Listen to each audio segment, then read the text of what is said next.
Hey everybody, this is the definitive edition of a former mini-series. With new guest segments, I answer a bunch of comments, additional edits, lots of good stuff. There were originally 2 videos, and if you've seen one of them before and don't care about the new stuff, there'll be a timestamp for you. Now, there's a new Smash game on the way. You know there is, there always is, and with that comes new Pokémon. And you can take a pretty good guess what that means. It's gonna be some kind of Gen 1 nostalgia bait, or a starter, or a pseudo-legendary from the most recent release. That's pretty much all you get. But what if it didn't have to be? What if it could be anything? What if there's a Pokemon Trainer Mark II who pulls from different generations? Maybe even a couple of them, or hell, what if Pokemon just straight up makes their own platform fighter at some point? It's not like they don't have a history of dipping their toes into competitive genres. I'm gonna keep it in the realm of Smash for this video, case in point, but the main thing I'm getting at is I'm doing a ranking of how well I think every Pokemon could work as a Smash fighter, and while I will still give some boost to fan favorites and stuff like that, the fact that they're not a quote-unquote realistic pick isn't really being penalized in this list. Alright, let's get into it.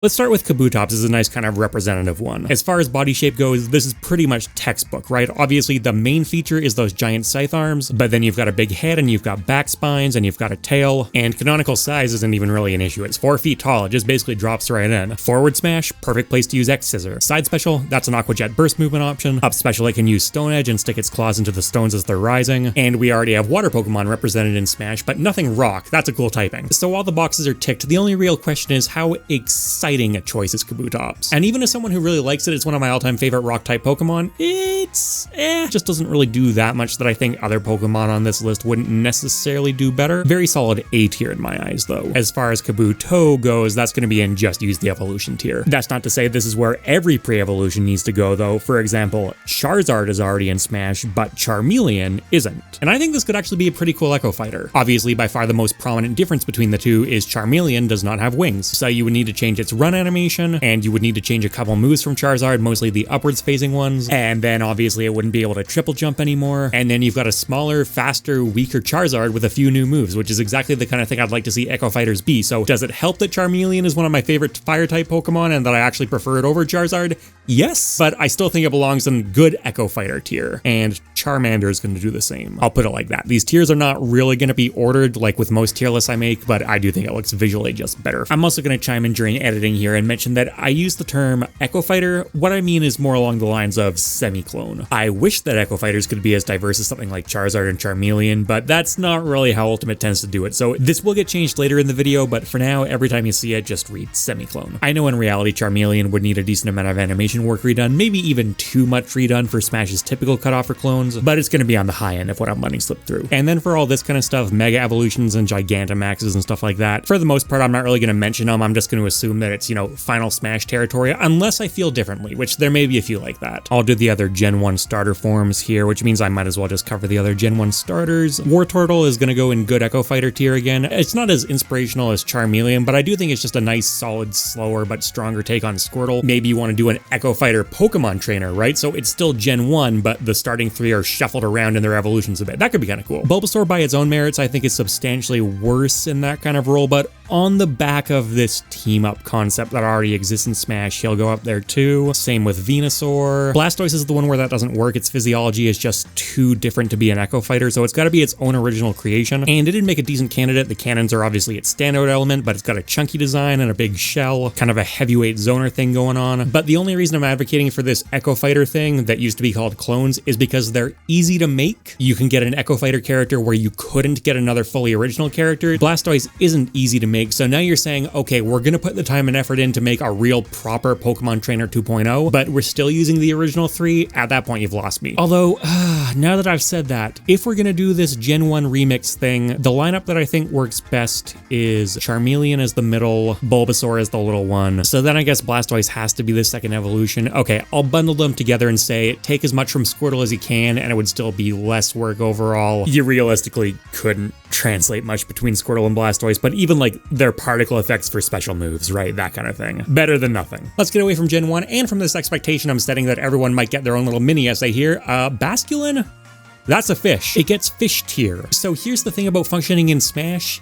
You kind of have to be able to walk in the Pokemon games because they want you to be able to walk around with every Pokemon. They just kind of swim through the air, which is a fine enough solution if you need to account for all of them, but for Smash, A, it just wouldn't really look right, and B, if you're not touching the ground, a lot of low-aimed attacks are just going to completely whiff on you. That's not exactly fair. I got a few comments in the original version of this video saying like, oh, well, what about Bowser Jr.? He's always floating off the ground. Yeah, being honest, I don't really like it on him either. They're pretty cool fish as far as fish Pokemon go. I like the different forms, and Basculegion from Pokemon Legends Arceus, which, by the way, easily one of the best Pokemon games ever made. That one's even cooler, and at the very least a more appropriate size by default, but yeah, they're all fish. The Regis, much more conventional body design, especially the original trio. There is an aggressive lack of personality going on here, though. I definitely wouldn't want any as individual Smash fighters, even if they technically would work okay. What about another Pokemon trainer who actually fights directly on the battlefield, unlike the one we have now who's in the background, and they summon the different Regis for different attacks, kind of like Yugi does in that Shonen Jump game that was hyped up for an hour. You know, your defensive attacks are Steel, because Steel tends to be a defensive typing, and your offensive types bring out Regice. Quick ones come from Regieleki, the electric type. I really like this Pokemon trainer concept. I'm probably going to come back to it, but it feels a bit wasted on these guys. I'll give them all B tier because if you package them up, you can create something okay with them. Not my favorite. See, Regigigas though, slow start halves its attack and speed for the first 5 turns of a game in Pokemon, so I think you could somewhat translate that into Smash as kind of a momentum system where it powers up as the fight goes on. Its signature move is Crush Grip, which would work really well as a command grab, obviously just on the animation alone. Crush Grip in Pokemon is less effective the more damage a Pokemon has already taken, and you could just translate that to be a high damage but low kill power move, but for a little more faithfulness you could say, yeah, it's not a good killing command grab, and it does good damage at all times because Regigigas is a very slow heavy character, but if your opponent hasn't taken much damage, it does outrageous amounts. And for a big slow character who's starting off even slower, you do need to give him an edge of some kind. Then throw in some defense-oriented moves like Wide Guard. Yeah, A tier. Wobbuffet. Wobbuffet is a punching bag, and as you're going to see throughout this video, there's a lot of Wobbuffet being beaten up. Its moveset is essentially entirely based around counterattacking, and that's cool. I think it works well in the context of Pokemon. It gives it a very interesting niche, but the thing about Pokemon where you have hundreds of fighters that can fulfill very specific roles like this,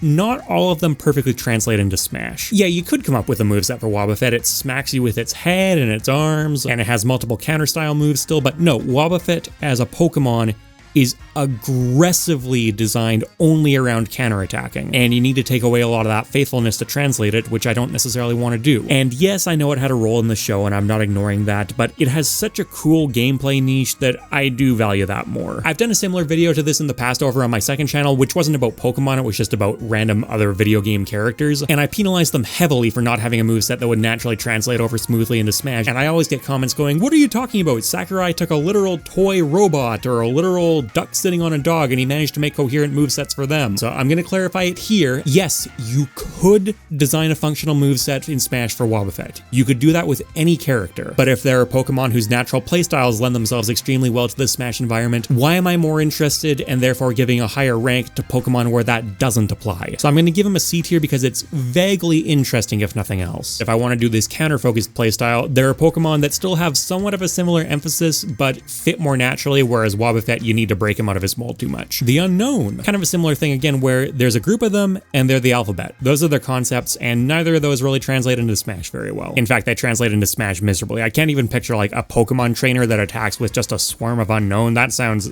functional but really boring. That's our first just clear-cut F tier where technically you could make them work if you tried hard enough, but I just don't want to. Yes, I know some of the Pokemon I'm crapping on in this video have functional designs in Rivals of Aether, for example, and don't get me wrong, that's cool, but Rivals of Aether and especially Workshop Rivals of Aether, that's its own world with a wildly different design philosophy. I'm really not taking it into account. Let's talk about Grafaiai, one of my favorite Gen 9 Pokemon. As you'll find throughout this video, I'm a sucker for poison types, and poison normals and interesting typing makes sense for a shrew, or at least the evolution of a shrew. Obviously, it's an II now. It's all about attack and speed though, which creates an interesting juxtaposition because that's not really how poison generally works. When you think poison, you think wear your opponent down over time, right? Whereas this is just like, no, I'm quick and I hit hard with physical attacks. Personally, that's a bit of a problem for me because we already have multiple small, quick Pokemon, so it's up against tough competition, and when you go, no, my gimmick is that, say, I hit you and my attacks do a little bit of damage over time. Okay, cool, but there are other poison Pokemon who have way more distinctive identities than that, and most of what it's otherwise doing is really comparable to stuff that's already in Smash and a lot of stuff that's not. The other thing it has going for it is Doodle, its signature move, which changes its ability to match the ability of its target. That's not the easiest thing to translate into Smash. Obviously, abilities don't exist. Maybe you could make it take on a move. Well, Kirby exists. Maybe it could take on the opponent's stats or something like that. That's not especially interesting. Maybe you don't need to be nearly so specific with Doodle and you can just expand it out to that general graffiti theme it's got going on. Well, okay, that's encroaching on the Inklings territory a bit. I'm gonna go B tier, and honestly, even a lot of that is being carried by how cool I think this one looks. It's kind of borderline. And you know what? If I was considering slipping him down into C tier, then Wobbuffet is definitely F. As for Shroot, I'll just use the evolution. Hey, why don't we just kick the guest slots off here with Leon Massey, a newcomer to the channel whose A Tale of Two Top Tiers video is, I think, one of the higher quality Smash videos ever put out. Look at these two sets of stats. These are the same gamer. Could you look at Aegislash and go, that's just gonna be Pokemoth, yes? But consider that you're wrong. Although Aegislash does conjure up ideas of a sword character, what makes the Pokemon interesting is their ability to switch between an offensive and defensive stat line. So my idea is that they have two different forms like old Zelda and Sheik, where attacking makes them go into a faster, aggressive form with a weight class and fall speed that makes them combo food, and whenever they block, they transform into a slower, floatier form. The user then has to manage two different sets of character feel, without being able to permanently sit in one form. Also, Boss has a shield. They could use that for some of their attacks. It doesn't have to all be Fairs and Dolphin Slash or whatever. Two guys in one guy tier. Thanks, Leon. And just as a heads up, I didn't actually ask the guests to edit their own segments, but this is his editing. Thought it turned out great. Machamp. Now, being a fighting type for a fighting game subgenre is kind of cheating, and that's definitely going to be taken into account, and Machamp is also kind of cheating. It's the most obvious heavyweight grappler character in existence, but it's really obvious because it works really well. Multiple grapple style moves, obviously, and it could use two arms to hold on to someone, and then use the other two to keep hitting around it. So in multiplayer games, it could be like a grappler that grabs onto its victim and like knocks people out of the way as it's carrying them to the ledge, or maybe if there's no other person in its way, it's a pummel while it's walking. Tack on a bunch of your typical hard-hitting close quarters attacks on top of that, particularly punching-based ones. Machamp's getting A tier. You know this would work great, and the only reason it's not the first S tier of the video is because Incineroar exists. And yeah, there's a lot of overlap there in terms of them both being grapplers and even the wrestling theme, so I can't in good conscience say S, but oh my god, it's close. Machop and Machoke get functional Echo Fighter tier because yeah, you could just get rid of a couple of the arms and they'd work technically, maybe with some tweaking, but that just sounds so much worse. I don't know why I want that. You know what, Machoke is going in just to use the evolution tier. It offers basically nothing besides the arms thing. At the very least, Machop is small and cute. Instead of taking arms away though, what if we add them? Hoopa. Not necessarily an all-time classic Pokemon you hear talked about constantly, but I think it's a really interesting design for a mythical. Psychic Ghost is such a cool type combination, and Ghost would be something new to the series. It's also possibly my favorite Pokemon type. I just like all the edgy types, I'll be honest. It's got two forms, Hoopa Confined and Hoopa Unbound. They both work, but I don't think you really need to mess around with any form switching stuff. I just think Hoopa Unbound is way more interesting, and you can easily adapt the signature moves and abilities of both of them into one character. That's no problem. Use Hyperspace Hole as a teleport behind their back kind of move. Hyperspace Fury also bypasses protection, so it could be a shield break move or be unblockable. Lots of teleport focus overall, and you could have a really cool set of throw animations, throwing people through rings and passing them through portals. Okay, Hoopa Unbound is going to be the first S tier of the video. Hoopa Confined is going to get upstaged tier. There's nothing wrong with it. Totally functional Pokemon. I could see someone else coming up with a moveset that starts out in this form and then it does like a limit break kind of thing to get into this form, or maybe treats this as the final smash. But I think the body type here is just so much more interesting. Speaking of body types, Braviary. That's a bird. It gets bird tier. This is another one of those things where, yes, you could have a flying Pokemon just on the ground and then it flies for some of its moves, but frankly, when I pictured this Pokemon, I picture it flying everywhere, and I don't think you can really smoothly translate that into Smash, and I'd rather it maintain that. Pidgeot, same thing again. What, you want it just waddling around on the ground pecking at you? No, you want it flying majestically through the air, but you can't have it flying majestically through the air in Smash. Same with their evolution lines, same with their alternate forms. They're birds. Not perfect terminology, admittedly, because what about Surfetched? It's a bird, but it doesn't really work like that. Okay, these ones get Flappy Bird tier, which goes nicely alongside the Floppy Fish. Let's talk about Surfetched then.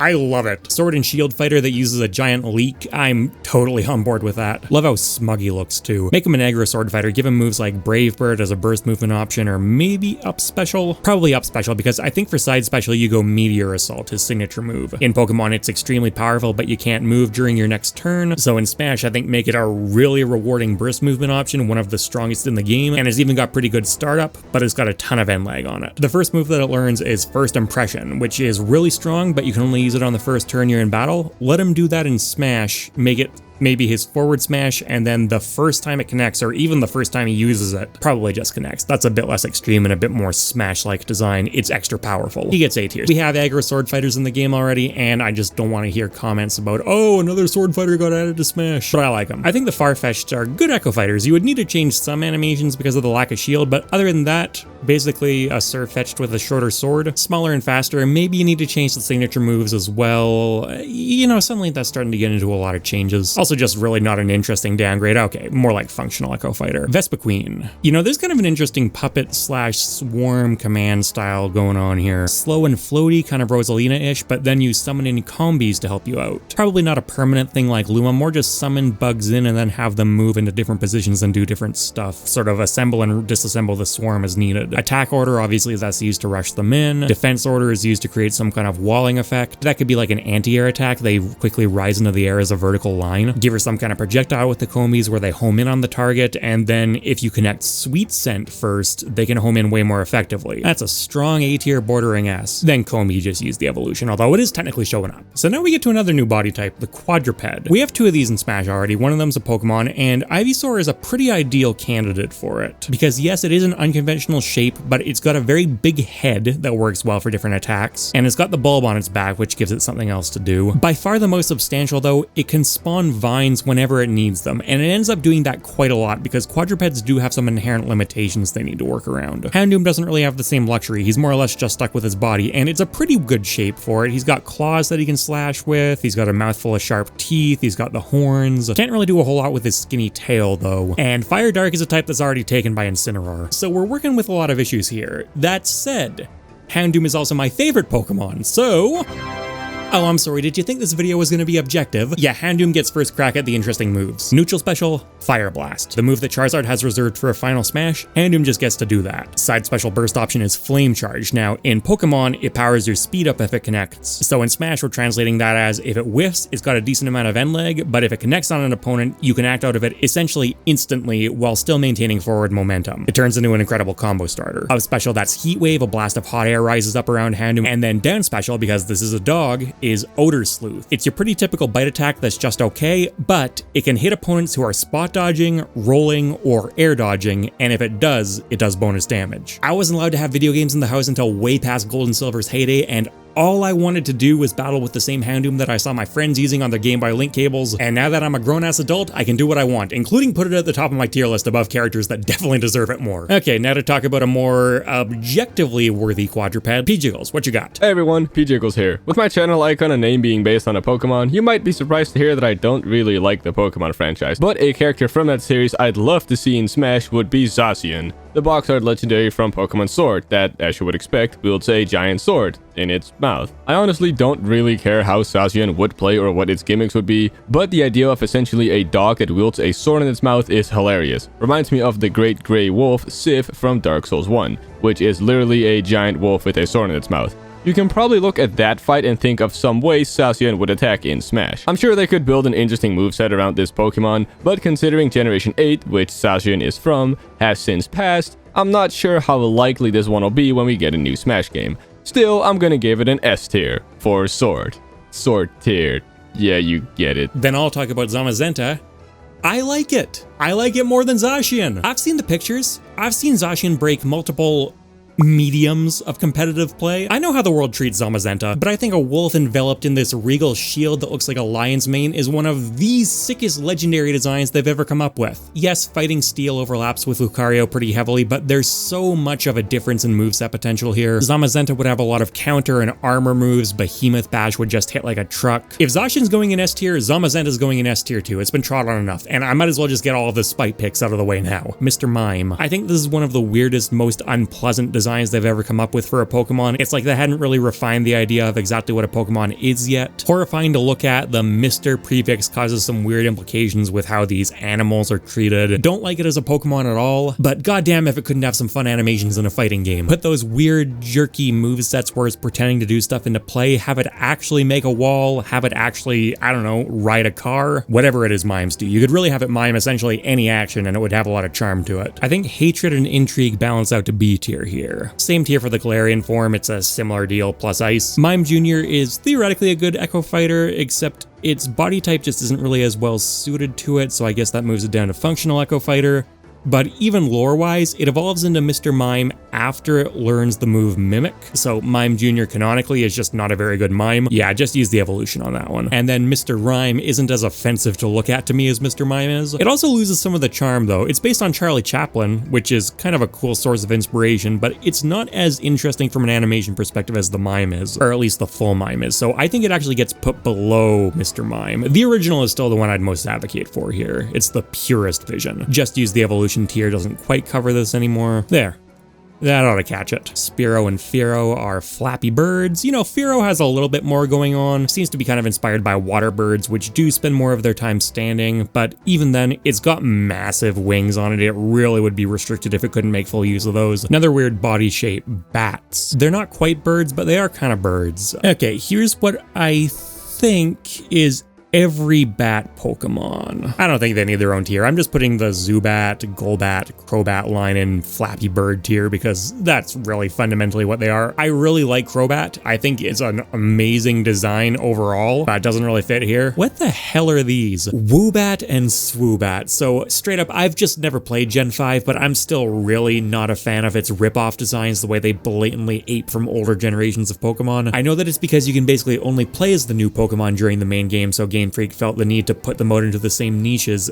Was that actually necessary though? I can actually get behind a decision as brave as ditching your existing, well-liked roster in favor of something bold and new, but this isn't actually bold and new, it's the same thing again, or I should say a substantially worse version of the same thing again. Because of all the rip-off designs, this has to be one of the worst. I hate these things. New tier, you know what? Just take them out of Pokemon as well. Gligar and Gliscor work better. These are actually part ground type, and you do see them standing up on two legs in official artwork. Pincers are cool, Scorpion Tail is cool. I think we are going to see Pokemon that make better use of pincers and better use of Scorpion Tails and better use of wings, even taking away the pure flyers. It is kind of interesting how it fits them all together though. Yeah, B tier, I'm sure there's something you could do with that. Lunala honestly has the same issue where it really only belongs in the sky. It goes in the same tier as those bats. Okay, Flappy Bird really doesn't work anymore. Flappy Wings, let's do that. Noibat isn't really much of anything. Noivern though. Okay, now we're getting somewhere. It's a dragon type and partially based on a wyvern with the hand wings, so I could actually see this one moving around on the ground pretty comfortably and then using gliding style moves. Maybe it has a built-in glide, kind of like Brawl characters used to have. Maybe it has a really good gliding side special or up special, multiple jumps. Make this one King of the Bat Pokemon. Use those huge wings and then give it a lot of sound style moves, give it some biting moves. Yeah, okay, I actually really like Noivern. This is going to be A tier. And Noibat, I guess, is like a functional Echo Fighter. Solgaleo, Lunala's counterpart, does a much better job. This one actually fits in as a quadruped pretty comfortably. I don't love the idea of these paired box legendaries getting one but not the other though. Yeah, this is like a C tier. You could have it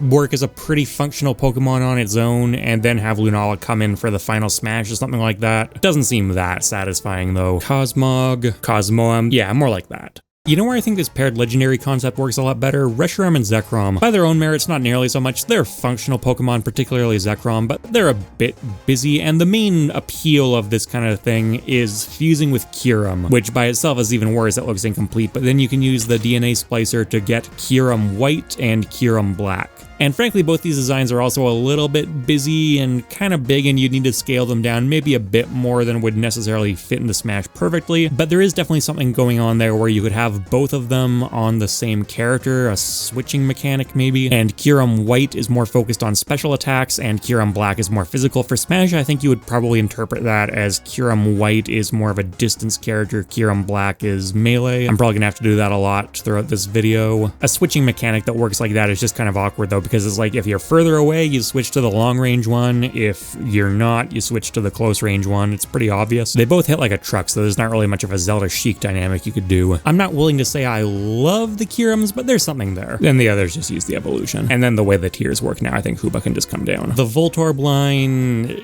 yeah, it just doesn't work, I'm sorry. Having literal just spheres roll around is a fun design exercise, I guess, but they're not real actual candidates. F is too harsh though. I mean, it's not, but it is, you know what I mean? Comedy tier. That's where I'm putting all the Diglett and Dugtrio stuff too, because no.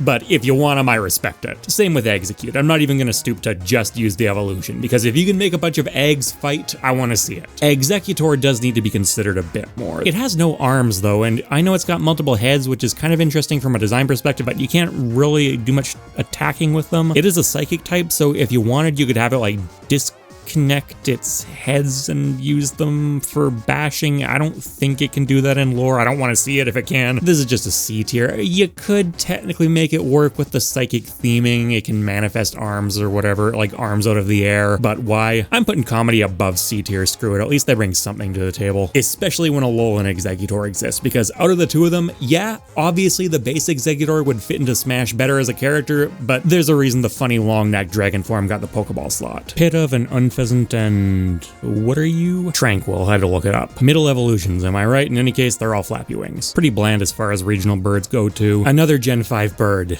Ducklet, and listen, I know that since the beginning, Pokemon's been kind of guilty of just putting straight up animals in the game and calling them animals, but I have a real visceral hatred for this one. It's so blatant. You know what? Just take him out of Pokemon as well. Swanna at least avoids that fate. There is a little bit of an ugly duckling to swan thing going on. It is a theme, but this isn't even really set up to be an ugly duckling. Just kind of goofy looking. Gen 5's not having a good day so far. Let's crap on one that I grew up with. Jinx was a mistake, even if it didn't come with some aged implications. It's just a hideously ugly Pokemon, which is actually really not helping. Smoochum isn't nearly as bad, but I am punishing it for its future crimes. Oh, I forgot about Houndour. Yeah, it's a functional Echo Fighter, but Speaking of Echo Fighters, we got two here. We got Raichu and Alolan Raichu, and I think they would both make great Echo Fighters of Pikachu. Really just depends on the direction you want to take. Base Raichu is a relatively simple, slower, stronger transformation, whereas Alolan Raichu, you need to change the running animation and probably a couple other ones and give it a psychic move or two to build the theme out. So it really just depends on how much time the team has. Do we need the entire Pikachu evolution line in Smash? No, but if any Pokemon's gonna get it, it's definitely gonna be that one. And yeah, they're all good. Tinkaton.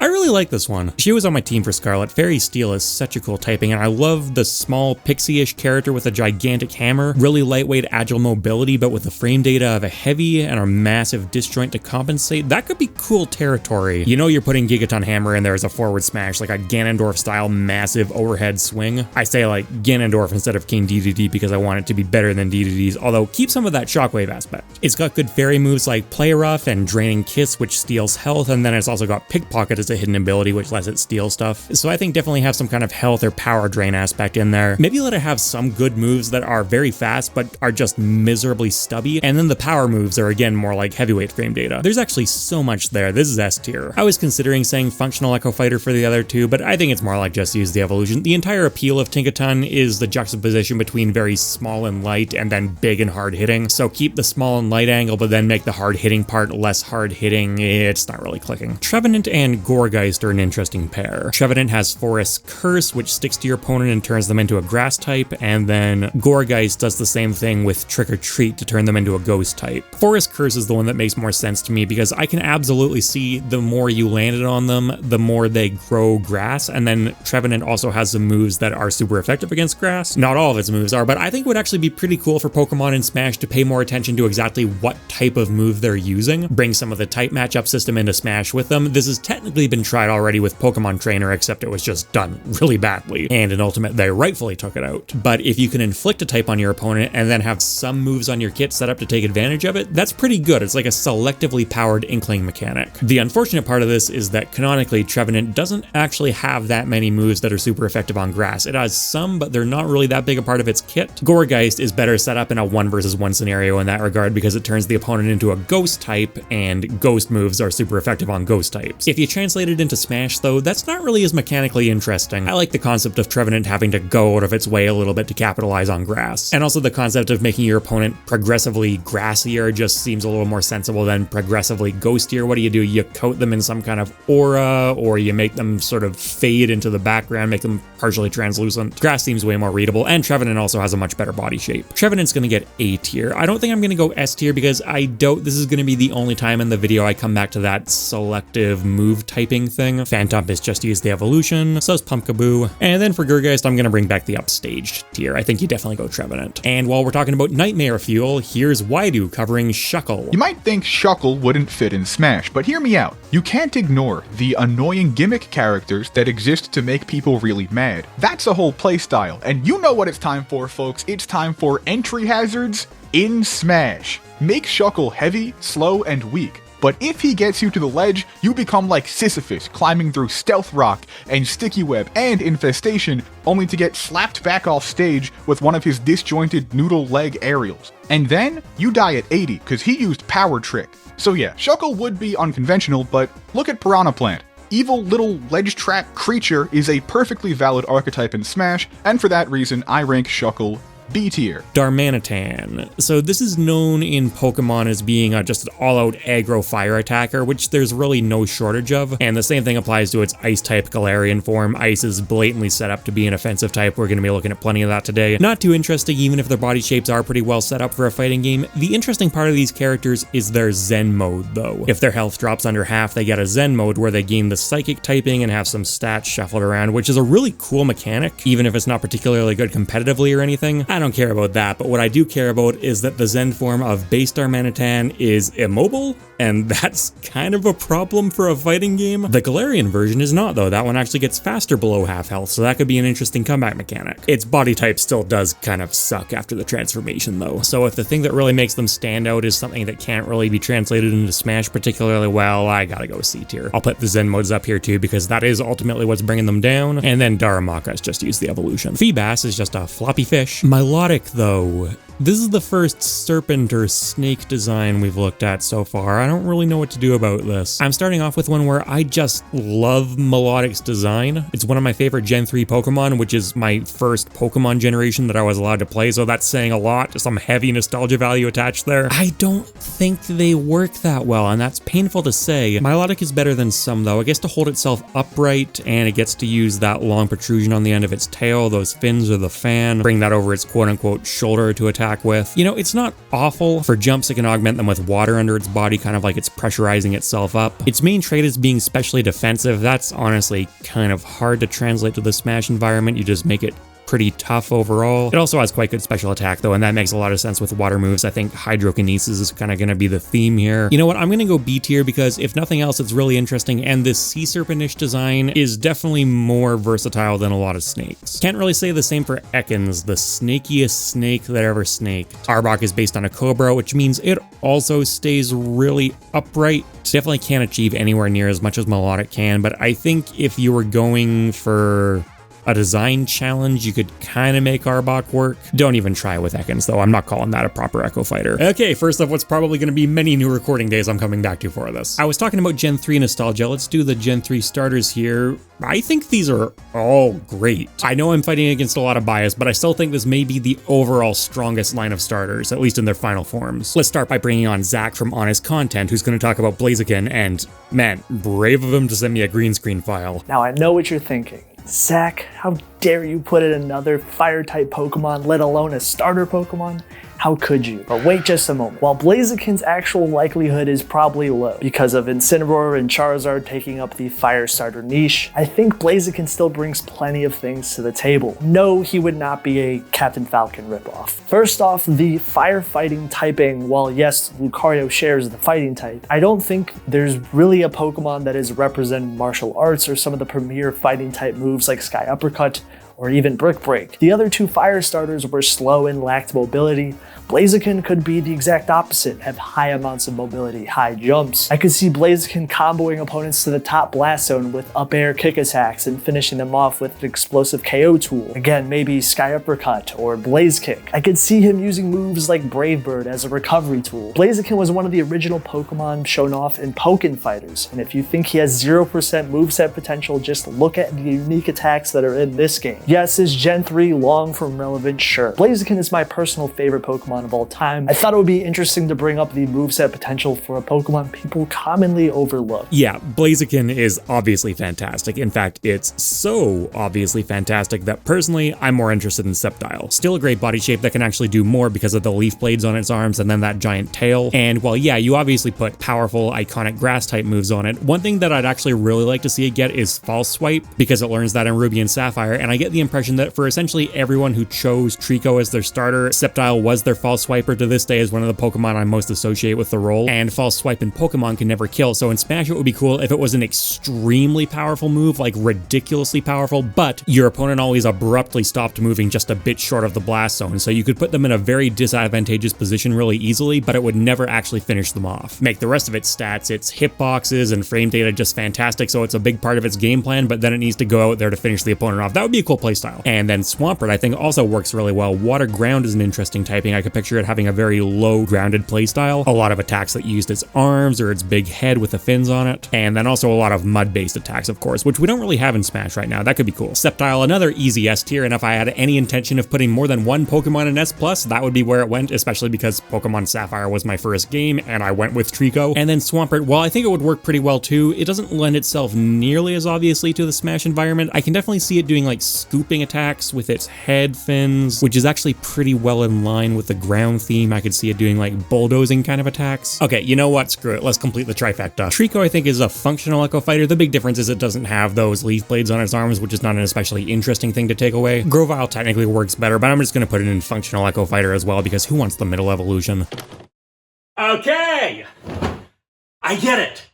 You guys like Mystery Dungeon. Yeah, so I originally just ended the Sceptile line segment there, and man, a lot of people were not happy about the Grovyle slander. Here's the thing, I'm familiar with the Mystery Dungeon series, I know it's a well-liked spin-off that has its own fan base, but the argument that a spin-off tactics game somehow should be represented in Smash is one that I really don't get, but it's an argument that a lot of people made anyways. So here's what we're gonna do. New tier, just for you. You'll see it show up on the full tier list eventually. Like with a lot of these edits, it's just not feasible to retroactively stitch it through the entire video, but fine, you got me. Torchic just used the evolution, its body shape doesn't really work. Combuskin doesn't really work either. It's closer, its legs are still kind of stubby though, and I also just think it's a pretty ugly design overall, not my favorite middle evolution. Marshchomp's going and just used the evolution tier as well, because I know you all want Mudkip, and in all honesty, it is actually the most functional Echo Fighter of any of these. Smeargle is interesting because the whole concept of this one is it's the Pokemon that can learn anything. So the direction for its moveset is pretty obvious. Every single attack it has is a different canonical Pokemon move with wildly different source material, and then maybe sprinkle in a couple moves that use its paintbrush tail, but really I just want to see a whole lot of different move representation. That's neat. The question for me is, does so much different gameplay direction result in no gameplay direction? And I could kind of see a case for that, but at the very least, it's certainly a very striking design, and there's a lot of possibilities there. You know, I'm gonna go S tier for it, because of all the Pokemon that come to mind that do that huge move pull inspiration, its body shape I think is the one that pulls it off the best. Mew, for example, right, is kind of in a rough spot. Canonically, Mewtwo is a clone of it, so it would be sort of cool to see it as an Echo Fighter, but Mew's whole gimmick is that it can learn basically any move, so it would be really disappointing to just see it use the same psychic inspiration as Mewtwo, and also its body shape isn't really as well set up to use all the physical attacks Mewtwo does. You could make it work, but would it be ideal? No, so I think you sort of have to make it its own character. And if we're doing that, I think Smeargle does it better. It's bigger, it can walk more normally, it has a body type better suited for fighting games. Mew is too small and frail looking, and even though it could hover sort of like Mewtwo does, I think it would just look more awkward in comparison. Mew is going in upstage tier. I'd rather see Smeargle. Talonflame. I think this is one of the cooler regional bird designs they've come up with. I love it. I love how it plays in Pokemon, but it's flappy wings, no one's safe, along with the earlier stages. Fun fact, Crustle is the first shiny Pokemon I ever found, so that's something. Crustle's a goofball, comedy tier. Dwebble, Conkeldurr. So this is a slow heavy dual sword fighter. Wait a minute. This is Clown Ganondorf. Wait, this actually kind of kicks ass. Give it a lot of really heavy, powerful attacks with those stone pillars, and then it learns Fling, so let it just use that to throw one of them at you. I know Fling is supposed to throw an item in Pokemon, but whatever, you'll work with what you got. Maybe let it use Bulk Up to give itself a power boost. I'm really feeling this, actually. Okay, this is getting S tier. It checks so many boxes for me. Do these guys work as Echo Fighters? I'm gonna say no. It's one object instead of two. You need to change them too much. Cramorant is another bird, and this is one that does stay on the ground or in the water more, and spends all its time spitting up fish as projectiles. Comedy. You know what? I'll give it up for Pelipper as well. Concept's in the same ballpark, and this is at least one flying bird where I could see it waddling around on the ground being vaguely reasonable. No such concession for Wingull, though. This is just a seagull. Speaking of boring Gen 3 birds, Tailo and Swellow. Yeah, really not much going on there. Again, they're just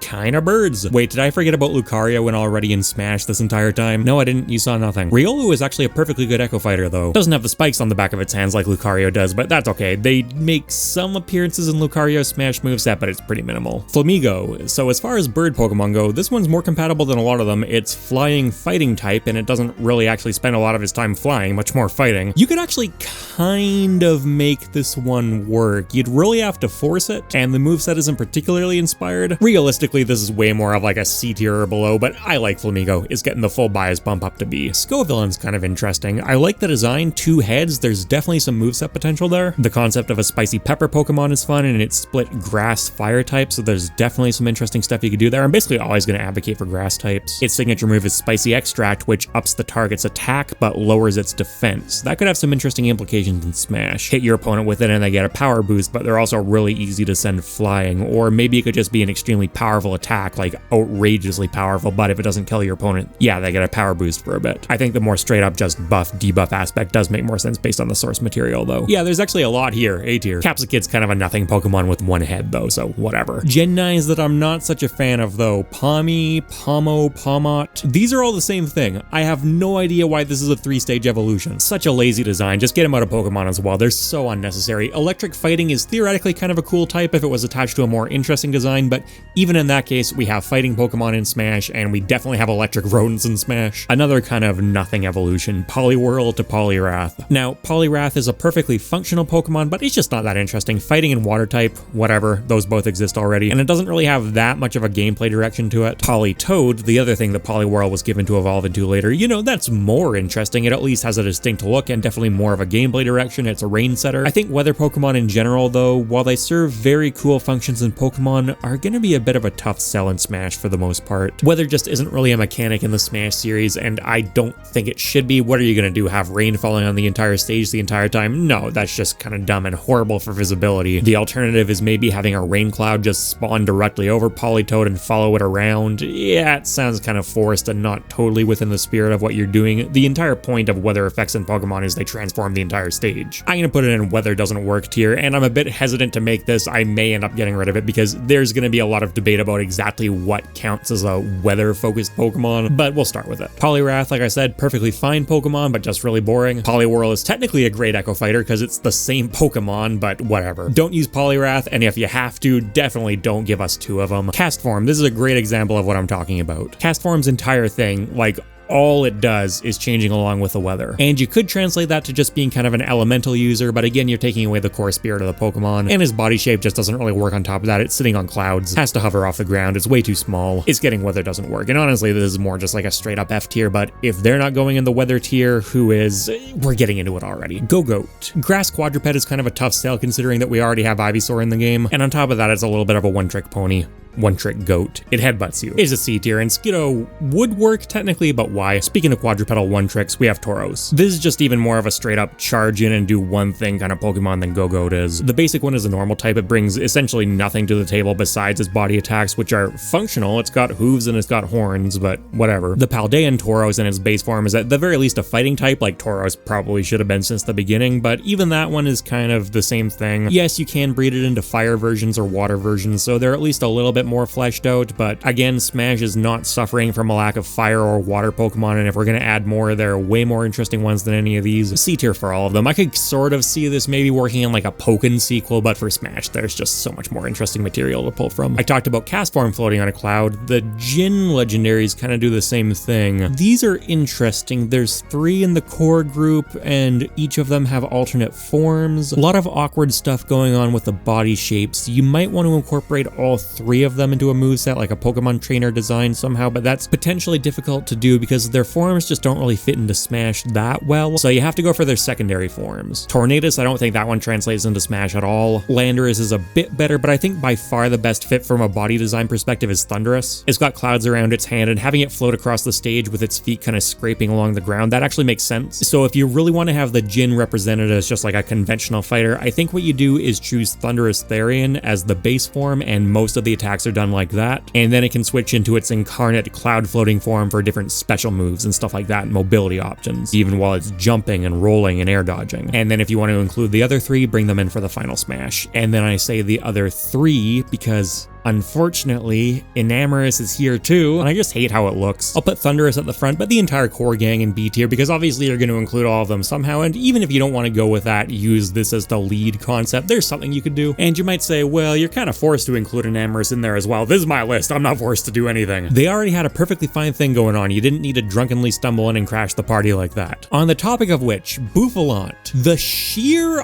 audacity to make Tauros again. Oh, but it's got more hair now. What, you want credit for that? My comments last time were calling Bouffalant the better of the 2, and hey, you know what? In a vacuum, you're not even necessarily wrong, but you could get 90% of the same effect by taking Tauros and putting a hat on it. Mimikyu. You know, I love this design. It's such a fan favorite for modern Pokemon games, and I completely get on board with it. It's got a really cool ability with its disguise blocking the first attack, the concept of an eldritch abomination that disguises itself as Pikachu because it wants people to like it. That's so cool, but that ability is its core gimmick, and I just don't think it really translates to Smash super well. Would be kind of awkward to move around with. You could have arms coming out from underneath it to do more stuff. That is something that happens in the Pokemon games. There is something of a gameplay direction here, but it's so clearly defined by its disguise ability, and I kind of want to leave that intact, and I just don't really think you can and bring it into Smash properly. I'll put it in C tier because I really love it as a Pokemon, and there is some stuff there. Okay, you know what, in retrospect, I'll let this one slip into B. Beedrill, another Pokemon design I love that I think would work a lot better, but I'm gonna have Big Yellow talk about it. They're a channel that does a lot of coverage of competitive Pokemon and competitive fighting games, so basically I've been trying to have them on for a while. Beedrill's a Pokemon that pretty much everyone knows,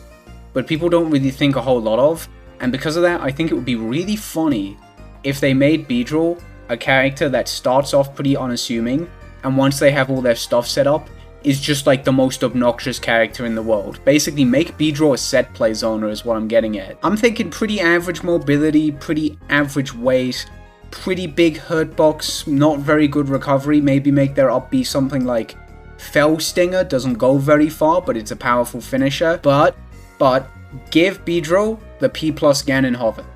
That would be cool, I would like that. Make Neutral Beast something like Toxic Spikes. You put a little toxic cloud on the ground maybe. If they're standing on it, they take high damage over time, but even once they get off it, they're like poisoned for a couple seconds and they take low damage over time. And then Side B can be like a basic projectile, like Poison Sting, the basic ass projectile, but if you hit them while they're poisoned, I don't know, maybe that like enhances it. Maybe it hits twice, right? There's a second hit, like Testament, Stain State, and Strive. Maybe on hit, it launches them towards Beedrill, and on shield, it just makes you Mega Plus. That'd be kind of fun. For Down B shouldn't even be a Pokemon move. Down B should just be you birth a Weedle. Beedrill's a summoner now, and Beedrill just wanders about the stage doing its thing, and if the opponent gets in proximity of it, then it attacks, right? So like if Weedle is nearby, you could like launch the opponent into them, and Weedle knocks them up, and then you combo off the Weedle, or like you could use it to make your normal safe. Make Beedrill a really technical character for no reason. I think that would be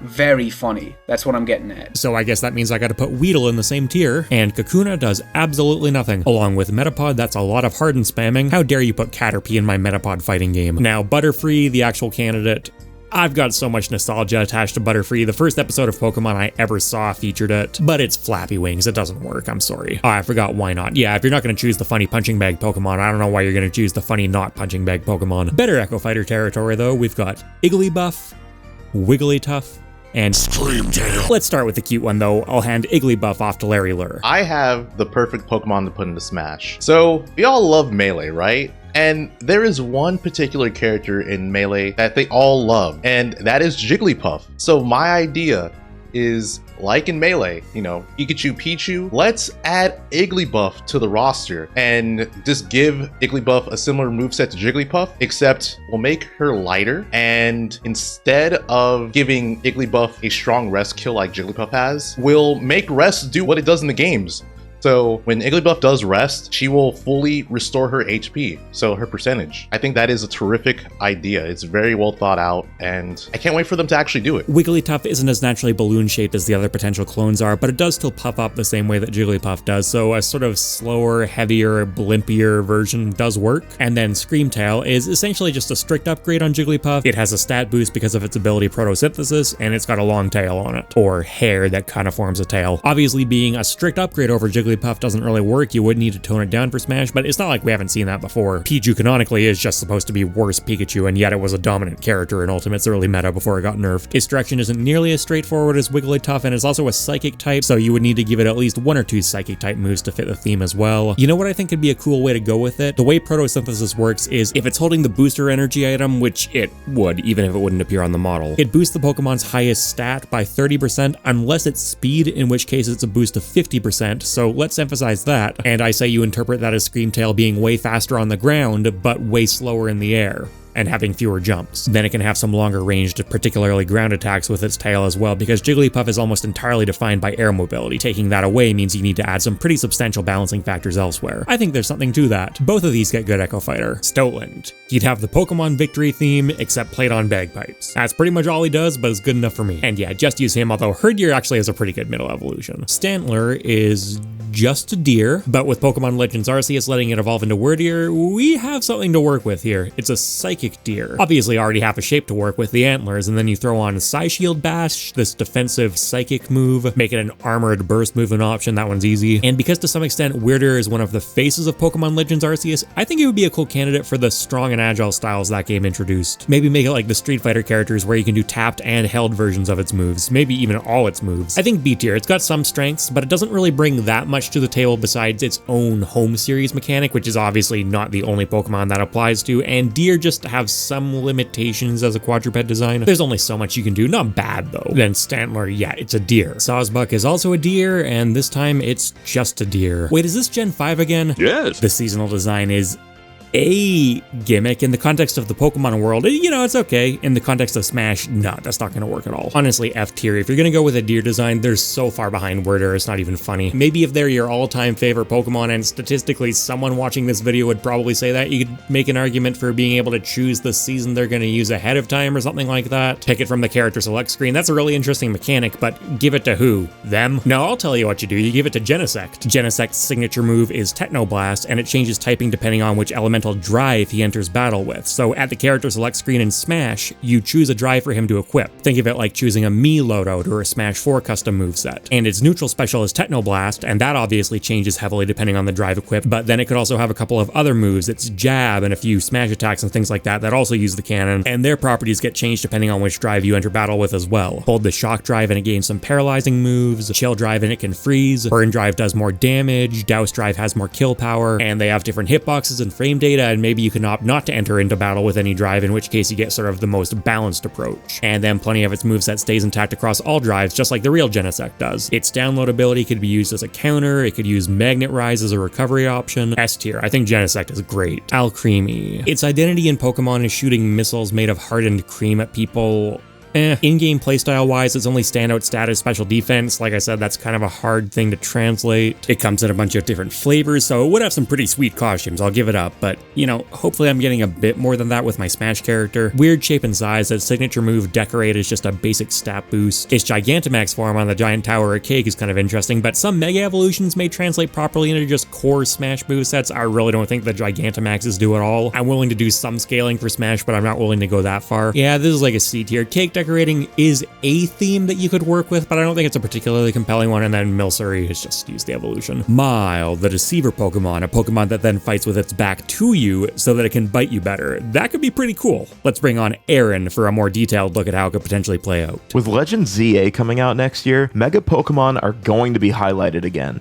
And I also think the next Smash game is coming out in the next 1 to 2 years, which makes it a perfect time for Mawile to make its appearance in Smash as one of the most iconic Mega evolutions, and it's just overall an amazing Pokemon. No bias. Mawile would definitely be in its base form for Smash, but we'll get to how I think the Mega should be used as well. As a general gameplay playstyle, I think it should play similar to Banjo and Kazooie. Something that immediately makes sense to me is using Mawile's jaw on the back of its head for all of the grab moves, similar to like a Yoshi grab. Or also like a Yoshi grab, the character would get fully trapped in the jaw while the pummel bites down on you like Yoshi or Charizard's pummel would do. The throws could just be launchers from the jaw as well. Something that I really want to see is a back throw with the strength and intensity of Dr. Mario's. Of course, some moves would be using Mawile's body as well to attack, so things like Sucker Punch for a dash attack would be really cool, or like a forward tilt for Brick Break would be nice. You could bring the jaw back for smash attacks as well. I'd really like to see some high risk, high reward stuff like Iron Head being a forward smash,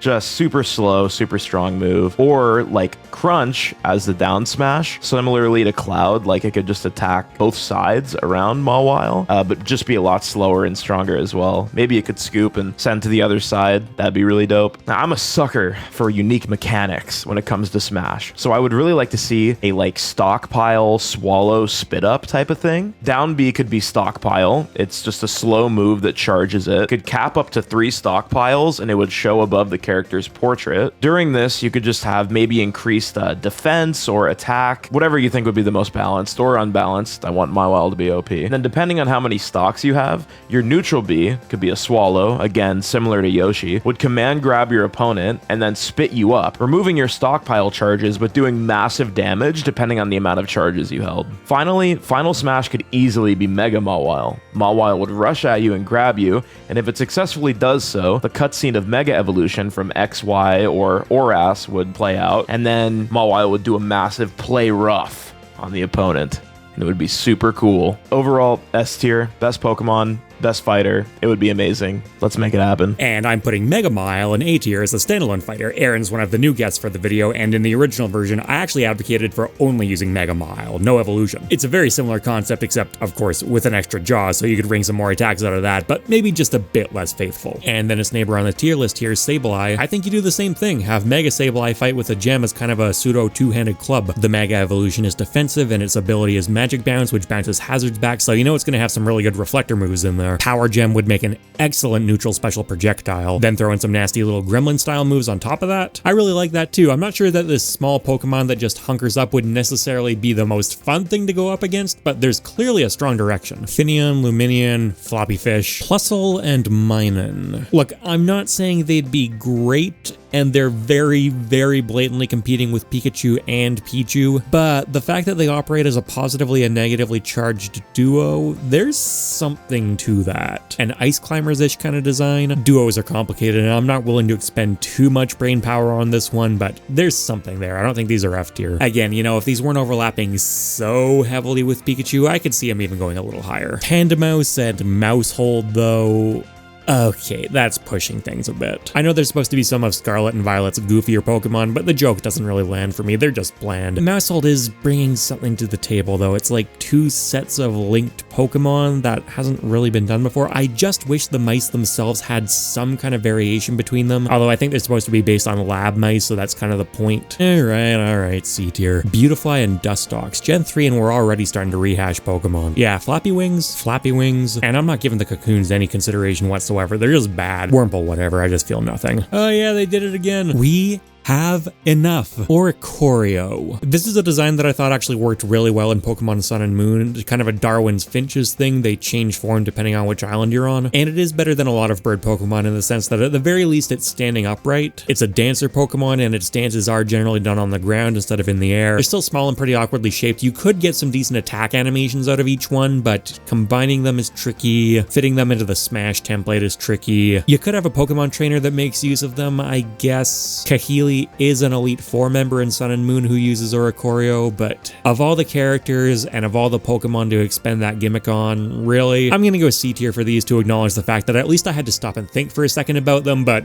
realistically, I'm being pretty generous. Gen 7 I like much better, Buzzwole, the first Ultra Beast we're looking at. Look at that, textbook heavyweight plus 4 legs plus a mosquito beak to peck at you with, all great. I feel like as a mosquito, canonically it should have a bit more of a life leech focus. The Ultra Beasts all have Beast Boost as their ability, which means that when they knock out an opponent, they get stronger, which does translate into Smash actually pretty comfortable. Yeah, you knock an opponent out and you get a stat boost until you get knocked out yourself. It's not super exciting and maybe a bit lopsided and steamrollery, but I don't think it's the most steamrollery thing that would appear in Ultimate. And because Buzzwole is one of the biggest and strongest of the Ultra Beasts, it's a pretty good fit for it. I think heavyweights having that kind of ability that favors them surviving is cool, and it definitely seems to be one of the fan favorite Ultra Beasts. Yeah, this is gonna go S tier. This is sort of the representative of the group, I think. Nihilego is kind of interesting. It's got a neurotoxin that controls people, so you could have some kind of mechanic where it like latches onto an opponent and you can control them briefly. I think that sounds cooler than it would actually end up being though, certainly in one-on-one fights, which to be fair is not the only thing you design for. I know in the show it had a somewhat prominent role where it had sort of an illusion and memory theme to it. That's a bit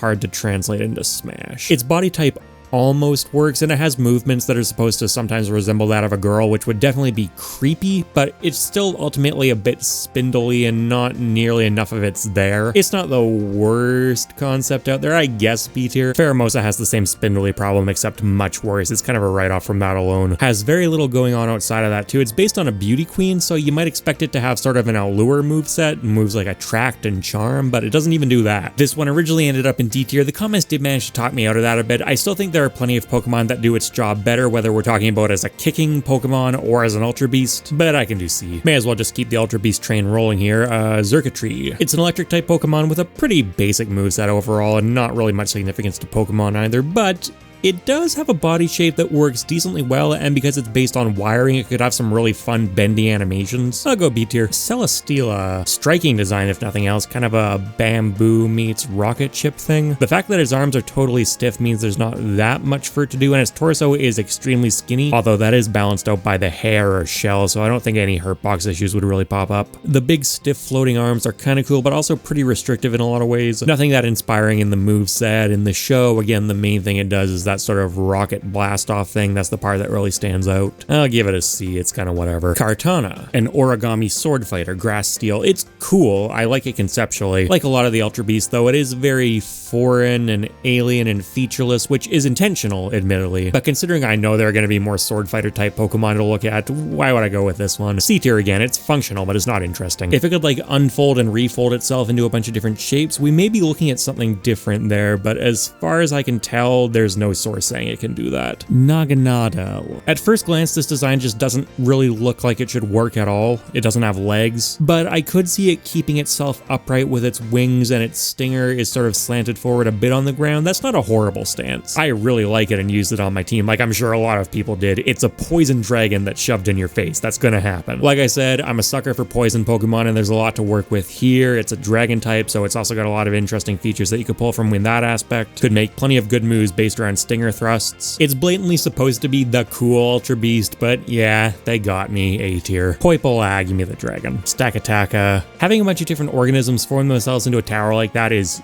interesting, but like with the unknown, just because it's an interesting swarm design doesn't mean it's a good Smash design. It's a box with legs. Blacephalon. This is the fireworks Pokemon, and it's the other kind of performance-based one alongside Xurkitree. I think this one is way more entertaining though. Even though its face is literally a circle, it's got a lot of personality to it, and you could have some really fun animation work. Insane movement and fireworks displays that could look really cool, and that obviously implies a gameplay direction to it, lots of explosive attacks. Its signature move is Mind Blown, which is a very powerful explosion that also does self-damage to it, but not in an instant self-knockout style, something like Explosion or Self-Destruct would do. So yeah, a self-damage style kind of like Pichu, except on a smaller selection of moves and taken to a much higher degree. A bit redundant maybe, but it still sounds like a lot of fun. A tier. And then we have Guzzlord, who doesn't really work. It's kind of got a heavyweight grappler thing going on there. The mouth in the middle of the body is actually kind of interesting from a design perspective. Its body shape is probably a bit too clunky for Smash, but it's not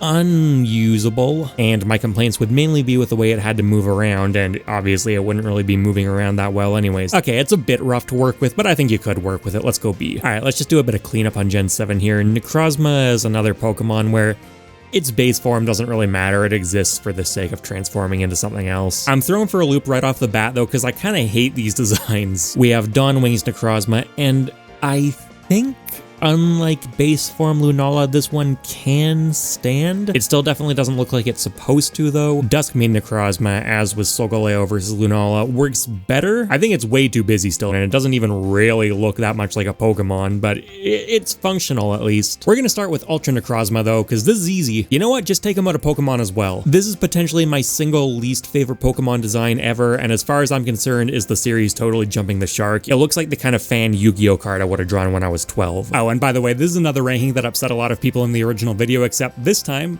I knew it was coming, and I'm not going to be bullied again. Ultra Necrozma sucks. Before we get another round of comments going, hey, you criticized it for not looking like a proper Pokemon, but it's not supposed to, it's an interdimensional alien. Please go take a second look at where I just ranked all of the Ultra Beasts. None of them look like proper Pokemon. I'm aware they're not supposed to. Necrozma is going in just to use the evolution tier, and that evolution in question is Duskmane Necrozma, which is okay. And I'll move Dawn Wings Necrozma up there as well, because I think there is a world where you could sort of use both of them together, a bit like what I was talking about with the Jin, right? You spend way more of your time in the sort of lion quadruped form, but if you need to break out a recovery move or certain burst movement options, maybe your jumps, then you get the bat. And if you absolutely need to bring Ultra Necrozma out for the final smash, you do you. It's not going any higher on my list. Relicanth is a floppy fish, so is Huntail, and I know this is more of an eel, but it's no Milotic, right? You put it up on land and it's gonna flop around plenty. Gorobus 2, Love Disc, Barboach, Whiscash, yeah, you know, maybe 7.8 too much water was onto something. Carvana, Sharpedo, that's a bit of a shame, I like this one. Wailmer and Wailord. Okay, let's be real, they're also floppy fish, but it feels like doing them a bit of a disservice. They are whale tier, which is technically worse than floppy fish because they're fish and they're too big, but they definitely stick in your head more. Sadly, that's where Kyogre kind of has to go too, and I have so much nostalgic attachment to Kyogre, my first box legendary ever. Both me and my brother asked for Sapphire, which was probably not the smartest move, but we really liked Kyogre. What about the others though? Do I want to pair them up? I think Rayquaza just straight up does not work, leave him alone. And Groudon actually does kind of function. You would need to scale him down, but he's got a good body shape and he's based on ground. But his playstyle is also heavily centered around introducing extreme weather. You could bring Groudon in as the base form and have Kyogre and Rayquaza show up in the final smash, but just leave them be. I'm going to scatter them around the tiers a little bit. I know with Groudon, it's specifically Primal Groudon, who's more associated with the weather thing, but it's still definitely the version of Groudon that's best known. Hardly matters anyway, because the intention is the exact same with all three of them.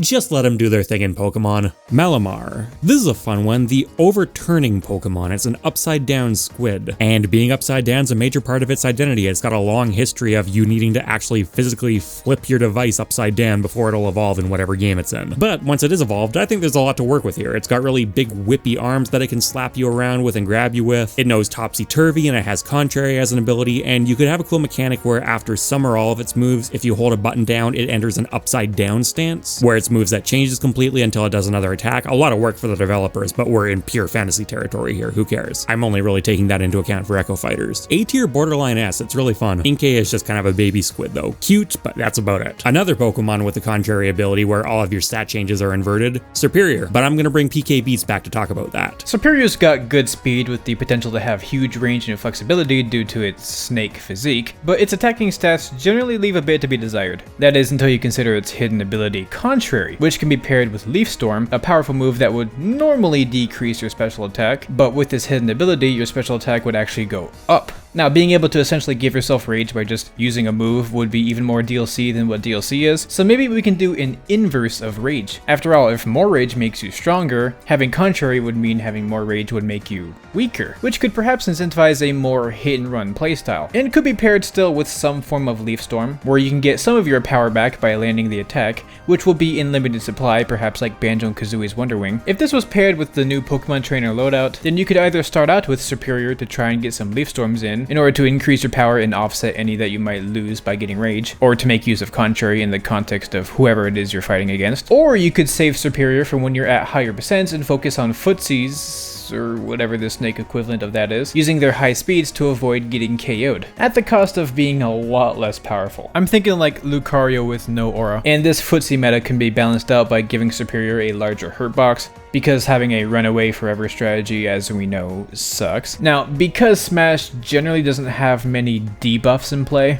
the contrary ability would be inherently less interesting in this context, which is why I won't place them in S tier, but I still think a snake physique is a pretty cool fit for the game, so I'll still put them in the A tier. And there's a lot of unique ways to tackle the contrary ability to make them fun and interesting. Also, quick side note, but the reason why I chose Superior as my favorite Pokemon is mostly because it was my first ever shiny, so in that vein, it and every Pokemon in this video has to have a shiny alternate costume. Like, not bootleg, kinda shiny alts, like just give us the shinies, man. Okay, that's it. Thank you for having me, MockRock. Lurantis is another Pokemon with contrary. Other than that, it's just kind of a mantis. Well, I mean, technically it's a plant pretending to be a mantis, but close enough. Okay, in all honesty, it's actually not a bad choice, and it learns some interesting moves like Petal Blizzard, for example, which is one that not many Pokemon get, but I'm gonna give it a B tier, and Fomantis just used the evolution, because if we're talking about mantis Pokemon, you know we're going straight to the Scyther line. Scizor is the obvious go-to here. He's an all-time fan favorite Pokemon, and his moveset has so much obvious potential. He would use gripping style moves with those giant mechanical pincers, and then he's one of the most notorious users of Bullet Punch, so of course that's working its way in. An extremely fast but not particularly strong burst movement option it makes itself. Give it lunge or U-turn for an up special. Maybe you can have some kind of sword stance where it goes on the offensive. I think Scyther could be a reasonably effective Echo Fighter for Scizor. Obviously it's got different shaped arms, so for some moves that use the claws you would need to adjust the animation, maybe change around one or two steel type moves that seem inappropriate. And then you have Cleavor, who you can say more or less the same thing about. He would be a harder hitting, slower variant. Its signature move Stone Axe could make for a really good forward smash animation. Now in Pokemon Legends Arceus, it has a high critical hit rate. I don't think we need to try and translate the critical hit mechanic. They tried it with Dragon Quest.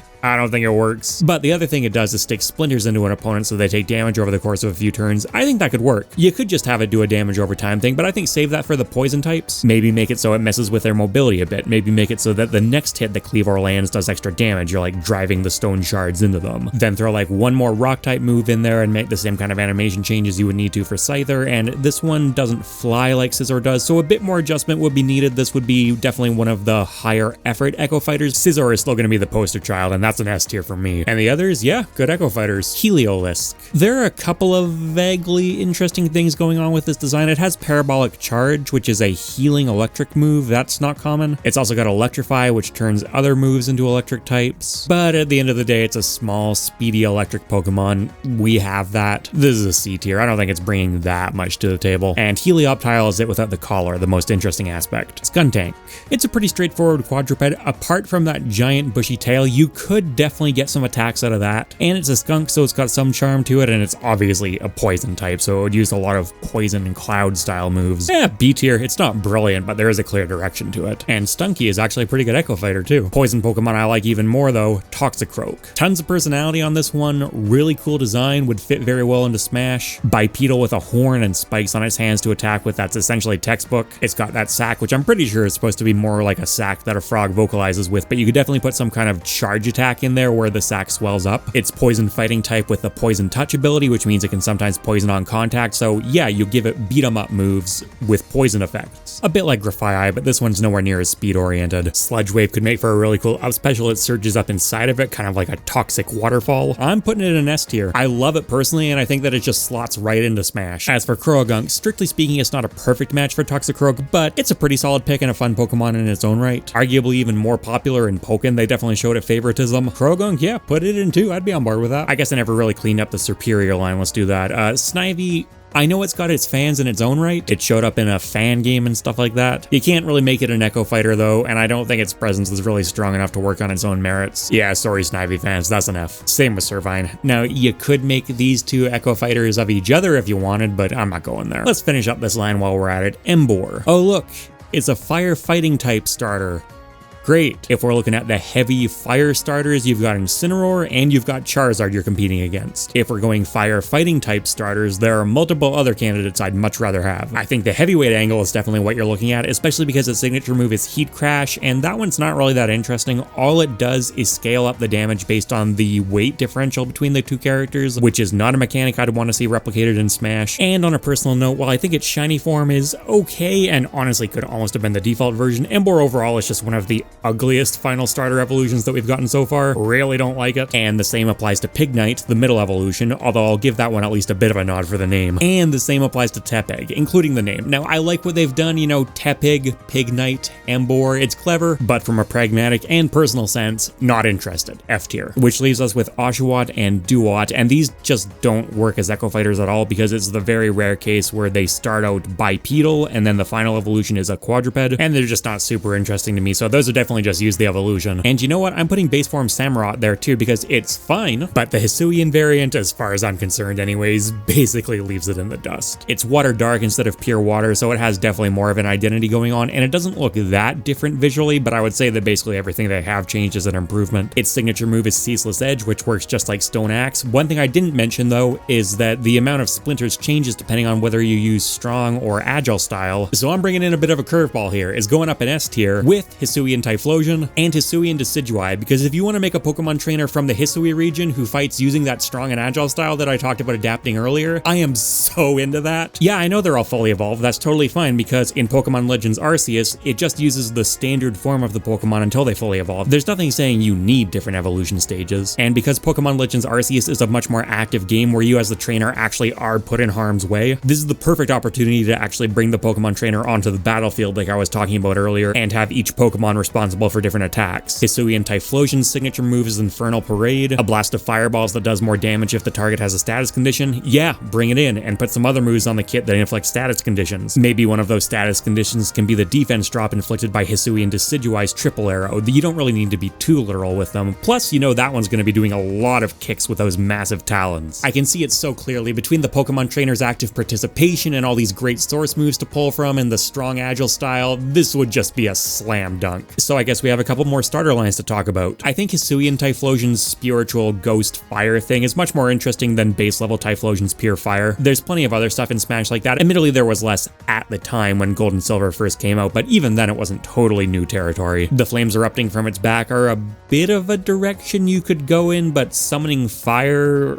are we really looking at a shortage of that among Pokemon? Upstaged, Cyndaquil and Quilava are pretty good Echo Fighters though, more so of the base level Typhlosion obviously, but if you wanted to go a different direction and have Hisuian Typhlosion be like its own Pokemon, just as a standalone thing, then having a fire ghost versus pure fire dynamic between Echo Fighters could be cool. Meganium grass quadruped that just kind of does grass stuff. Its theme is I'm a flower and it's got plenty of competition there. I do like the idea of having a Pokemon that's just like, I'm a grass type. I put grass moves front and center. That's what I do. But I think there are better candidates. It's kind of a bland design. Doesn't do anything I think other Pokemon couldn't do better. The neck swinging thing is kind of cool, but even then, it's got competition, even just restricted to grass types. For me, this is an F tier, and you know I'm not shy about putting my own spin on this list, but I'll put it in B because, you know, it is a starter. I'm sure plenty of people have nostalgic attachment to it, and the body type isn't horrible. The moveset's not horrible. You could make it work. Bayleaf would actually be quite a good Echo Fighter. Chikorita not so much. It's missing the frill and its neck is too short. For Alligator, now Gen 2's getting good. Big, slow, heavyweight water crocodile that chomps on you a lot. I'm almost describing Reptar from Nickelodeon All-Star Brawl 2 here, who has shown that you can design this body type to actually work quite well in a platform fighter. Obviously not totally one-to-one translatable, but would function pretty similarly. You could have the tail attacks and the jaw attacks, plus an elemental twist with the water typing. Admittedly not an incredibly in-demand type, but it is a cool pairing with this archetype. Plus you can give it fake tears as a taunt. That'd be great. A tier. And Totodile would actually make quite a good Echo Fighter. Technically so would Croconaw if only the two of them existed, but who are we kidding? You're picking Totodile. I realize that Typhlosion and Samurott should definitely be in the same tier. And then we have the rest of the Gen 7 starters. Litten and Torracat are jumping right back in to just use the evolution. They're quadrupeds, Incineroar's not, what can I say? Rowlet and Dartrix I've got to do the same because for either form of Decidueye, there's a very, very clear theme that their body type is facilitating, and in both cases, these guys just don't cut it. Speaking of Decidueye, this is probably the only one of the three Hisuian starters where I'd say I prefer the original variant, but Vernius is coming back on and it's the Pokemon he has to talk about, which considering he's a pit player,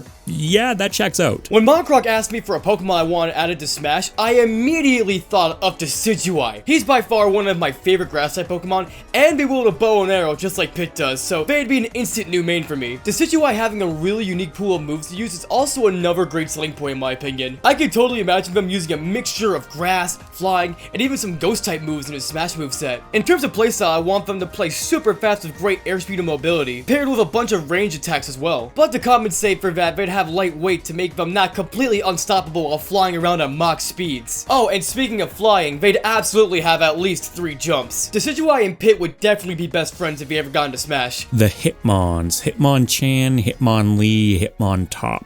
Hitmonchan is a boxer Pokemon, which raises some obvious concerns since Little Mac is in the game. The gimmick here would be elemental punches, which is something, but his whole thing is a boxer, and we already have someone whose whole thing is being a boxer F tier. Now, admittedly, there is room for a boxer who's better designed than Little Mac, but it's still too close. Hitmonlee is a kicker. It does a lot of kicks. That's something a bit different, I guess, although we already have multiple brawler style characters whose movesets are completely dominated by kicks. I'll do C tier for this one. I kind of want to go F as well, but at the very least it's better than Hitmonchan. Actually, I have that power. D tier. Let's bring the mice down there as well. Hitmontop. Okay, this one's a bit better, right? It is still a very basic fighter at the end of the day, but it's got a gimmick. It's got a point on its head that it goes on and it spins around and kicks using that. It's a direction. How many times can you really force that into its moveset though? And other than that, what does it do? It does a lot of kicks and a lot of punches. And I guess you could have it use the spike on its head offensively, and is kind of implied to have a capoeira based playstyle. The Japanese name is Capoeira or something along those lines. It's definitely the best of the 3. I don't even think it's a contest. Fighting types, like I mentioned, are inherently disadvantaged though, just in the sense that there are so many of them competing for slots. I don't think this is quite rising to the top. Its spin gimmick is not that interesting in the grand scheme of things.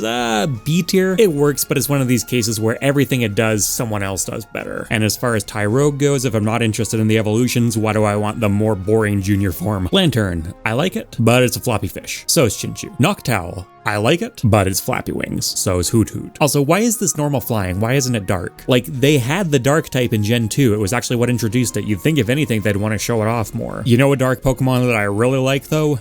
Darkrai, this dark phantom based around sleep and bad dream infliction. With a pretty good body type for Smash too, it does float, but it's got those quote-unquote coattails that you could drag along the ground and just treat as a hurt box. It's fine. Sleep is admittedly a bit of a tough thing to translate into a fighting game. You have to basically just treat it as like a stun effect, and Darkrai's signature ability is Bad Dreams, which poisons Pokemon essentially while they're asleep. And that doesn't work super well because you can't have them just passed out for extended amounts of time in Smash. It's more just like enough time to get a setup and then you move on with the game. It's kind of a shame because you can see how it would go. Its signature move Dark Void would put opponents to sleep, and then it could use something like Ominous Wind as an up special, and his body type is really good and it could have some incredible animation work on it, but I don't think I can go above a B tier, which is painful. I really like Darkrai, but you're just giving up a bit too much of its core identity for my liking. Plus, if you're going down the ethereal sleep-based Pokemon route, you're up against some pretty stiff competition. Mr. Danish Buttercookie, what you got for us? I think a super cool Pokemon to add to the Smash roster would be Gengar. Not only is he one of the most beloved Pokemon in the series,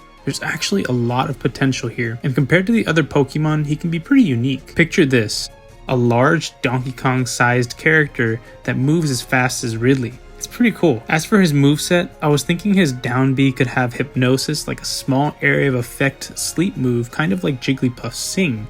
But even cooler would be that if he used it again on a sleeping enemy, Gengar would use Dream Eater and siphon the opponent's health. He could have Shadow Ball like Mewtwo, but I was thinking Dark Pulse would be some cool combo ender instead. This could be his neutral special, like you'd combo someone and at the end of it you just use Dark Pulse and it would just eliminate them. His up B would be Levitate or something simple, and then his side B could be something goofy like Lick or something. I think it would hit pretty hard. Maybe a command grab with Lick. I think his side B would be pretty goofy. And then I was thinking that after a certain amount of time, he would Mega Evolve.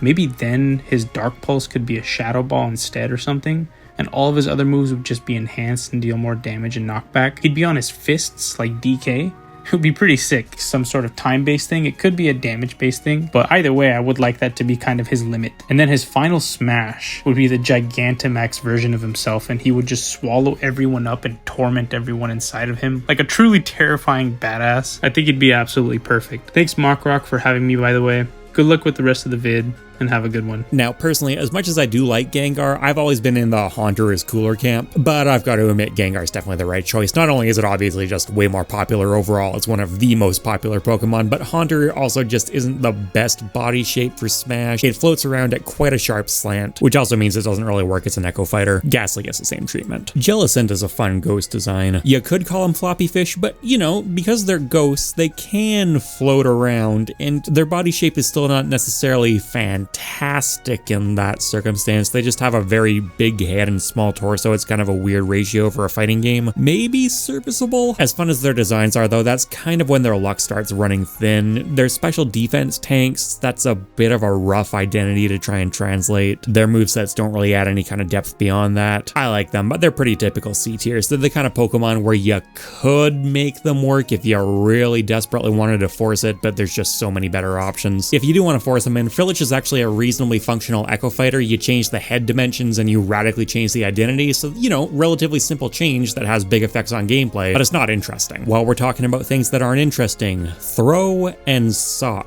It's Gen 5 remaking Pokemon again, the Hitmon Muppets. Oh no, they would totally work. Throw uses a lot of grapple style moves and then Sock hits you a lot. What, you want a medal for that? I refuse on principle to even entertain these things. Lowest tier I can give. Seismitoad. This is almost another Gen 5 rehash. At least it's a bit different though. It's a bigger, bulkier Pokemon and it's water ground instead of water poison, which means it's just kind of taking half a step off Toxicroak's toes and putting it right back down on Swampbird's. It's okay. C tier, I'd much rather take one of those. Palpitoad doesn't really work as an Echo Fighter. Okay, let's balance things out with a good Gen 5 Pokemon and even a good fighting type Pokemon, Mienshao. A speedy mid-range kung fu fighter who uses its fur like whips. That's actually kind of cool as a mid-range concept. Obviously, we already have tons of martial arts inspiration in Smash, including some that are very directly taken from real martial arts, but a dedicated Chinese style like Wing Chun or something like that, there's actually not really anything like that in Smash right now, and then you make it a sword fighter style, but not even really a sword fighter style, or even ignore the sword fighter parallels and just go to straight up whip strikes. That's pretty cool. Yeah, A tier. And then Mienfoo as an Echo Fighter would be the same thing without the whip strikes, so it would just be like swinging its arms and it's got stubby little hitboxes.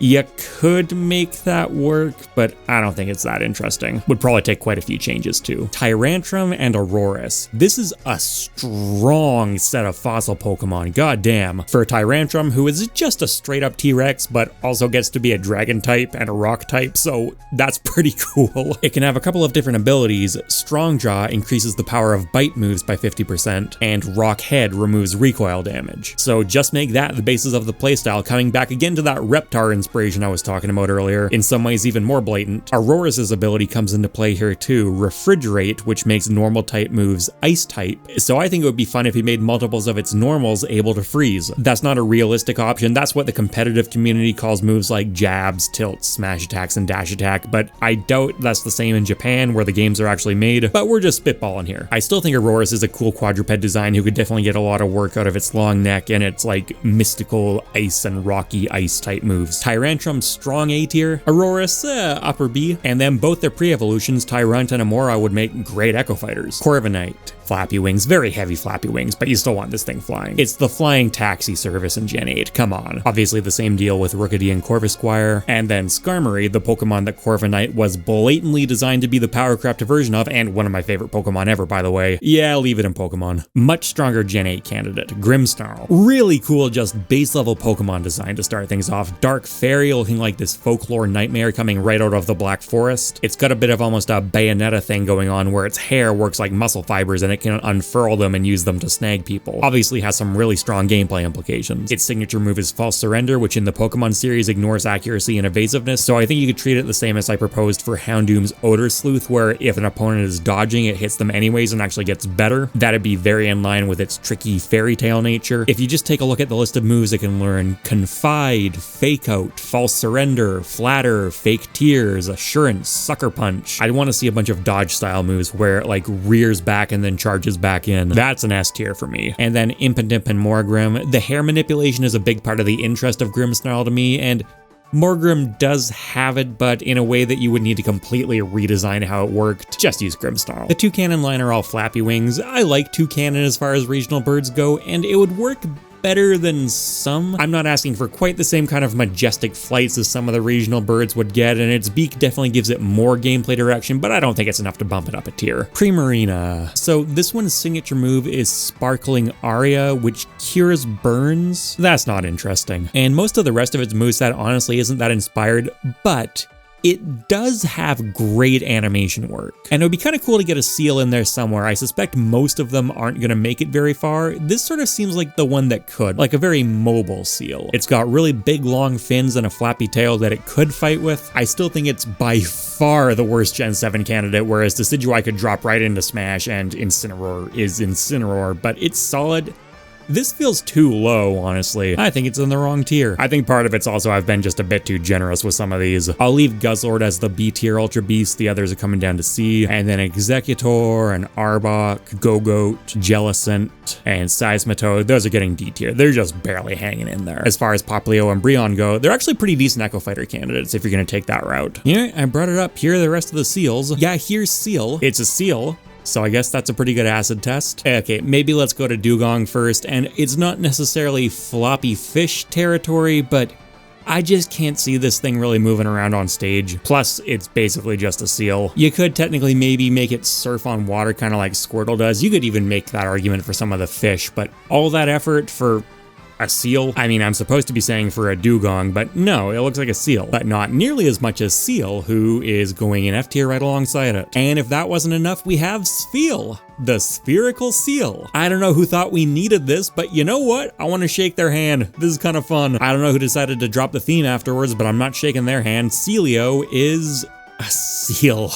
Again. It evolves into Walrein though, and Walrein is a Pokemon that I actually like. I use it on my Pokemon Legends Arceus team. It can be kind of a fun heavyweight, throw its body around a lot, use a lot of ice and water beam attacks, attack with its tusks, but it's fundamentally got the same problem where I just have a really hard time picturing this thing actually moving around on stage. You would need to force it to a degree that there are just so many Pokemon that wouldn't apply to. Spheel is getting comedy tier. I'll put it right up there alongside the other spheres. Execute's close enough. Why not? I don't know what Sealeo is doing here. Get him out of Pokemon too. Walrein should be a D tier or an F tier, but I'm gonna give it the bias bump up to C. Barraskewda is actually a pretty cool fish Pokemon design, but you know the drill, floppy fish. Arrokuda, it's pre-evolution though. That one's going in comedy tier because it's what Cramorant spends his time spitting out. Slacking is a Pokemon who's completely dominated by two things: ridiculously powerful stats and the Truant ability, which means it has to spend every other turn loafing around. You could kind of interpret that as a heavyweight design where it has really bad recovery on its moves or really bad startup. That's not quite extreme enough for me, and I don't think there's a way to really precisely translate this into Smash, so I would rather just let it be. Slackoth, its pre-evolution, looks kind of funny, I guess, but it's no Spheel, you know what I'm saying? Yeah, no one's asking for any of these, including Vigoroth, the middle evolution that just randomly becomes hyper aggro, although props for making a middle evolution that really does stand out. Speaking of the hyper aggro route, we've got Mankey, Primeape, and Annihilape. Mankey and Primeape are pretty bare bones, but Annihilape has some stuff going on. I know it's been really controversially powerful in the competitive scene. This is one where you could almost do Primeape turning into Annihilape as kind of a Super Saiyan limit break kind of deal. That is basically what's going on. Lore-wise, it evolves into Annihilape after its rage just gets too much for its physical body, which is why Annihilape is fighting Ghost type, which is a really cool typing. I still say you just go with Annihilape though, and despite the kind of cool flavor and legitimately interesting typing, direction-wise, it's not nearly as interesting as I might expect. Its signature move is Rage Fist, which powers up for every time it's gotten hit during the battle, and it's pretty easy to translate that into Smash, but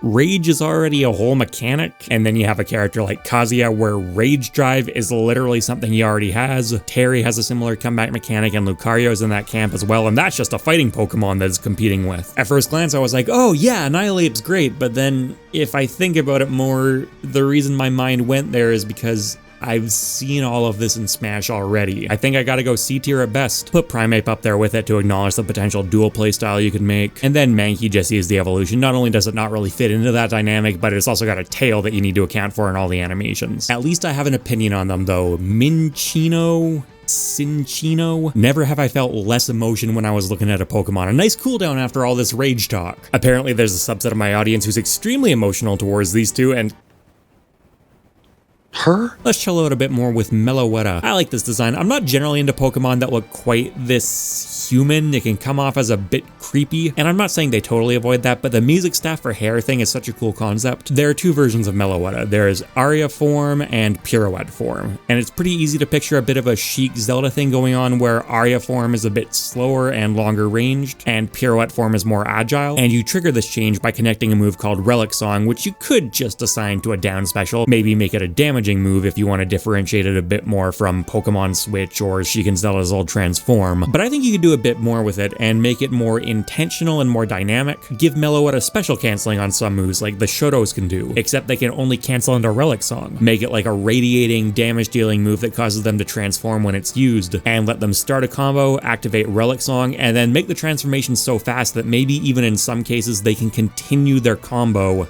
after the transformation. I think that concept is super cool, and there are a lot of form-changing Pokemon, but this one has some of the most potential as far as I'm concerned. That's an S tier. Let's stay on that music theme for a bit. Please welcome Nitmar to the channel, who's going to talk about Toxtricity. When people started talking about the very real possibility that a Pokemon could be one of Smash Ultimate's DLC fighters, I always sort of prepared for a very basic pick, a starter or a legendary, or God forbid, another fire Pokemon. But there was one pick that actually stood out to me, and to this day, if we have to get another Pokemon, this is one of my picks. We've never really had a music or sound-based fighter in Smash. We've had assist trophies, or like DK's old Final Smash, but we haven't really had one where the whole point was the music and the sound that this fighter could produce. So having a full fighter's moveset built around this idea of music would be really sick. You could have sound-based attacks, or like a basic projectile where it's a sonic boom of sound waves, and that's not even to mention the fact that Toxtricity is also a poison and electric type Pokemon. So we've got sound,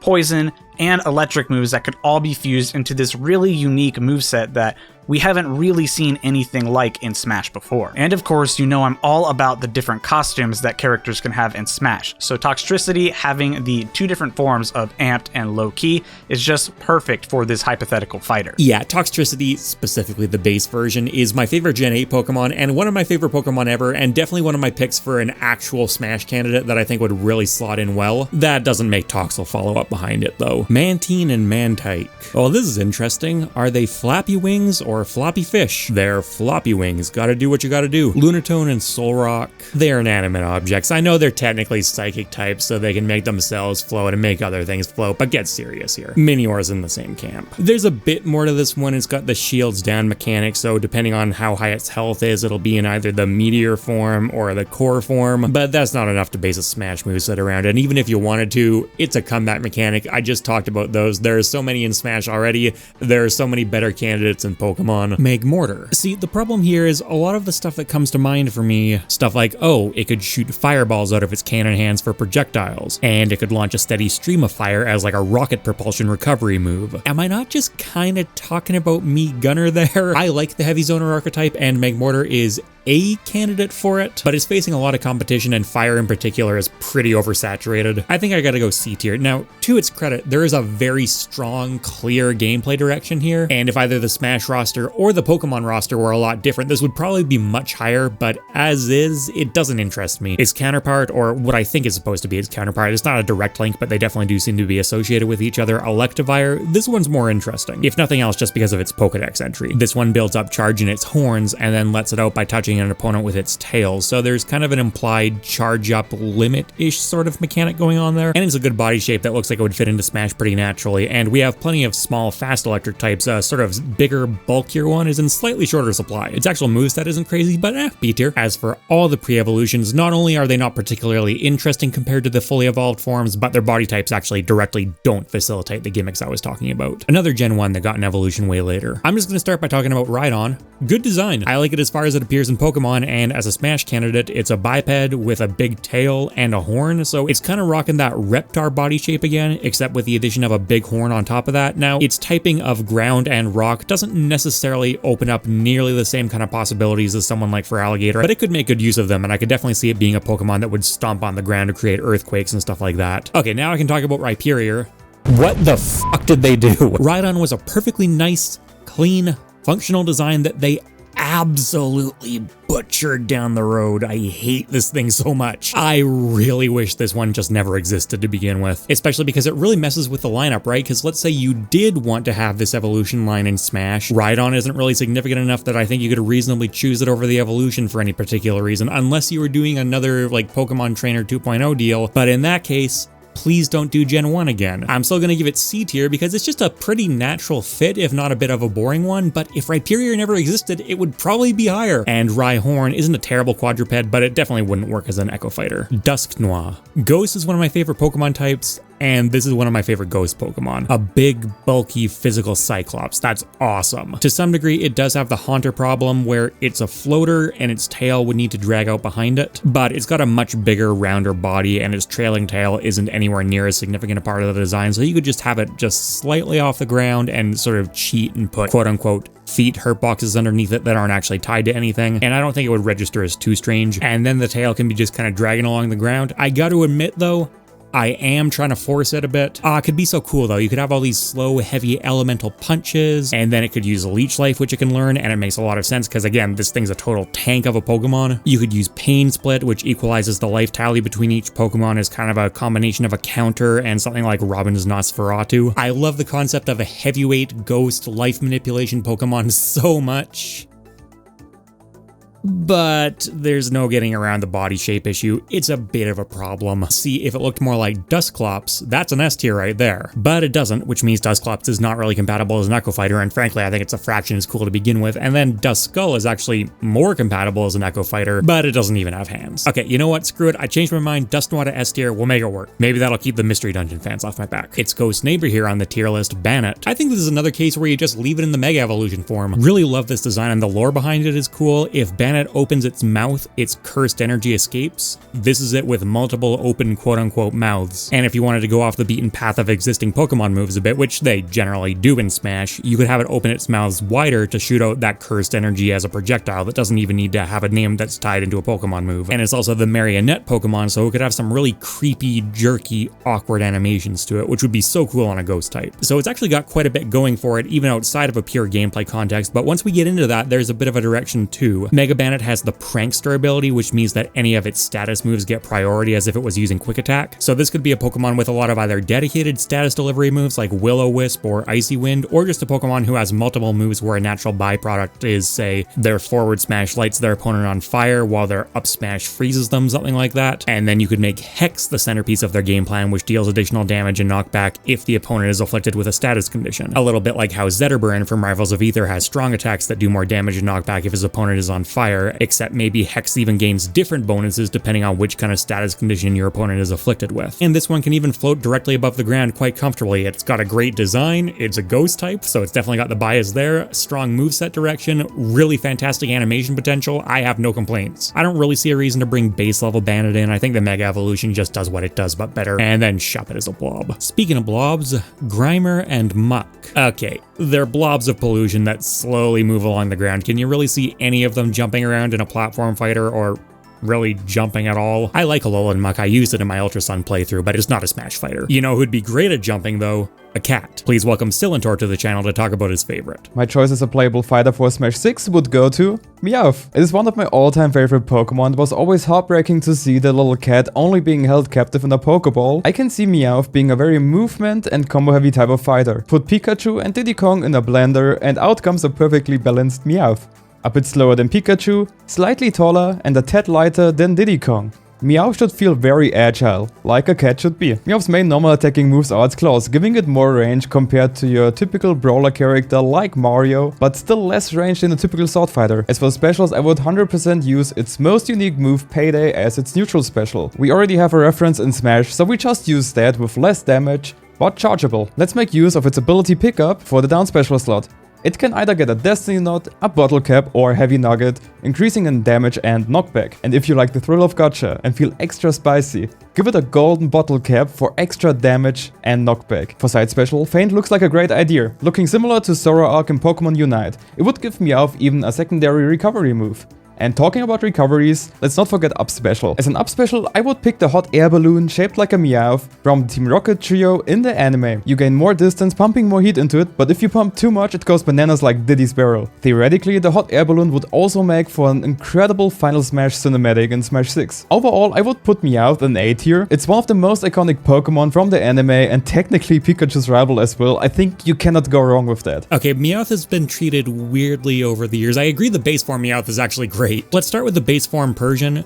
This is a normal type cat Pokemon that's just kind of a cat. It's the rare instance where I think its pre-evolution just wildly outshines it, right? Sure, the series' first boss character got a Persian, but Meowth got given one of the biggest recurring roles on the show for decades at a time. It has basically nothing to offer that other quadrupeds don't. I'm gonna put it in D tier instead of F just because it's functional, it's not disqualified or anything, but why? Still better than the Alolan Persian though. I'm just at a total loss for how this happened. Hey, you know, Meowth's cool, but what if we want to branch out from the normal type a bit? Let's give it a dark variant. Ooh. And that also finally gives us a chance to make Persian cooler, which has been getting upstaged by its pre-evolution for over 20 years. And what we ended up with was Persian through an Instagram filter with a watermelon bolted onto its neck. How did this happen? It's a shame because Dark Meowth makes a lot of sense, and I think you could make a really good Echo Fighter out of it compared to base level Meowth. You would just need to change a couple of moves around to reflect the dark typing. I think the devs kind of knew with this one because next generation, Meowth got another chance. Now, unlike Alolan Meowth, I'm not really a fan of the design of Galarian Meowth. It looks less like the young Viking thing they're going for and more just like a misshapen blob. But then we get to Berserker, the evolved form, and this one hooks me back in. It's pure steel type. You can have it attack with those horns on its head with Viking-inspired animations and a lot of metal claw moves. I still think out of this ridiculous number of variants, the one I would actually still prefer is just base level Meowth, but very solid B tier for Berserker. I would definitely take it. Its typing is definitely more interesting, and in-game it has more to pull from, but Meowth has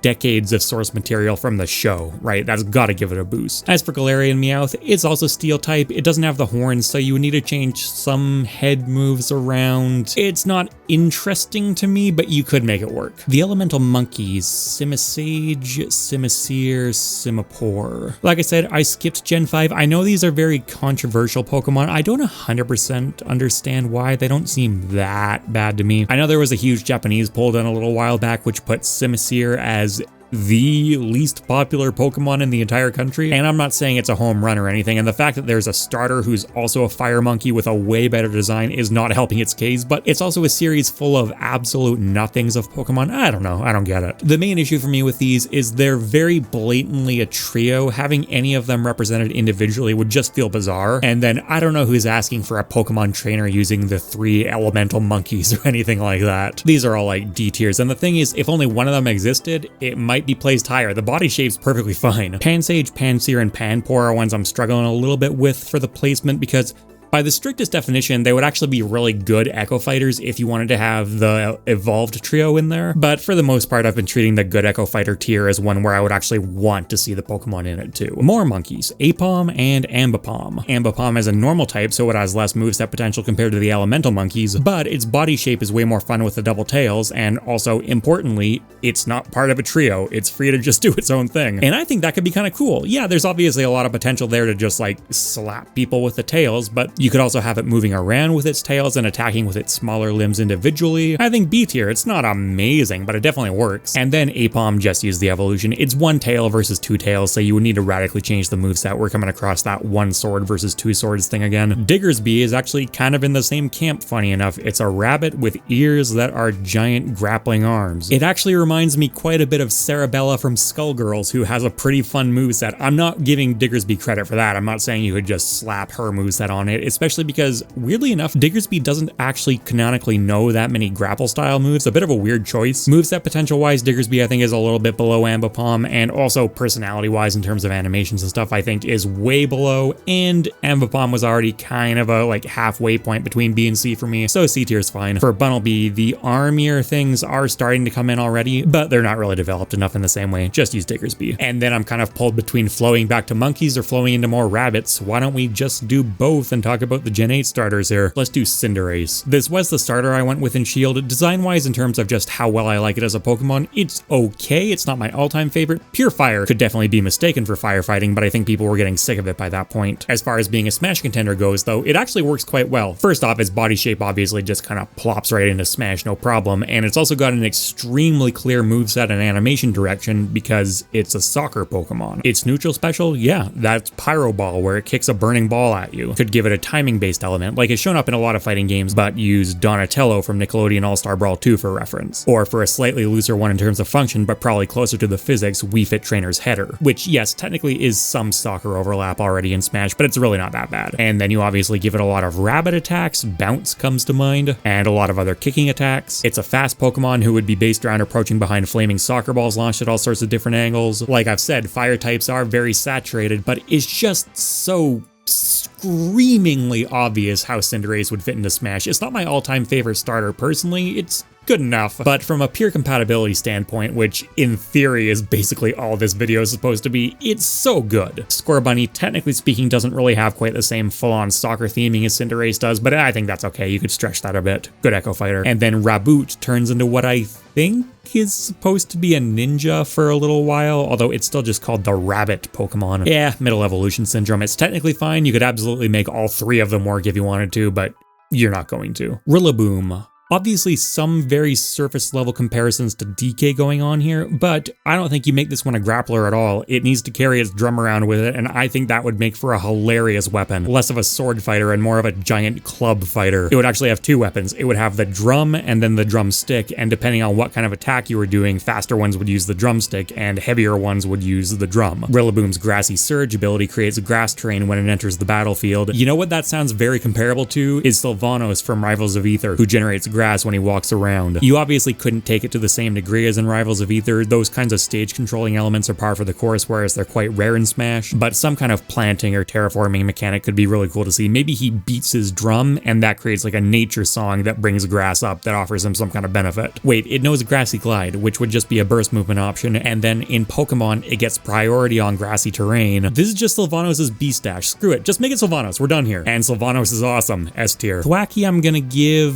functional Echo Fighter 2 because it's holding two sticks instead of a stick and a drum. You could almost make that work though. Its drum-based attacks would be faster and that could be kind of the differentiating factor. And obviously any attacks where Rillaboom is properly beating the drum, Thwackey would just be hitting two sticks together and getting more of a clack. But that's okay, that's actually kind of cool and thematically appropriate for an Echo Fighter. Like I said, with other starters, you'd probably go for Grookey instead, but it's got one stick, it doesn't really work. And then we get to Inteleon, who out of the three Gen 8 starters, I think definitely has the most awkward body shape. It's really skinny, which makes sense for its overall theming in Pokemon. It's got like a sharpshooter kind of thing going on. A sniper in Smash who's fast and skinny and impossible to hit. That doesn't sound super pleasant. This one I think gets dropped down to B tier. It's got a clear direction to follow at least, and it does get the starter boost, but this seems like by far the least fitting out of the three. Probably not that much fun to fight against. So we'll just use the evolution. Some parts would translate over okay, but my main issue with it is its arms and legs are very short, whereas Inteleon's are very long and skinny, and it would obviously use those for some attacks. Drizzle, I'm gonna do the same. You could probably make this one work. It's definitely a lot closer, and the smaller limbs, shorter limbs thing could be the differentiating factor, but why would you want to? Another Gen 8 Pokemon who's a lot of fun if nothing else.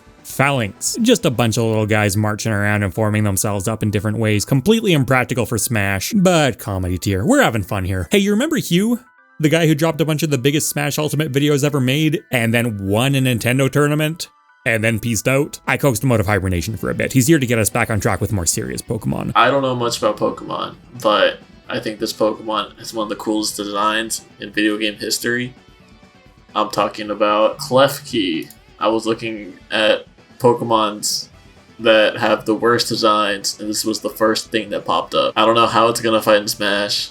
I don't know how it's even gonna move. This thing just float around? I guess it does, but this is my vote. I think this is gonna be one of the most inspirational adds into Smash. Okay, bye. Speaking of dumbass piece of crap metal object Pokemon, the Kling line. They're just gears. Like, am I missing something here? They're just gears. I'm not generally a big fan of this is an object Pokemon, but these have to be some of the worst examples. Get them out of here. Look at the Magnemite line, for example, the line that Clang is ripping off because Gen 5, of course. Are they the most brilliant Pokemon design ever made? No, and I don't really understand why when 3 of them are coming together, they're not connected magnetically, but at the very, very minimum, it is at least a few different objects stuck together in a visually interesting way, whereas Clang is literally just gears with eyes. And then the evolution, Magnezone, the more interesting one, is something genuinely different. Does that make it a good Smash candidate? No. Its body shape is totally wrong. These all hover off the ground. It does have a defined niche as a Pokemon that traps other steel Pokemon, but that's not really applicable to Smash. I mean, they're getting F tier, but, you know, they can stay in the series. Roserade, Grass Poison, which does directly compete against Ivysaur. The body type is totally different, and there is definitely some potential there. I'm still looking for the big, I'm a grass type,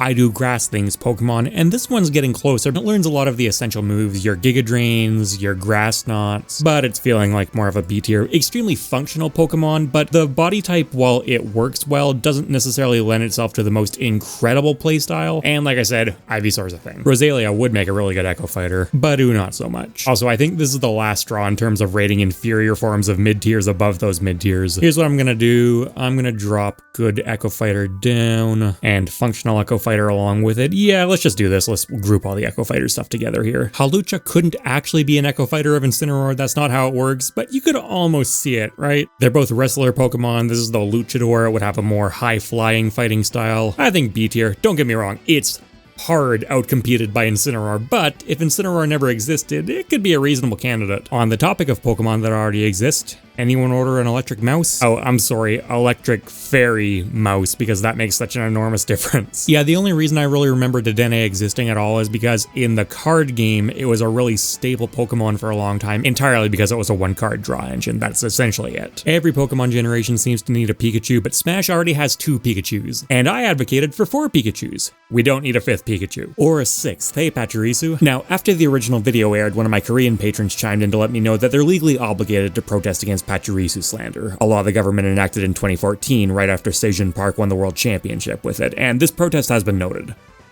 So anyways, going down there with Dedenne, I mean, Squovan and Greedent are just stupid squirrels too, but at the very least they're not electric type, and they're so audacious about their designs that I actually kind of respect it. You can have comedy tier. Meryl was the original, also a Pikachu, but you know, it was Gen 2, they could get away with it a bit more, and to this day it's still doing something more unique than a lot of them. Yeah, sure, it's a mouse, but it's a water fairy mouse, and it turns into a water fairy rabbit. Azumarill's the interesting one here. It's actually shockingly powerful. It learns Belly Drum, which gives up a giant chunk of its health in exchange for maximizing its attack stat, and it has the ability Huge Power, which just straight up doubles its attack stat, and I want all of that brought in and just make Azumarill a pure aggro character, the glass cannon to end all glass cannons, and you could enforce that aggro playstyle by having Belly Drum work not too dissimilarly to how it does in Pokemon. You activate it as a special move and you take a bunch of damage and it gives you a huge power boost, but one that's only active for a certain amount of time, and you don't give Azumarill any projectiles, so it has to go in. It sounds, let's be honest about this, kind of toxic, but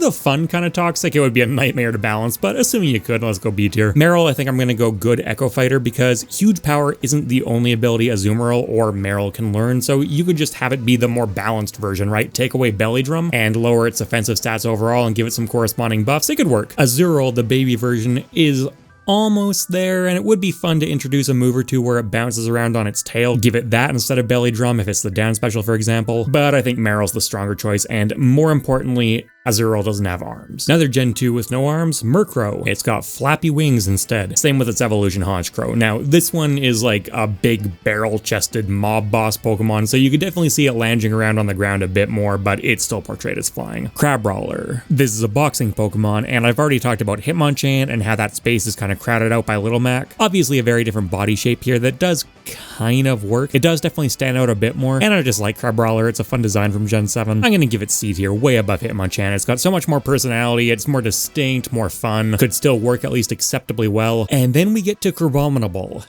You carry Crabrawler around with you for ages, you don't get to evolve it until you scale a summit really late into the game, and this thing pops out.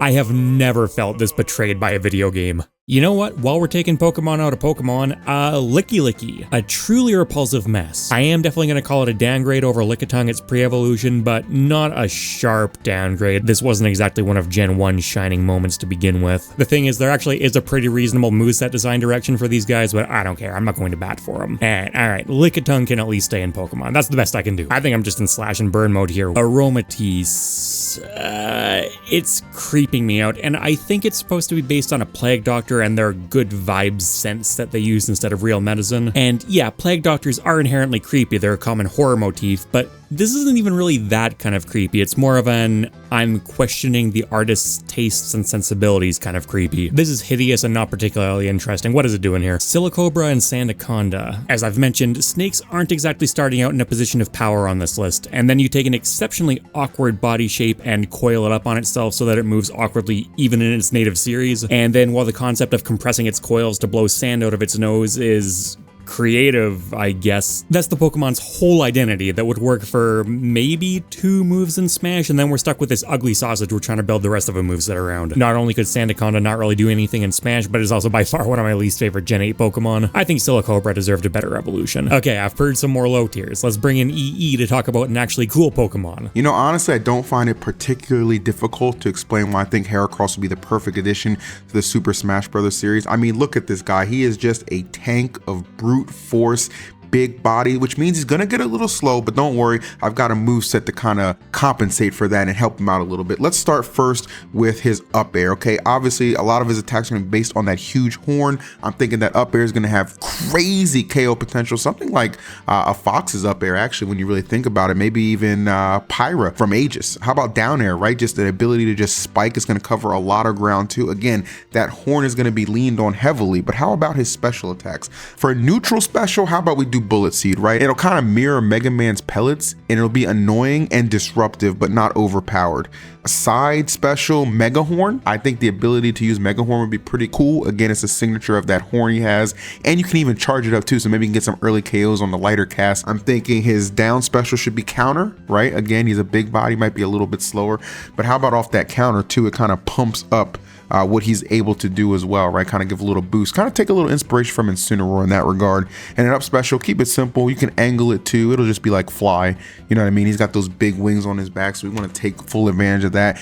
And if we want to go down the route of his special, I'm talking about that ultimate attack, that Super Smash transforming badassery, Mega Heracross, and you can let your imagination run wild from there. And then Pinsir, who I think is kind of the original Heracross. There's a lot of parallels between these two. Also a very strong design. In some ways, I would say even stronger than Heracross. Those horns are a really distinctive, interesting design element that you could use. Its limbs aren't as well set up for it, though. That does limit what it can do a bit more, and while its horns are interesting compared to Heracross, which has a more standard one, I don't think they lend themselves to as diverse a move pool as Heracross can get out of it. Yeah, you can do more Vice Grip style moves and stuff like that, but in terms of headbutting from different angles, I think Heracross has the edge. I really like them both, and I think you could definitely make them both work. Heracross is the overall stronger option, though. I think A tier instead of S for Pinsir. Togedemaru. This is Pikachu again. You're not fooling me with that steel typing. Look at these. Absolutely shameless. Certainly a more interesting group of Gen 7 Pokemon, the Guardian Deities. Tapu Koko, Tapu Lele, Tapu Bulu, Tapu Fini. See, on an individual basis, I really like all these designs. There's definitely a lot of diversity between them, and I love the fact that they can transform essentially into various animal-shaped masks. The deeper I get into the list, though, the more I'm starting to sour on these linked legendaries, because I really don't like the idea of just choosing one, and I also don't necessarily love the idea of bringing all 4 of them in. Now, you could, an island trainer, a Gen 7 trainer could be interesting that used all 4 of them, but even then, if you're going to take that approach, aren't there other Alolan Pokemon you might want to make use of more? I mean, Tapu Koko does play the largest role in the Sun and Moon games, and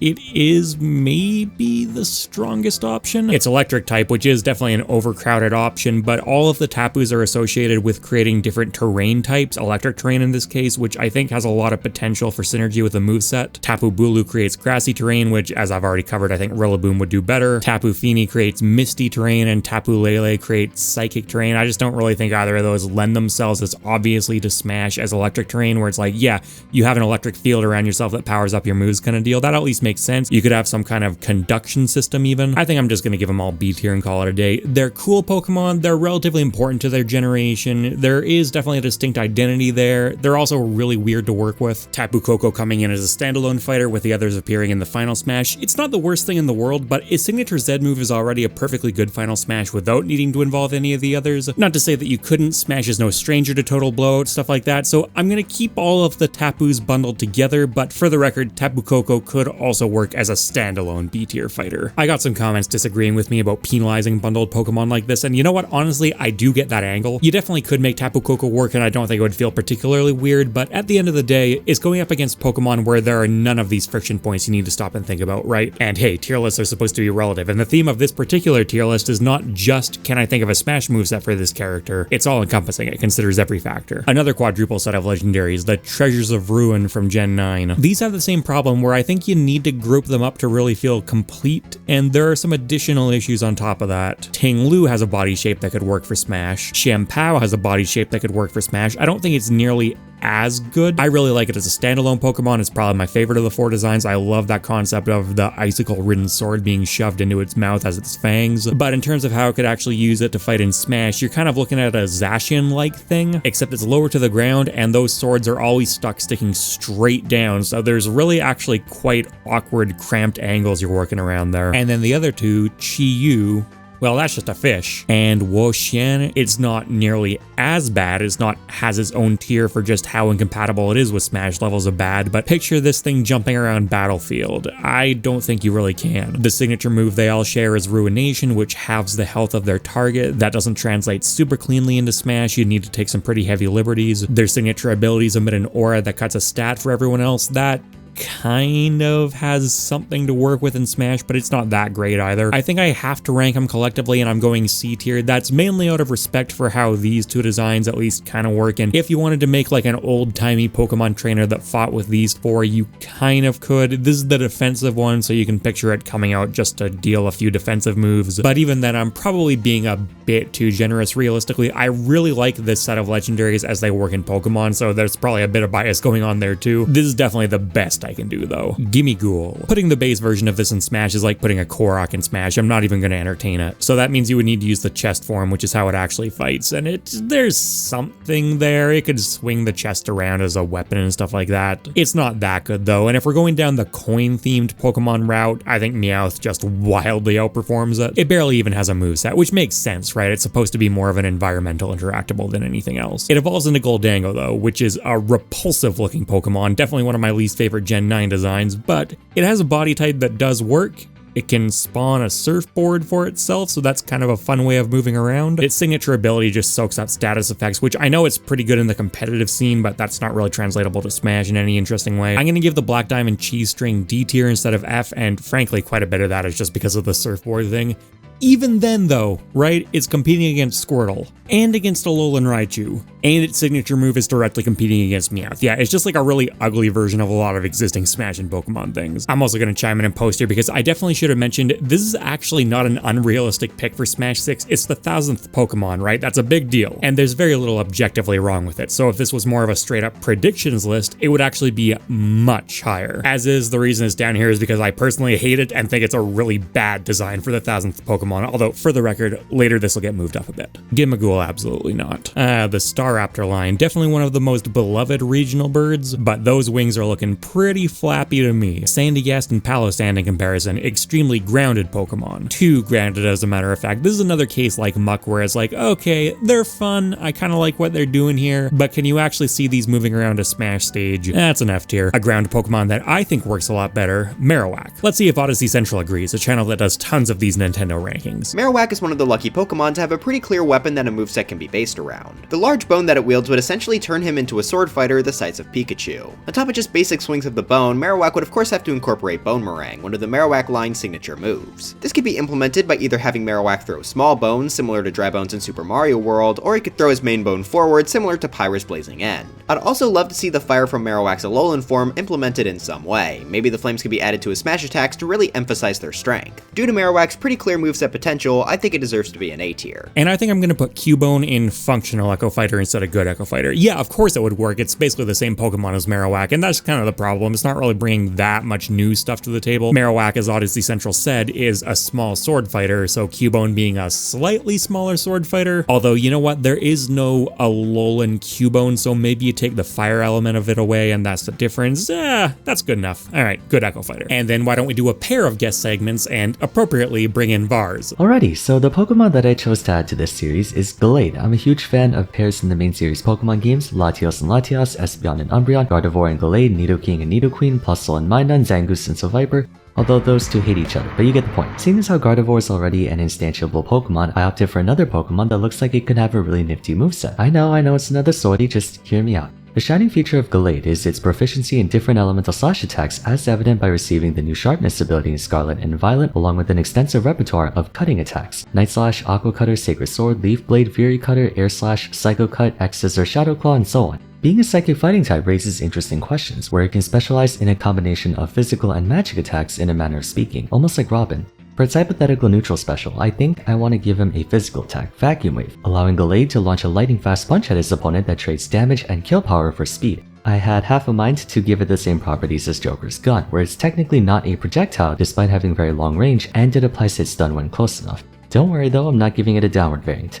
For its size special, I want to make that one Night Slash, and make it his burst movement option of choice, disappearing before reappearing and striking kind of like Meta Knight's Dimension Cape or Greninja's Shadow Sneak, but only horizontally. With Night Slash also having increased crit chance, it can have a tipper sweet spot where the farther he uses it, the more damage it can do, or it can be a center sweet spot where if he appears right next to his opponent, it does a lot more damage. Now, I'm not really sure what moveslot I want to fit this into, but I also do want to give him Brick Break as sort of a shield pressure tool. I'm surprised they didn't give that to any of the existing Pokemon characters, but if Gallade were to ever be introduced, I want him to be a more tactical sword fighter with a mixture of close range, mid-range, and long-range pressure, as well as some utility options to highlight the psychic portion of his identity. Maybe have down special be Psycho Cut, a ranged attack that can absorb projectiles mid-flight and add it to its own power. Almost like Revenge turned into a projectile, so if you expect a Samus to throw a charge shot at you, you can use Psycho Cut. It's a projectile that eats other projectiles. For the most part, I want to give him all kinds of different attacks for his normals, finding some way to incorporate Air Slash, Leaf Blade, X-Scissor, Fury Cutter, and the like, although maybe I might be a little too ambitious and that might come off as like Fighters Pass 3 stuff.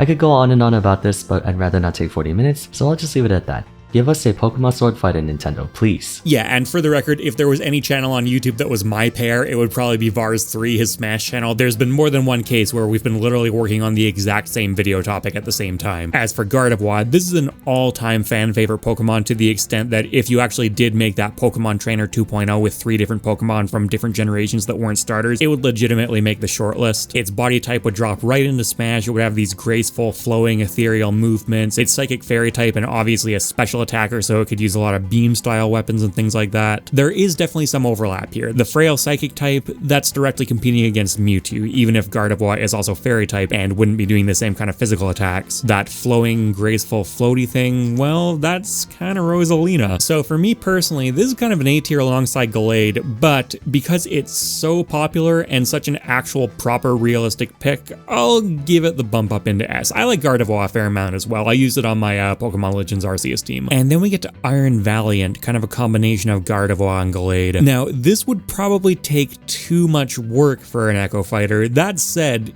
it's pretty awesome in its own right. It's got like a detachable double-bladed staff. It's fairy fighting type, a combination of Gallade and Gardevoir. Yeah, screw it, S tier. I would actually take this over Gardevoir personally. Another really strong Gen 3 Paradox Pokemon pair, we've got Hariyama and Iron Hands. Hariyama kind of speaks for itself. A sumo wrestler Pokemon? Yeah, that's great. Obviously, you make it a grappler and give it a lot of throws and a lot of shove type moves maybe. Or, you know, just make it E-Honda. I would probably actually be kind of disappointed if there wasn't at least a loose E-Honda reference on there. Iron Hands is potentially really interesting too though, because it's still a sumo wrestler and all of the Iron Paradox Pokemon are associated with electric terrain. So what if it had the ability to create an electric sumo ring? If it got in close range of its opponent and fulfilled certain conditions of some kind, it could force them into a really confined space for a second or two. That's a dynamic that really only exists in Smash right now with Steve block placements. I think Hariyama and Iron Hands are both getting S tier. I'd be so happy with either of them. And then even Makahita, the pre-evolution, really good Echo Fighter candidate. Escavalier. This is kind of Beedrill, isn't it? Wait, it's Gen 5 again! Okay, it is Steel type, so it's got its own thing going on, but come on, this is the same body shape as Beedrill, upstaged. Couple things I can bring up retroactively on this one. First off, the comments roasted me for calling it Escavalier when it's clearly based on a Cavalier, so yes, fine, Escavalier, you got me. And then those same comments tried to tell me that Escavalier should be upstaging Beedrill, not the other way around. So, let's just create a new tier here, just move it all the way down there, and yep, tier list looking better already. As for Carablast, it's just kind of a little nothing bug. Wait. It's another Pikachu? Okay, we're making a Pikachu tier below F tier. This is actually starting to piss me off now. Shinx is veering dangerously far in that direction, but you know what? It comes back and sticks the landing. Luxray is a bit of an oddity. It looks to me like it should be electric dark, but it's just pure electric type, and also it's not actually that fast, but it is very physically offensive. I think that carves out its niche in the typing pretty well. Can easily picture it throwing itself into you with Wild Charge, and then it learns all of the different elemental fang attacks. I think there are stronger quadruped candidates out there, but is a solid B. Helps that Shinx would make a pretty good Echo Fighter, and then Luxio's got middle evolution syndrome pretty bad. Wishy-washy. That schooling mechanic when you're at high health that turns into a single wishy-washy when you're at low health, that's kind of an interesting dynamic. The opposite of a comeback mechanic. If only Smash took place underwater. Barbaracle. This is a disgusting Pokemon. I think the core idea of the design's kind of cool, but I hate how it's been executed. That said, most shell-based Pokemon couldn't really function in Smash that well. This is a significant exception. It lends itself to being a slow heavyweight grappler, very much like Machamp, arguably more so though because even its head is a hand. So this is definitely where you bring Clamp into the picture. It would also be a great fit for Razor Shell. It could use Shell Smash as a time-based all-out attack style move, kind of an extreme version of Shulk's Buster Art and Smash Art put together where it dishes out a ton of damage and knockback, but at the same time, Barbaracle becomes extremely vulnerable while it's active. I hate putting it in S tier because of how hideous it is, but yeah, this is an S tier. Binacle's not supposed to be all there yet, and it shows. Shieldar and Cloyster are a good example of the kind of thing I'm talking about, right? Technically speaking, they're not floppy fish, but actually, yes, they are. They really need to be in the water. Clamperl, same deal, and I actually totally forgot to bring it up when I was talking about Huntail and Gorbis. Who remembers Clamperl? Lotad, Lombre, Ludicolo. They're kind of fun Pokemon, but their whole thing is that rain dish above their head, which is why they have the rain dish ability. Their weather Pokemon is just way too inextricably tied to their identities. Morpeko.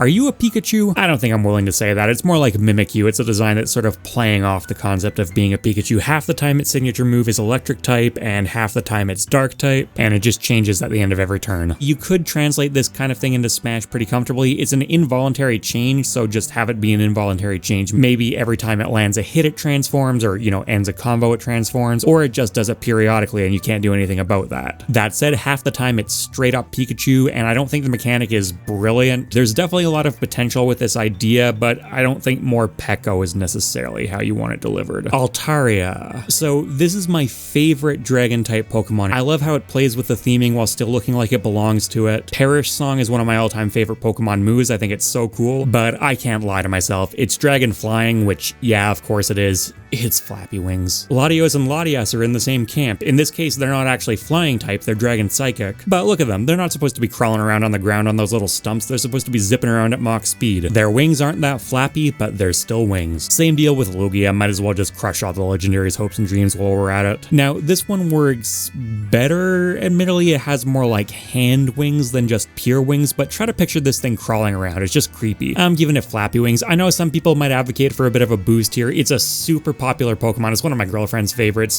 Its body shape just doesn't work, and for me personally, it's not getting any kind of bias bump. It could have kind of a cool built-in Echo Fighter with Shadow Lugia, even though it doesn't appear on this tier list, but it's not really fixing any fundamental problems. Ho-Oh doesn't fare any better. I really like Ho-Oh. This one hurts. Not as much as with Articuno, though, my favorite ice type of all time. And I've got to do the same for the entire original legendary trio.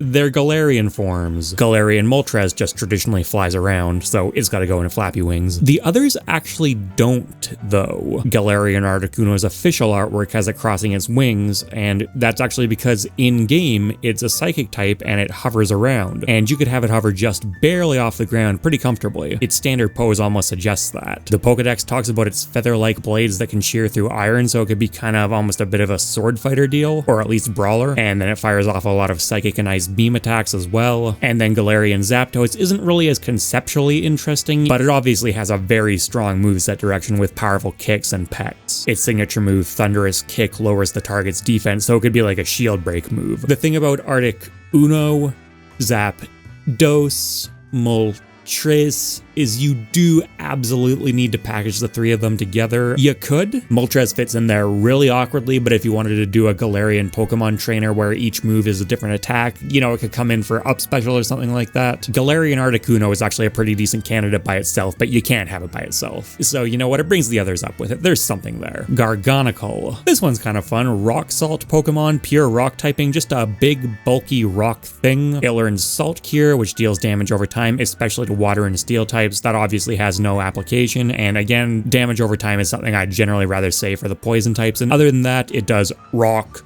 stuff. That's basically it. There are better heavyweights, there are better rock heavyweights, but it's kind of a fun design and functional. I don't think we need to see it more than once though. But while we're talking about I'm a rock Pokemon, Golem's been around since the beginning as the textbook example of that, even though it's dual rock ground typing, which I think actually makes you more rocky. Its design direction is pretty clear. It throws rocks at you, it rolls into a ball and charges at you, probably with armor on it. It smashes into the ground to cause earthquakes and stuff like that. Alolan Golem has a railgun on it that fires electrically charged rocks, which is not that substantial a difference, and it's awkward and I don't really like it, and you would need to give up a lot of rolling type moves, unless those prongs are retractable, which in Pokemon I actually don't know if they are or not. Kind of a moot point for me though, because the Pokedex says that because it can't fire rocks very fast, sometimes it just gets frustrated and grabs a Geodude and shoots those instead, and that's comedy. I care about that way more than anything else it's doing. As for the original Golem, that's an A tier. It's such an obvious representative for its typing, and it's also known as being a very common like exploder self-destruct kind of Pokemon in previous generations. As for the pre-evolutions, none of them really work body shape wise, and Graveler in particular, I've just never liked how it looks. Geodude I'm more of a fan of, but it's just not compatible. Wooloo, very different roly-poly thing. Okay, apart from rolling around, there's basically no moveset potential there whatsoever, but it's Wooloo. As for Dubwool, its evolution, not as funny, and then it's just kind of Tauros or Gogoat at home, which I was not big on to begin with. I'm in a good mood, I'll put it alongside Gogoat. Let's get something with a bit more substance. TierZoo's coming back on to talk about his favorite Pokemon, and actually one of my favorite Gen 3 Pokemon, who I always thought deserved a bit better. Also, as a side note, I just asked the guest to submit audio. The animated demos that he provided are all him, and when I first brought this up, he showed me notes for other characters he was already coincidentally doing this for as a design exercise, so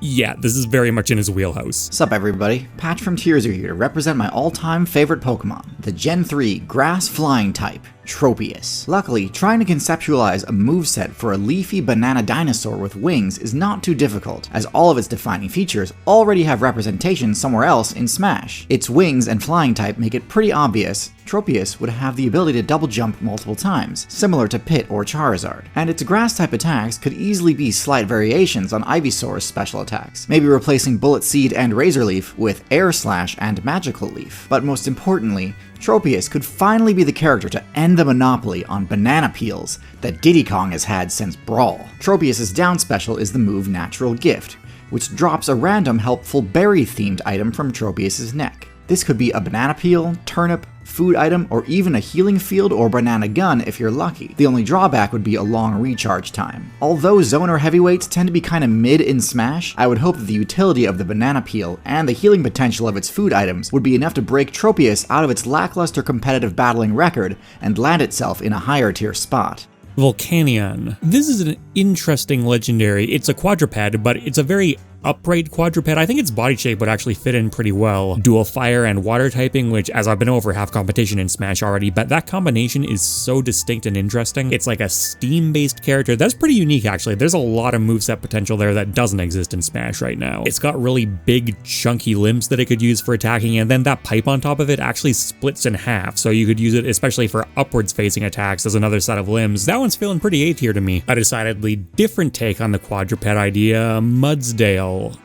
It's a horse? Like, it really is just a horse, and it's pure ground type, so it would obviously use a lot of mud-based moves. Do I like it? I'm honestly having trouble deciding. This seems like a comedy tier to me. I don't think it's supposed to be a funny Pokemon, but I find it funny. And I gotta say, if you do want to take that approach, Mudbray would actually be a pretty great Echo Fighter. I'll take Rapidash a bit more seriously. It's still very much a horse, but it's not just a horse. You know, it's a fire unicorn. There's definitely more moveset potential there. It's got all of the same horsey kick attacks, just delivered a bit more daintily, and then you've got that horn to skewer people on, and obviously is going to throw out a lot of fire attacks, probably more on the physical side. And then Galarian Rapidash, just straight up My Little Pony. It's Psychic Fairy, which is definitely a more interesting typing compared to pure fire, especially in context of what's already in Smash. Its signature ability, Pastel Veil, just protects against poison. That doesn't really have any use. I'm kind of split between these two because as far as being physically aggressive quadruped designs, they're both decent. I think it actually fits into the original Rapidash better, but obviously Galarian Rapidash is more interesting. You know what? I'm just going to put them both in B tier. I'm not even going to worry about the Echo Fighter thing. I'd be happy with either of them about the same. Okay, so I was going to put the Ponytas in Functional Echo Fighter because the original Ponyta doesn't have the horn, but Galarian Ponyta does, which means it works way better in the role. Okay, that puts it over the edge for me. Galarian Rapidash is going to stay in B tier, and OG Rapidash is going to get just use the evolution, which is where I'll put the original Ponyta as well. Okay, now what happens if you put something on the horse? This may be getting a bit into the clunky side for Smash, but because Calyrex is so much smaller than Glastrier or Spectrier, I don't think it's really that substantially different than just bringing a quadruped horse into Smash, which is, I think, somewhat doable. If anything, making the body shape more upright makes it fit in a bit better. It would be a very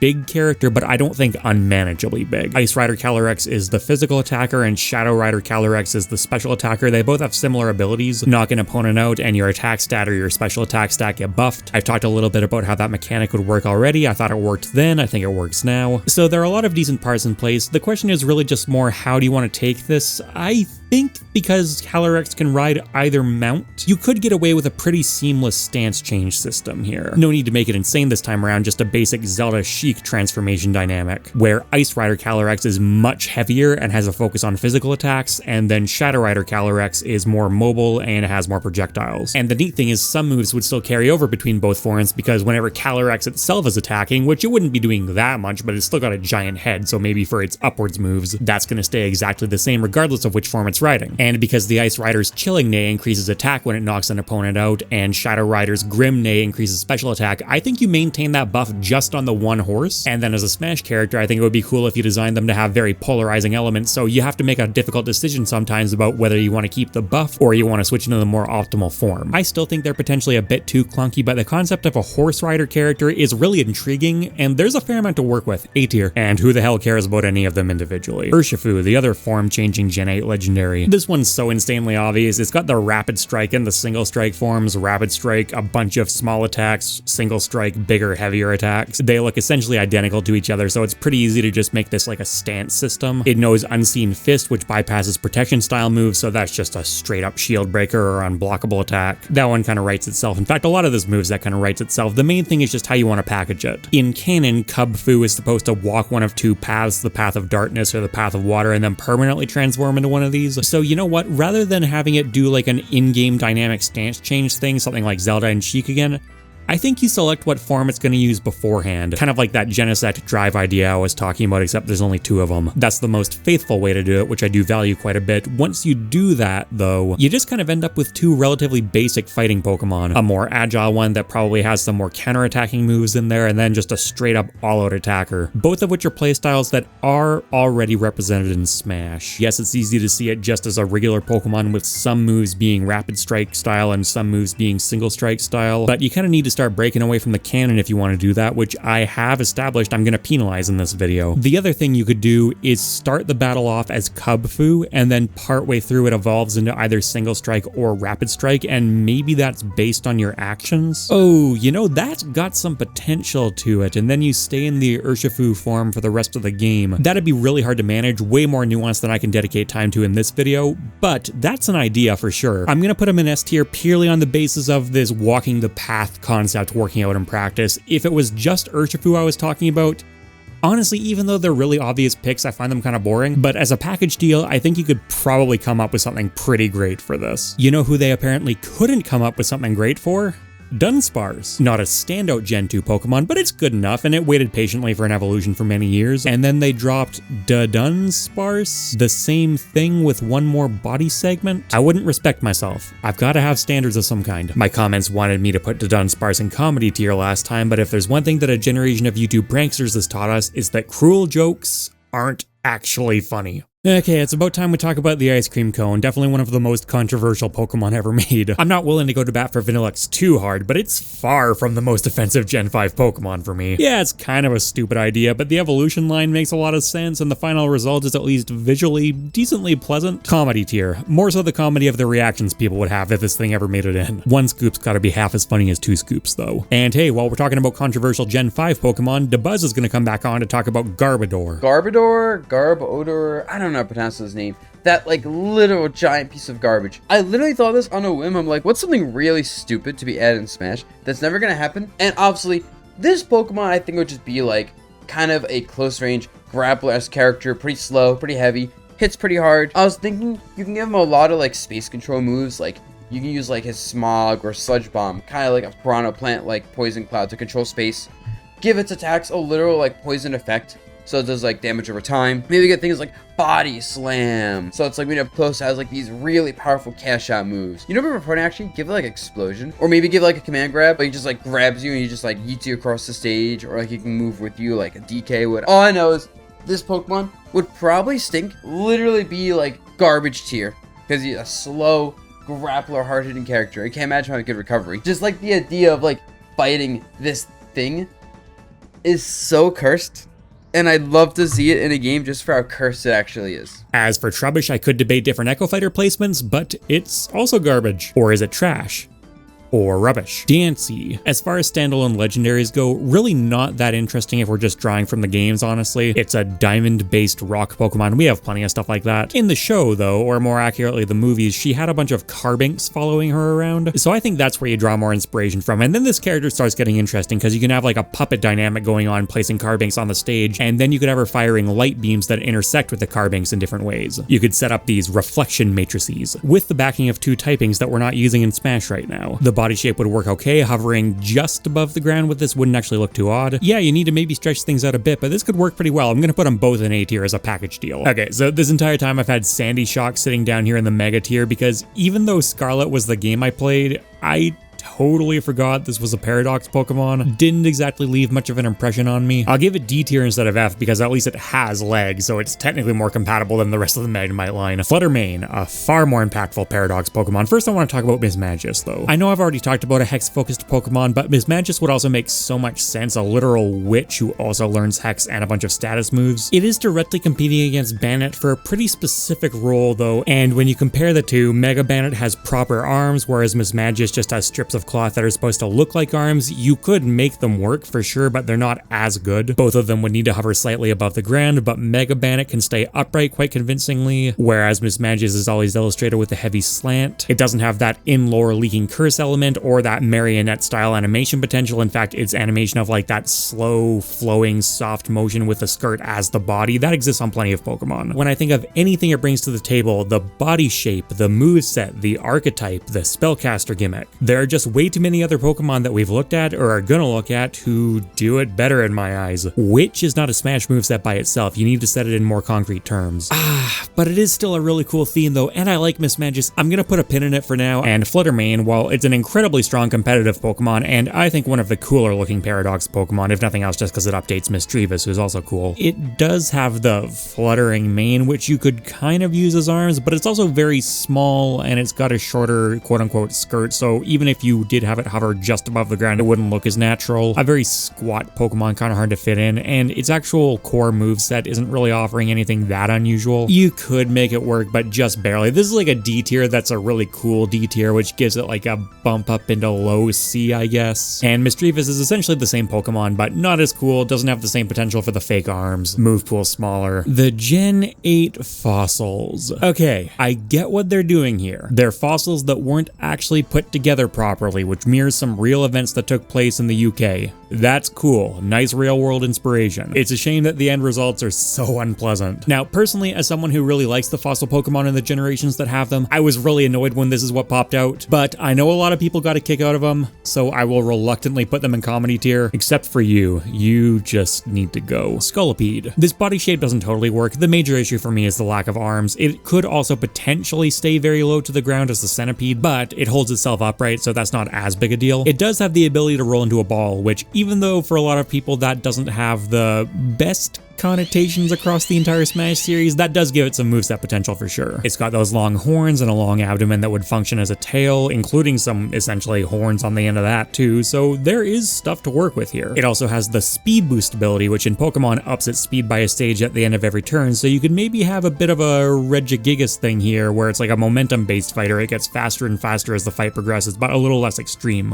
B tier, I can kind of see it. The other two, not so much. Venipede is a bug, and Whirlipede is a bug ball. Not even a funny enough one for comedy tier, so sad. Another bug ball, Tarantula, which takes kind of a weird evolution leap into Spidops. I think I might actually like Spidops, though. It's Spider-Man, but an 8-limbed Spider-Man, and an 8-limbed spy on top of that. You can make moves like Silk Trap, String Shot, and Sticky Web, essentially the basis of its entire moveset. A lot of tether moves and burst movement options and silk projectiles, just basically make it Spider-Man, seriously. Then it has some interesting movement and attack potential with the 8 limbs that are held more like 4 most of the time. You just break them apart when needed. It's got Stakeout as an ability, which does more damage to Pokemon switching in, so why not just have that in Smash as a fun little passive where the first hit you land on an opponent who's respawned is extra powerful. Honestly, I'm shocked I'm doing this. S tier. I want 8-legged Spider-Man in Smash. That's something I'm finding out about myself. Tarantula can join the funny orbs. It's a goof. Wait, what is Double doing here? Get up there. Glalie another ball, and yeah, it's kind of nothing. The horns aren't enough to give it a real moveset, and it's not even that funny. I have no idea why this one got a Mega Evolution. Frostlass, though, Snorunt's female equivalent. This one's got some potential to it. Obviously a way more fitting design,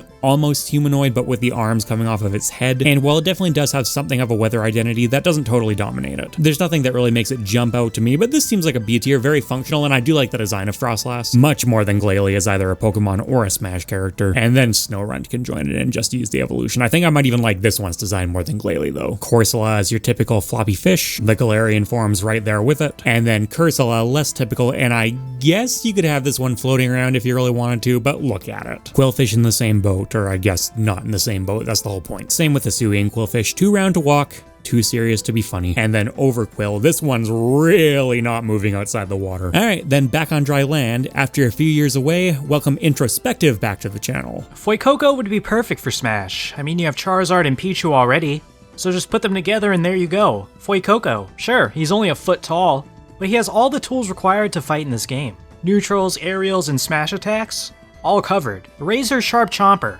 Just look at that top tooth. He may only have nubs for hands, but he can definitely throw them. Fury Swipes for his jab, perhaps? And that tail? Give the whole thing a sweet spot to compensate for the length. Just shut up, alright? He's a growing boy. But his up air would be his strongest move, thanks to his, 2 hairs? If you get killed by those two, then we call that chucking the deuces. He's a little guy, so he can do no more than an Ember for his neutral B. But it would be cool to leave a fire on the stage that he can knock opponents into for combos, kinda like the Belmonts, except you can have multiple around the stage at once, and way cooler because it's Fuecoco. Side B can be a rollout type move. If Yoshi can roll around, then so can this dino looking boy. Maybe it can leave behind a trail of flames as well that functions like his Ember. If you haven't guessed by now, I really just want a character who can light up the entire stage on fire. Up B can be Overheat, where he charges and then launches upward with a hitbox, but also takes some damage. Guess he really is like Zard and Pichu. This can be angled and has a lot of kill potential. It would be really cool to combo into from the fire traps that I mentioned before. Also, based on how long you charge it, is how strong and far it goes. And for down B, he has a counter. Nah, I'm kidding. I think it would be cool to have a sort of status effect defensive move like Mud Slap that stacks. Land it 3 times within a time period, and your opponent's next attack that should land will miss. Again, easy to stack thanks to your fire traps if you catch your opponents in them, but it also puts out your fire traps if you hit them with mud, so you have to be careful throwing it out. I think that'd be a cool mechanic. But ideally, pass on the Rock Smash to my man Fuecoco. If Charizard no longer has it, then I would at least want to see a 1-foot-tall Dino Croc smashing a comically large rock with his forehead. Hopefully this moveset could make him top tier. I mean, there has to be at least one fire-type starter in this game that makes it there, right? Who am I kidding? Just look at this adorable little guy, of course he's top tier! So I guess that kicks off talking about the Gen 9 starters, Crocalor. You know, starter middle evolutions don't exactly have the best track record, but this one's a winner in my eyes. The egg in the middle of the sombrero is a fun design, and I like what it's leading into. That said, what it is leading into, Skeledirge, is so much better. This is one of my favorite starter designs ever. A flaming ghost crocodile who fights alongside a little fiery bird. That is such a cool concept. Now, how does that translate into being a Smash character? He's kind of low to the ground, unfortunately. I'm willing to overlook that to a certain extent for a few reasons. He does stand upright sometimes. I don't think enough to make him stand upright as his idle stance in Smash, but you could maybe consider it. I'm almost willing to force it through because there's so much moveset potential with him fighting in tandem alongside the bird. Admittedly, a bit like Duck Hunt, but with way less focus on spawning stuff in and just making the bird itself the projectile. Maybe using Torch Song as the neutral special and then a couple of other moves that can launch it out, and then maybe some ways to control it while it is out, sort of self-intercepting it before it makes its way back to Skeledirge, and then it's got those giant jaws and a big sturdy tail. So there is so much moveset potential there, and I love the design.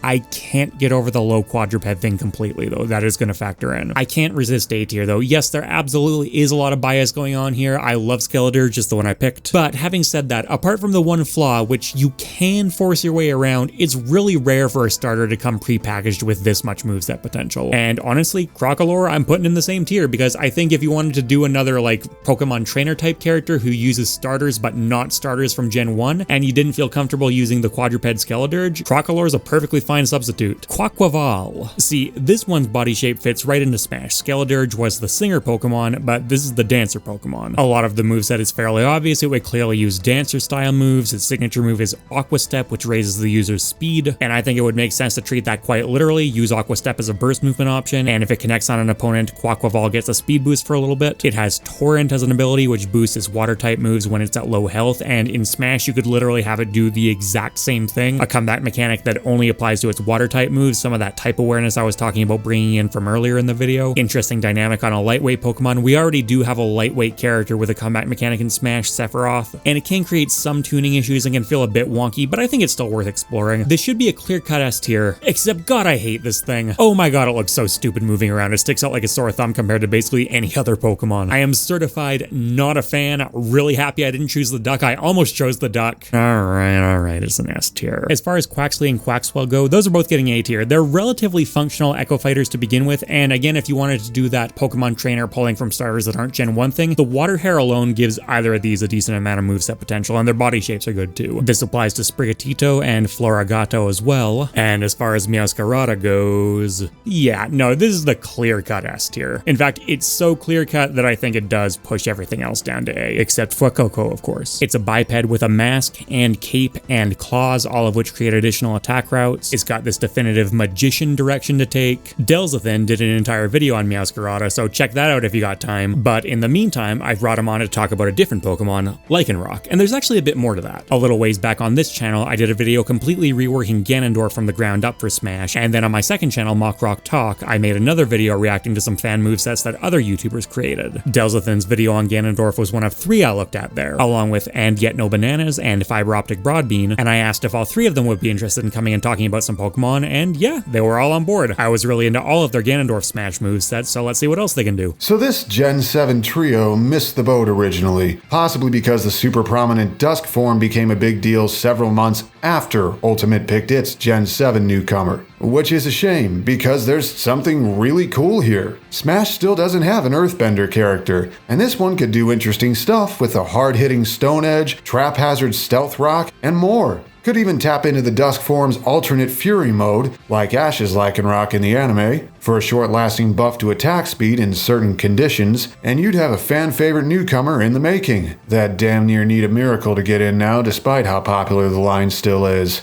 So personally, not only did I have ideas about how a new Pokemon trainer would go, but my specific candidate would have always been Cynthia. Specific humans have been severely underrepresented in Smash Bros, and few trainers have been as cool and compelling and vibes as her. And in my mind, her team would compose of Togepi, pre-evolution of a Pokemon she already has and adored by all in their own right, Lucario, stripped down a little bit for balance, and her star Pokemon, the ferocious, also effortlessly cool Dragon Ground type Garchomp. As we can clearly see, they have 7 means of attack right off their body. Legs and arms, of course, but we also have a tail, always a source of far-reaching attacks, despite the hurtbox issues. And then there's the teeth. Technically any character could use biting attacks, and a lot of them do, but like, it's a shark. I think his forward smash in particular would be a great candidate for a great big bite attack. Let us not forget the dorsal fin. Huge back spike that you could have him spin to slice or back thrust to impale. Now as for specials, there's a lot you can do with the Dragon Ground type, But the most obvious that hasn't been implemented in a character yet is digging, laying low in the ground with low speed but high maneuverability. Essentially a stance change with new moves you can play with as you come out. Now, any ground type Pokemon could have this move, but Garchomp is especially suited to it because of that dorsal fin, fulfilling the gameplay fantasy of being a shark and also being something easily readable for gameplay purposes. Aside from that, there are many things you can do with the rest of the moveset, from earthquakes to sand attacks to dragon rushes to dragon breaths. My personal thought would be to give him a side B similar to Terry's neutral B, except it's the earth tearing apart, and in the air it's a spike. So is the digging one, come to think of it. Not sure how you dig in the air. And up B being Draco Meteor, functioning similar to Mithra's except it goes higher and more maneuverable, because at their weight class are gonna need it. In short, Garchomp is more solid than the earth they tear apart, not only having an obvious direction they ought to go, but having versatility in what else they can do. I give Garchomp an S for shark, because even if he had no legs or arms, I would be arguing for it anyway. Kingler would be a hilariously impractical character to use in Smash, with his moveset revolving entirely around that giant claw. We're talking big, heavy swings. When you make a move with this guy, you have to commit to it. Throw in a Vice Grip command grab, a Pyro-style Crabhammer recovery, give him liquidation, and get the Smash roster some crustacean representation. B tier. As for the stragglers, most of them go and just use the evolution, except for Gabite, who's a functional Echo Fighter because it's essentially Garchomp light, doesn't really offer anything. And Krabby would be a good Echo Fighter because it's at least a bit cuter and has 2 equally sized pincers. There's your difference. Then we've got Crawdaunt, who is a bit of a retread of Kingler, but it's a crayfish this time, and I think its body shape actually works better for Smash. Basically everything we just heard about Kingler applies to it as well. Is it as remembered as Kingler? No, and I do think that having 2 differently shaped claws gives you a bit of moveset potential because you can mix up lighter and heavier attacks depending on which claw you use, but I'd put it firmly alongside it. And yeah, Corphish as an Echo Fighter would be just fine. Bastiodon. This thing did not age especially well given that Zamazenta is now a thing. Sorry Bastiodon, you're upstaged. Shieldon would work quite well as an Echo Fighter though, obviously smaller and weaker and faster, and then you take away some of its armored elements as well. It's a pretty natural direction. Rampardos, the offensive element of this fossil line, this one works better. That said, it's called the Headbutt Pokemon, so yeah, it does a lot of headbutts, but so would a lot of Pokemon on this list, and it's known as a pure offense Pokemon, and that's essentially all it has to offer. We've already looked at a lot of these aggro type fighters that I think would work better. Hell, we've looked at them through the fossil lines. Yeah, I think they're both going in upstage for totally different reasons, funny enough. And then Cranidos, again, a pretty good Echo Fighter. I don't think there's nearly as much potential there as with Shieldon because the armor element wouldn't be able to be played with in the same way, but because Rampardos is just a pure all-out aggression Pokemon, you could take some of that power away and redistribute it a bit. Baxcalibur is a Pokemon that takes that all-out aggro approach in a much more interesting direction. It's Ice Dragon type, and Ice in particular is known for having a lot of glass cannon styles. I would definitely call that more interesting than Rampardos' pure rock typing. It's got a pretty solid bipedal form plus a really long tail and what I think is like a bladed sail on its back, so it's got a lot of attack routes. Its signature move is Glaive Rush, which as you'd expect for a glass cannon is incredibly powerful, but the trade-off is that during the next turn opponents can't miss and their attacks do extra damage. So in Smash you could just treat that as like a burst movement option that's really powerful but has a lot of lag if it misses. It could be kind of interesting as well though if you made it just an overall really good burst movement tool, but afterwards there was maybe a speed debuff on Baxcalibur for a bit, and maybe also that debuff prevented you from blocking, or prevented you from dodging,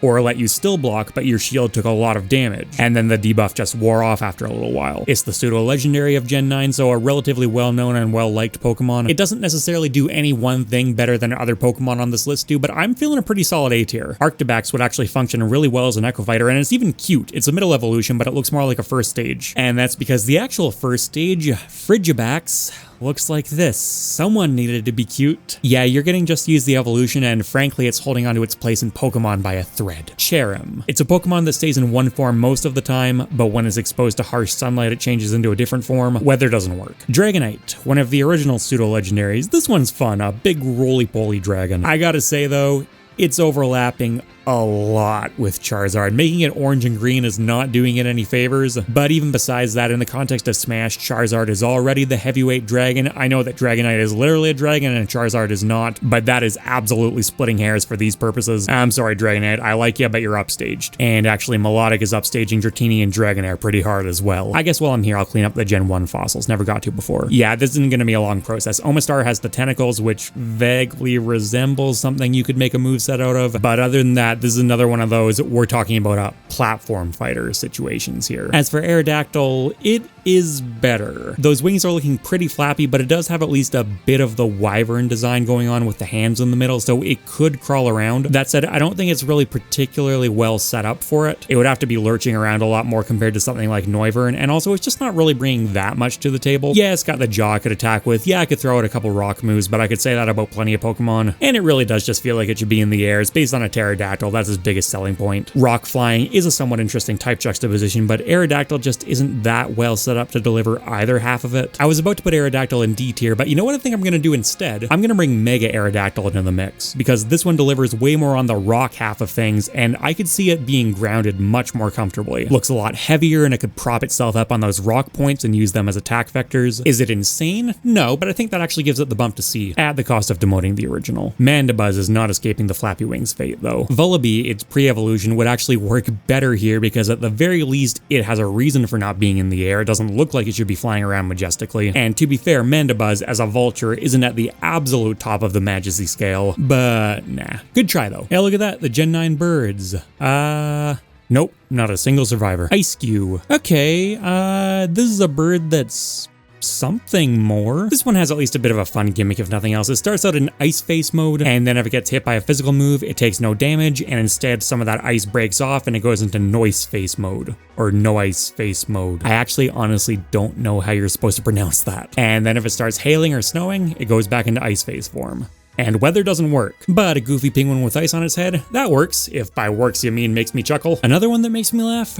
Bellybolt. Big, slow, plodding electric frog. Yeah, we've seen frogs, we've seen electric types, but a full-on, proper electric heavyweight who attacks with its gut? That's kind of fun. It's got electromorphosis for an ability, which means that if it's hit by an attack, the power of its next electric move goes up, which you could treat as a type-sensitive counter like I talked about a little while ago. It's another Pokemon that learns Parabolic Charge, which makes maybe even more sense on a heavyweight. You could have it be like a damage sponge kind of design. This is a B tier. It's not doing anything insane, but it would definitely work. Tadbulb is actually pretty fun too, but way too simple. It's no Echo Fighter. Now, in theory, I'm sure you could also do something with Sentret and Furret, but these are some of those normal Pokemon that you're not supposed to remember later. Audino is skirting that line dangerously closely. This one at least has the healer ability, so sometimes it heals a teammate, but that is not applicable to Smash. Why is there a Mega Audino on my screen? Normal Purge. Normal Purge. I know the Pokemon Company really wanted me to like Lechonk. I could not care less. Normal Purge. Normal Purge. I'm pretty sure Watchog was the one that Scott the Waz sent in for that Alpharad video, and that's got to be the most attention any human being has ever given it. Okay,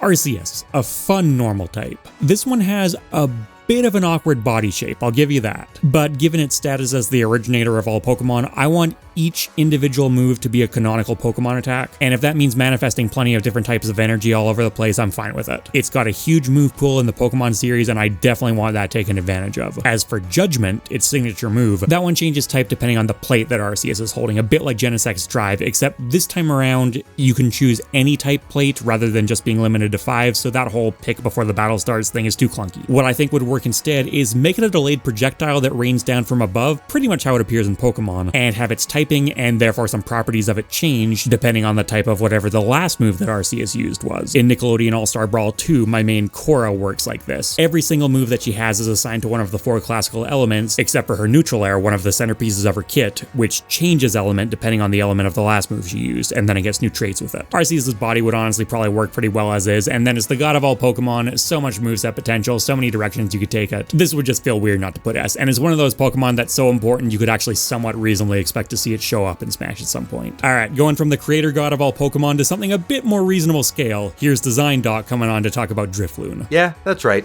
When was the last time you thought about Drifloon? In Smash, it'd be a lightweight and mobile air fighter, along the lines of Jigglypuff, but with one important difference. Ever read Drifloon's Pokedex entries? There's some wild stuff in there. Drifloon's whole game plan is gonna be grappling and carrying people up to the ceiling for a KO. Its throws and up throw are gonna be strong, obviously, but the main appeal is in Drifloon's specials. The side special is Airlift. It's a mix of the Beetle item and Ganondorf's Dunking side special. Drifloon dashes forward and wraps around their opponent, then shoots up towards the ceiling before releasing. The higher the percentage, the higher you go.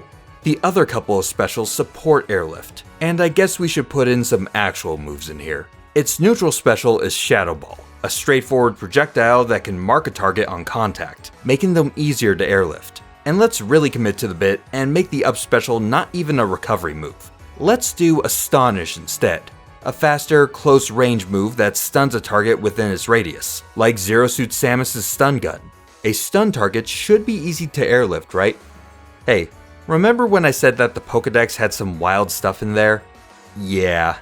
Drifloon is more effective against the kids. Young Link, Ness, Lucas, y'all better watch yourselves. Is this moveset balanced? Nah. Is it so single-minded that it becomes a comedy? I think so.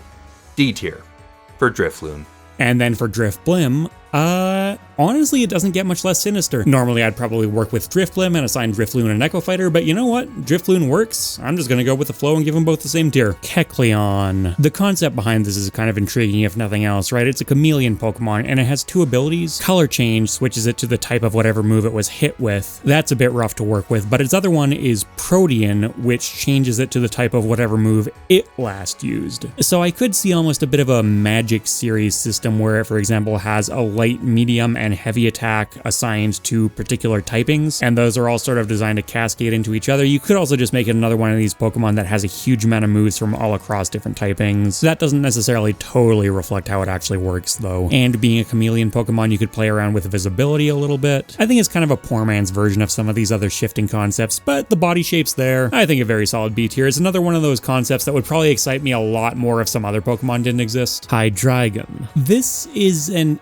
interesting one. It is flying in its animation and it has 6 wings, but of its 3 heads, only the main head is real, so you could actually have this one crawling around on the ground and it would work okay. If you are okay with it being grounded, it's actually got a lot going for it. It could use its arm heads for biting and gripping attacks. It's got those 6 wings to work with. You could use like Steel Wing, maybe put that on an up special, have it be really powerful. You could give it Tri-Attack with all 3 heads. A couple of ways I can think of that working. You could make it a projectile like it appears in the Pokemon series, or you could make it, say, a forward smash with all 3 heads, and then it's got a random chance to inflict one of those 3 fundamental status conditions: burn, freeze, paralyze. And then Iron Jugulis, or Jugulis, the Paradox Pokemon, just give that some of the booster energy changes like I was talking about for Screamtail, and you've got a perfectly functional Echo Fighter. This comes down to how okay you are having it walking around. I know it's not animated that way. I'm okay with it. A tier. I know I said that Lugia's chances were hurt because it would look creepy crawling around on the ground with this kind of body type, but look at this thing. I don't think being creepy is really a problem. In fact, I think you probably could even have it lumbering around upright. I'm pretty sure it does that in the show. But screw it. Make it crawl around anyways, pull a King K rule. Some nice Echo Fighter material for the Paradox. I don't think I'd pick it as its own thing though. And then Dino and Svilas, their shapes aren't really compatible. Beartic. I get it, big, strong, ice type heavyweight, but man is it a plain design. If I try to think of anything this Pokemon does, be a heavyweight, be a bear, be an ice type, rely on weather moves. That's not a good one, but it does it too. There's not a single case where I can't think of plenty of Pokemon that do it better. There are a couple underwhelming positions I could put this, but let's say weather doesn't work because it has 3 different abilities and all of them are entirely based on weather. It's probably the least weather associated Pokemon on this list, and if there was something more interesting going on, I'd be willing to overlook that, but there's not really. As for Cubchoo, it's pre-evolution. Okay, little bear swinging its frozen snot bubble at people, I'll give you something for that. Coffagregious. This one is actually kind of interesting. Its body shape definitely does have issues. It's obviously not flexible in the torso at all, but you could have it float just above the ground or even be dragged along the ground and it would work okay. And it obviously has those 4 big flexible shadow arms, so you could make a moveset out of it. Its lore is reminiscent of King Tut's Curse, so it would make sense to have a very counter-based style. In fact, you could even use Curse.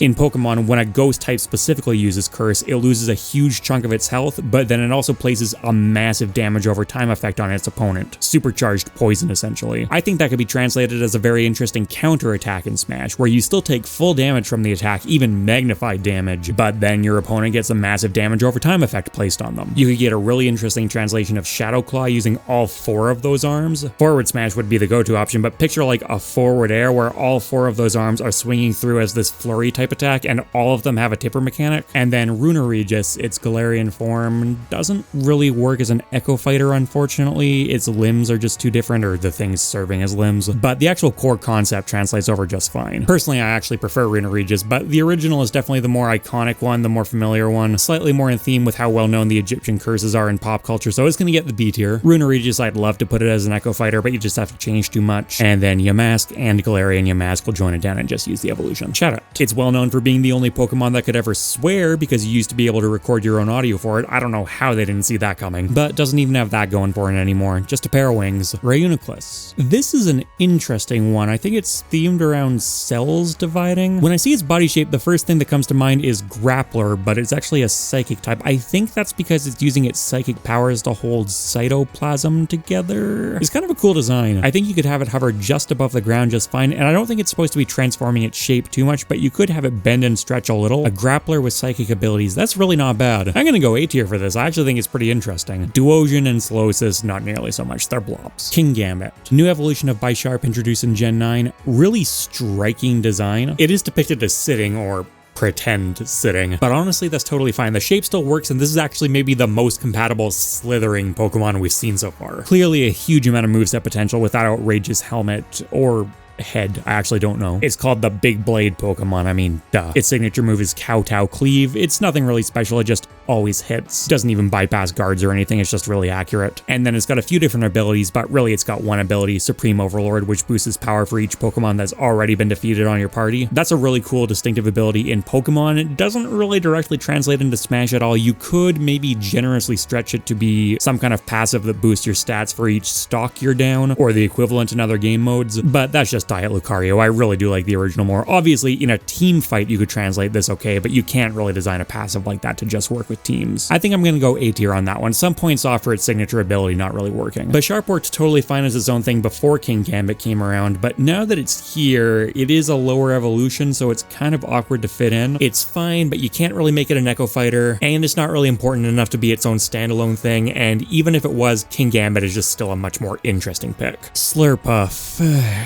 Okay. You ever see that Cartoon Network meme with the 3 dragon heads? Not necessarily where you want to be taking your art direction from. Bruxish. It's a psychic fish, so I guess it could float around on land, and it is based on the Humu Humu Nuku Nuku Apua, which is fun to say if nothing else, so I'll go to bat for it a little bit more than most fish. And it's even got more personality than a lot of fish Pokemon, but it can't escape its fate. Absol. This is a cool Pokemon. I know this is an absolute fan favorite, and personally, I prefer the design of the base Absol to its Mega Evolution, but if we're looking at moveset potential, I think it's pretty inarguable that adding the wings gives quite a lot more. Now, it's a quadruped with multiple jumps, and it can use those wings to attack, along with its head scythe, of course, which you know is going to come out a lot. Mega Absol's ability is Magic Bounce, which bounces back status type moves. I think in Smash, it's a reasonable translation to just make it a standard reflector. It's not perfect, but plenty of Smash moves pulled from Pokemon have been stretched way more than that. It's a Foresight Pokemon that can predict the future, so it's using a counter. At this point, we are getting into quite a bit of Pokemon that I'm suggesting using counters for, but it really fits. You could also just give it exceptional roll and spot dodge stats if you wanted to take a different approach. As much as I love the design of Absol like a lot of people, and as much as there is some stuff to work with, there are limitations as well. I don't think it necessarily does a lot of stuff better than a lot of Pokemon, and that head scythe, while it would work as a weapon,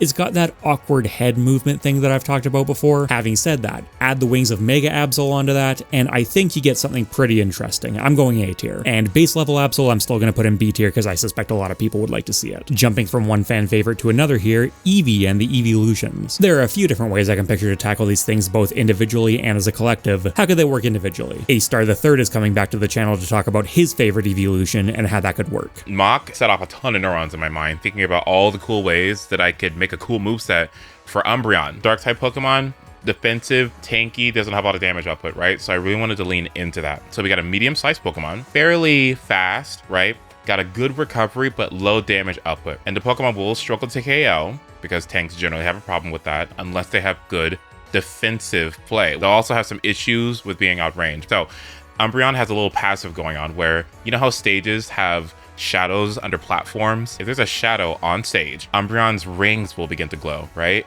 And if Umbreon makes any contact moves while glowing like this, its moves will have a little toxic effect that'll do damage over time, like a little extra 2 to 3%. Not every stage is gonna have more shadows to take advantage of, but it's a little small thing that nods back to Umbreon's Pokedex entries. So neutral special is going to be Mean Look. If Umbreon is able to get off the Mean Look, it's gonna be a small range little glance at the opponent. It'll immensely reduce the opponent's movement speed, their air speed, and it'll reduce their iframes during roll, spot dodges, and air dodges. So the point of this move is to lock down the opponent, right? stops the opponent from using a bunch of defensive options in their movement to escape. It'll be really good in doubles too. Side special will be Moonlight, this sort of giant, a medium-sized projectile that moves a little bit slowly, fair amount of startup, and the moon itself won't do much damage. It'll just push back opponents. But the thing about it is that it has this light, and if Umbreon stands in this light, it'll recover some of the damage that it takes. If it is in doubles, then any of Umbreon's allies will also be recovered. So it's a really cool recovery move, right? The biggest caveat is that it's a slow projectile with a fair amount of startup. Up special will be Feint Attack, so Umbreon basically disappears and then reappears in a set location, kind of like a warp. But if there's an opponent nearby, it'll attack. So a good old recovery that goes a fair amount of distance, intangible because you're disappearing. Now, the real big thing here is foul play. So foul play, think of it like Game & Watch Bucket, right? Umbreon takes a defensive stance, a glowing defensive stance. It'll absorb any damage. After a certain amount of damage is taken, it'll charge it up, kind of like, again, Game & Watch's Bucket. It'll release back a powerful attack depending on this damage threshold that it's taken. So the whole intention of Umbreon is to tank these hits, right? Take all of that damage and be able to dish it back out at the opponent. As such, Umbreon will probably be incentivized to take a lot of damage. If it takes too much, obviously you'll get KO'd, which is how you leverage using Moonlight. So that's the caveat. You don't want Umbreon to heal, and you want to make sure that you're careful playing around foul play. You got a normal paw swipe for its jab, right? A tail whip maybe for the down tilt. F smash, I was thinking of Assurance, where it has super armor, and if you hit it, then it does increase damage, similar to how Assurance works in Pokemon. Snarl at its F tilt. So it's a little shout. It has low knockback, low damage, but it reduces enemy damage output by 10%. So reducing the amount of damage that the opponent does might work a little bit opposite of what you would want for foul play, but it does help with Umbreon's longevity. So yeah, you're gonna have heavies that are gonna live to extremely high percents potentially, but it really, really matters how you use foul play, because if you use foul play well, you will be able to score tons of KOs. Obviously, foul play would have some recovery frames too that you could take advantage of if it misses it. So I think Umbreon would be a really cool addition. I hope you guys like it. And thank you, Mock, for having me. And as for how you make them all work, easy. Bring in Penny. She's an important trainer to Gen 9's story who entirely focuses on evolutions, and with how broad the coverage for evolutions are, I think they're another great option for having a trainer physically enter the battlefield. You need a fast move, Jolteon. Powerful move, Flareon. Sylveon comes in with the defense, rise into the air on Leafeon's Magical Leaf. Maybe good old Eevee can come out for a grab similar to how Olimar uses Pikmin. There's so much potential. Back when I was talking about Eevee as a standalone character during my last take on this concept, I put it in F tier, and yeah, I don't think it really works by itself. It's a terrible standalone fighter, and you can't really have it evolve and then de-evolve. That's just not really how Eevee is supposed to work. Put them all together, as they should be though, and Eevee gets the biggest jump possible, all the way up into S tier. Okay, and then Miss Magis is getting unpinned, and yep, it's going in A tier. We'll make it work. Not even the first ghost type I said that about. Let's talk about Ogerpon here. Yeah, I'm just gonna say it right away. This is an S tier. Not only is it a pretty charming story in the DLC, but mechanically it just functions so well. A small sword fighter who can equip different masks to unlock various elemental powers. This is essentially just the Majora's Mask Youngling free work everyone's been asking for in Smash. You could have a Shulk style Monado system thing, except you just stay in the form as long as you want to. So the fire one is more powerful and the water one's more defensive, and you can change not only some individual stats of the character, but also how certain moves function. Ivy Cudgel in particular, its signature move, and a lot of the time characters' signature moves get worked into special moves of some kind, which you could do. It's also just perfectly well set up to be a forward smash if you wanted to take that route. You've got Horn Leech for a life drain style move, always a big fan of those, and maybe in your grass form that one's more powerful. Not how it actually works in Pokemon, but considering the default form is the grass form, you know, reasonable translation. Great place to put Spiky Shield, maybe not as a full-on counter, but kind of a move you hold up in front of yourself, and if your opponent runs into it, they get bounced back with damage. Could be a really good showcase for Gen 9's terrestrialization mechanic and interacts with it in a way that very few Pokemon do. Yeah, that one's pretty free. The other big legendaries of Kitakami, you've got the Loyal 3 and then Pesharunt. First off, just starting with their base Pokemon identities, I like the concept a lot more than the execution with these. I'm just a sucker for the poison type. It's one of my favorite Pokemon types, so having a poison legendary and multiple poison legendaries at that are all bundled together is cool. Doesn't necessarily mean I'm super in love with any of their particular designs though. Monkey Dory, I always just think like a Family Guy character when I look at this. Okie dokie. Okay, props for the name. Even by Pokemon standards, it's looking a bit, mascotty for my taste, each their own. And then Pheasantipity, who probably has my favorite visual design of the trio, also is by far the most awkward to actually try and fit into Smash. Birds are always going to be a problem. Monkey Dory is not awful. Okidogi actually works pretty well. These bundled legendaries are tricky though. Thankfully, there is actually sort of a lore thing going on here. They're all being controlled by Pecharunt. That's why they all have those toxic chains on them. And Pecharunt, despite being a cool Pokemon, you know, the concept of a villain hiding inside a piece of dessert is fun. It's also really awkward to try and fit into Smash by itself, so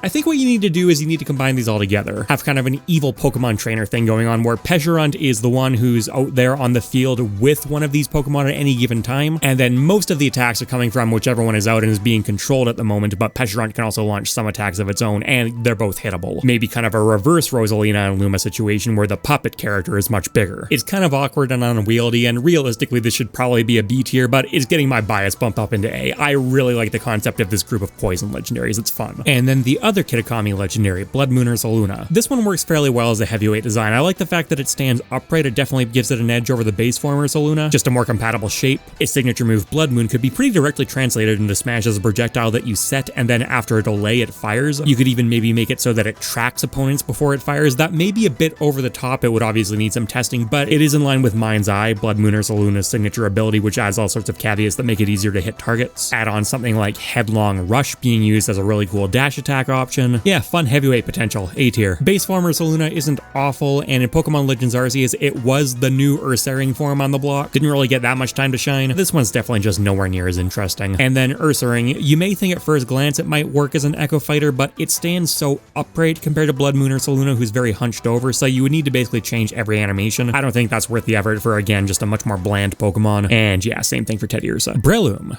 You know, I originally wrote this one off a little bit just because of how stubby its arms are, but it can actually stretch them out. And we're not talking Min-Min levels here. Oh god, no, not another one of those. No, we're just talking about a Pokemon that can functionally use arm attacks in ways that would just be more interesting, if anything, than having standard arms. You could make it like a powder-based fighter, have multiple different status effects. That's a big part of its identity in the Pokemon games. It's got claws that it can slash with. It's got a tail. It's got the big mushroom head that it could bash people with. Relatively well-known and well-liked Pokemon. It offers a lot of utility both in competitive and casual playthroughs.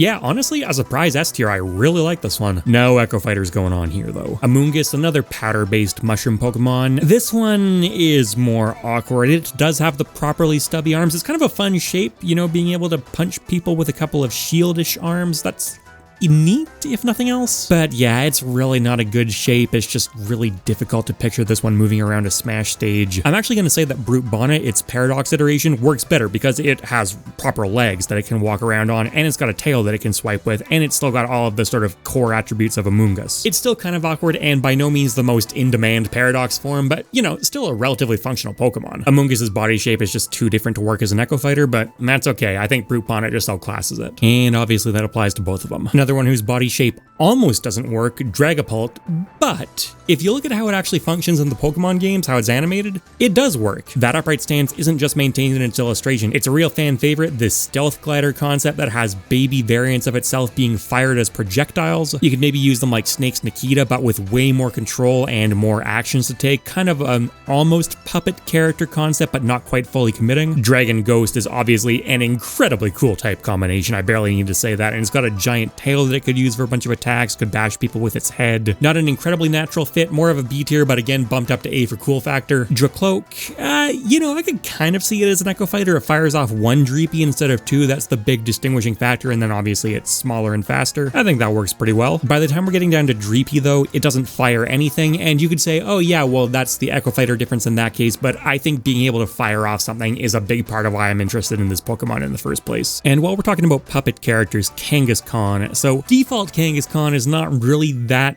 interesting. This is a character where I think you have to go with the Mega if you're going to use them, because Kangaskhan doesn't really change all that much as far as Megas go, except for the fact that the baby is now fighting independently, which you could obviously make like a heavyweight Rosalina kind of design, or maybe you could have Kangaskhan alternate back and forth between the original and Mega forms. That's not really something I've proposed on other keep them in the Mega forms I've talked about, because usually I just hold off Megas for final smashes and stuff like that, and I'm not really getting into them. And the few Pokemon where I've said, yes, I want you in your Mega form because it's more interesting, I just have said keep them there. there. Kangaskhan's the only one where I think they flow pretty well between both of them. She could keep the pup safe in her pouch or send it out, but if the pup takes damage, the entire character takes damage, obviously a big distinguishing factor from Rosalina. I honestly really like that, another S tier. And you know what, I'll put both forms up here. You don't need to take this approach, you could easily just do the Mega form. But I think being able to choose between puppet character or no puppet character is a cool direction. Another nurturing Pokemon at least, Leavanny. Nurturing babies, it's kind of its whole identity, and you could, if you really wanted to, make a moveset based on, again, kind of a puppet design, bringing out the younger forms to kind of fight for you. In this case, it would be much more about protecting them. It appeared in the show, so it obviously gets the bump there. I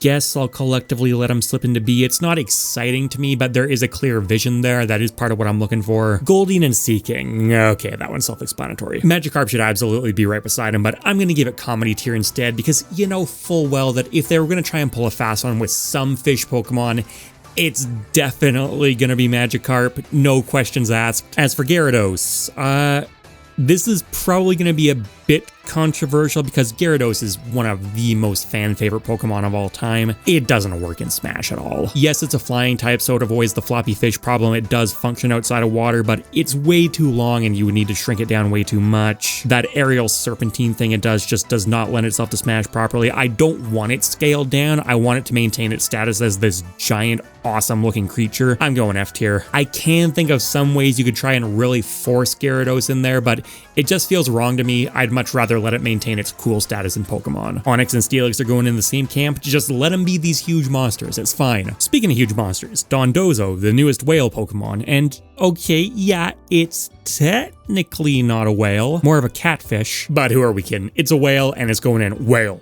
tier with the other whales. Tatsugiri is way too small and frankly not interesting by itself. Its only significance is its relationship with Dondozo. Now, its functionality in doubles play where it can leap into Dondozo's mouth and issue orders from there, that is really cool. I like the mechanic in Pokemon, but as far as bringing it into Smash, you need to start with just bringing Dondozo in, which I don't think you can do. And then we have Satitan, Scarlet and Violet's other whale that's somehow less of a whale despite literally being the Terra whale Pokemon. This one has legs. It can move around the stage just fine. It's a bit funny to think about it jumping around on platforms, but not impossible. It's really big, but I don't think we're quite talking about a Wailord kind of scenario here, and it's also just proportions that I think would generally scale down at least reasonably. I'm still pretty hesitant on it, but I will give it a tentative C tier because it is kind of cool to think about. Looking at D tier though, it kind of feels like it maybe belongs in there. You know what I'll do instead? I'll take the upper tier D candidates, which would be Hitmonlee and Goldango, and move them up. That feels a bit better. As for Satotl, yeah, I think you can make a clone out of that. Ampharos. You know what I like about this one? Its tail kind of naturally lends itself to a tipper mechanic. That's a cool concept. It's not totally unique, not even totally unique among the Pokemon, but leaning into that direction a bit more, I could see that being fun. It's got a head that it could whip around on a long neck, but not an outrageously long, unwieldy neck. You could attack with arms and legs still. Proportions are all pretty solid. Yeah, A tier. Flaffy works really well as an Echo Fighter. Mareep, not so much. Abomasnow is in kind of a tricky spot for me because such a huge part of its identity is setting up snow or hail in previous generations, and I'm harsh on weather-based Pokemon if that's all they offer, but Abomasnow, it's not in the same vein as Aurora's. A heavyweight Yeti kind of fighter, that's cool. One that also brings grass moves to the table.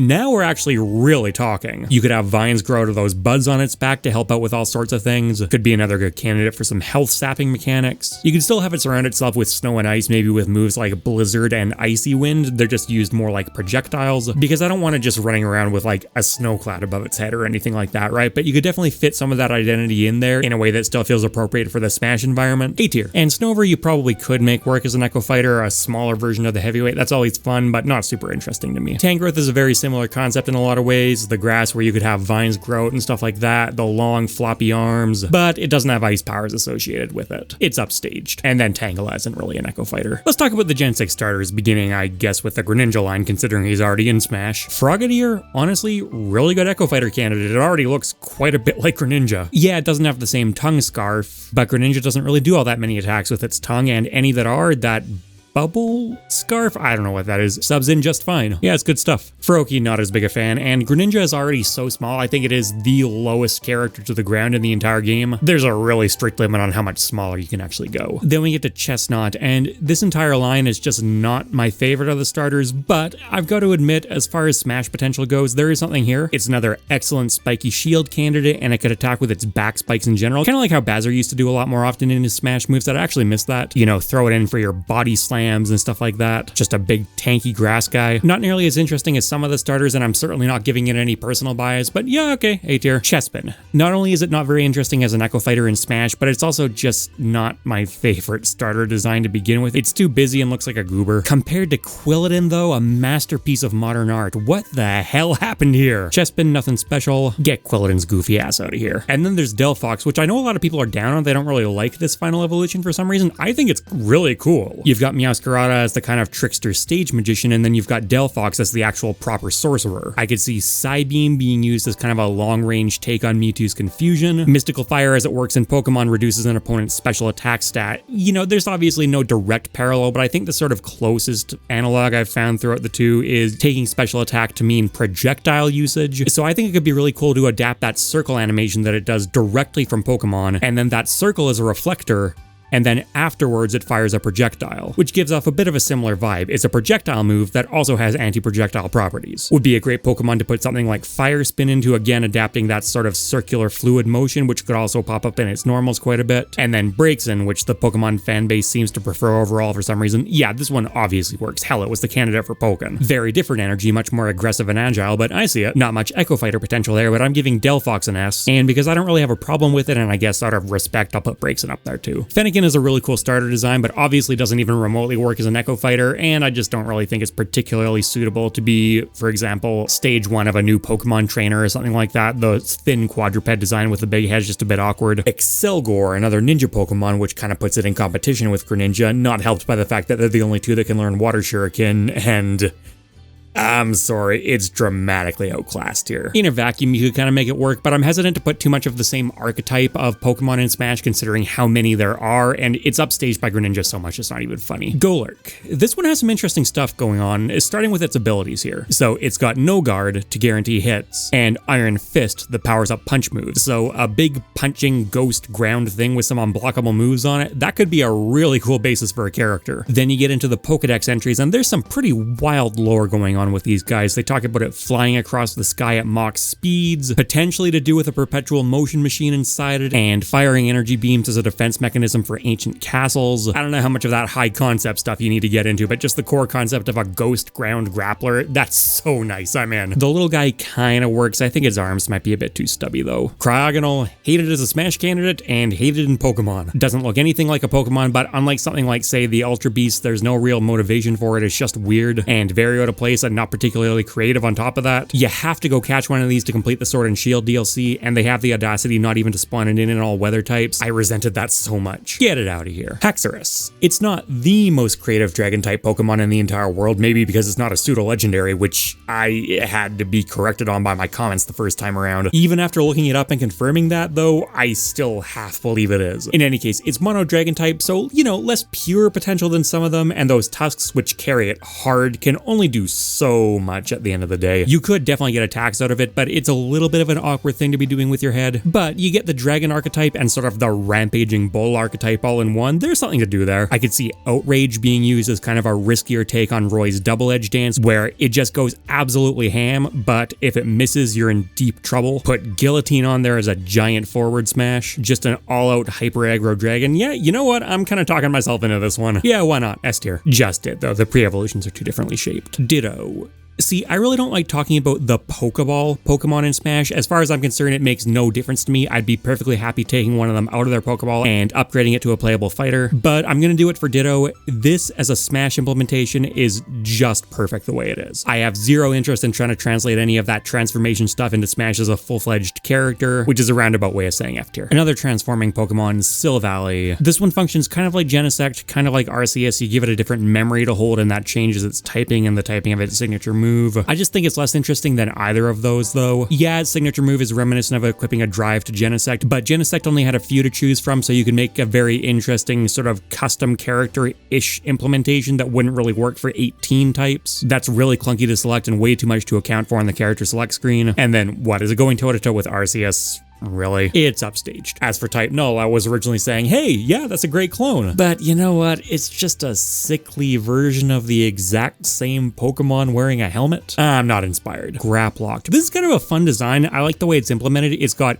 8 tentacles, but it has 4 arms and 3 legs and then like a belt. Really cool distribution. Got kind of a luchador vibe going on. Obviously, as a 4-armed grappler, it's going up against Machamp though, and that's a pretty tough sell. And Graplocked is also weirdly a pure fighting type Pokemon. You could give it some water moves, but it's really not as aquatic as you'd expect. It is fun, and the 3 legs and being able to unfurl its belt would give it some moveset potential that Machamp doesn't have. The Mexican wrestler concept is fun too. They call it the Jiu-Jitsu Pokemon, but they don't do anything in the actual visual design to suggest that at all. It's clearly supposed to be a luchador. I came into this expecting to just call it upstage, but it's got enough interesting stuff going on. I'll let it slip into B. Clobbopus, though, not that interesting. You know what definitely does work for the clone route, though? Nidoking and Nidoqueen. Their body types are close enough that things would translate over pretty well. Now, Nidoking has a longer horn and a longer tail, but you know what? That works out just fine. In Pokemon, Nidoking is faster and more aggressive and more offensively oriented, so he could have better hitboxes. That's part of his thing, as well as being a bit faster and stronger in general. Nidoqueen, on the other hand, is more defensively oriented. And they're obviously both going to be heavyweights, but maybe make it so that Nidoqueen has better armor tolerance on some moves, something like that. Give her more of a poison emphasis, have some of her moves do a damage over time thing that Nidoking's don't. Maybe just change like 1 special move and 1 or 2 normal moves between them, and you've got 2 really functional characters. No, more than functional, honestly fantastic. I think you need to pair them together. I don't necessarily mean a tandem character or anything like that. I mean, they're going in S tier on the strength of them being a 2-for-1, and both individual characters would work really well. Their pre-evolutions don't really work as clones. Nidorina maybe slightly, but not really. Another Gen 1 2-for-1 here. We've got Sandslash. Yeah, it's really easy to see how this one works. You've got the long talons, and then you've obviously got the quills. That would be a huge part of the design. Kind of like Sonic, but slower and hopefully less degenerate. Picture a bit more like Craig from Rivals of Ether. He handles the rolling into a ball thing better. And then the 2-for-1 in this case is Alolan Sandslash, which obviously works pretty similarly overall, and you just throw a couple ice moves on there. Similar logic as for Nidoking and Nidoqueen. I'm feeling more of an A tier on this one though. You know,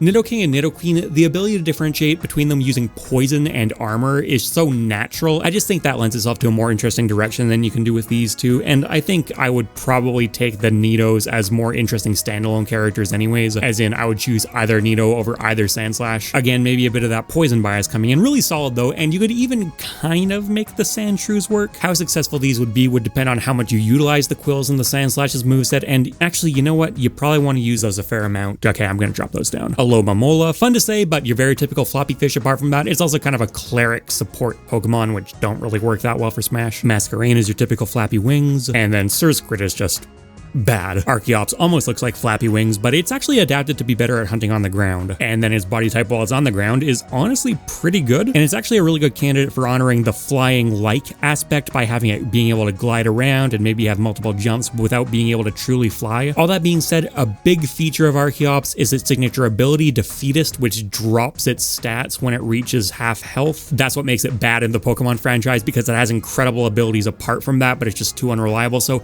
to translate that into Smash, you essentially have to make a reverse Lucario situation where it's ridiculously powerful early on, but then as it takes damage, it gets less and less effective. That sounds like a really toxic, unfun play pattern to me. The character starts off broken, but then if you're losing, you just feel like you're getting beat up harder and harder. And yes, you could ignore that, but as I said, I do value being able to translate what makes the Pokemon unique directly into Smash. That's not a fun translation. There's no real other way to put it. Pair that with being an average or kind of below average pick to begin with, it's D tier. Still better than the goofy ass pre-evolution though. And then its fossil counterpart, Caracosta. This is very Blastoise, except less interesting because it doesn't have the water cannons. That does make it more physical than Blastoise, but we already have Squirtle in the game as a physical turtle Pokemon. Oh, well, what if you want a heavier Squirtle? Okay, well, Wartortle's right there. Yeah, it's upstaged. And then the pre-evolution is a turtle. That is shockingly turtley. Turtle.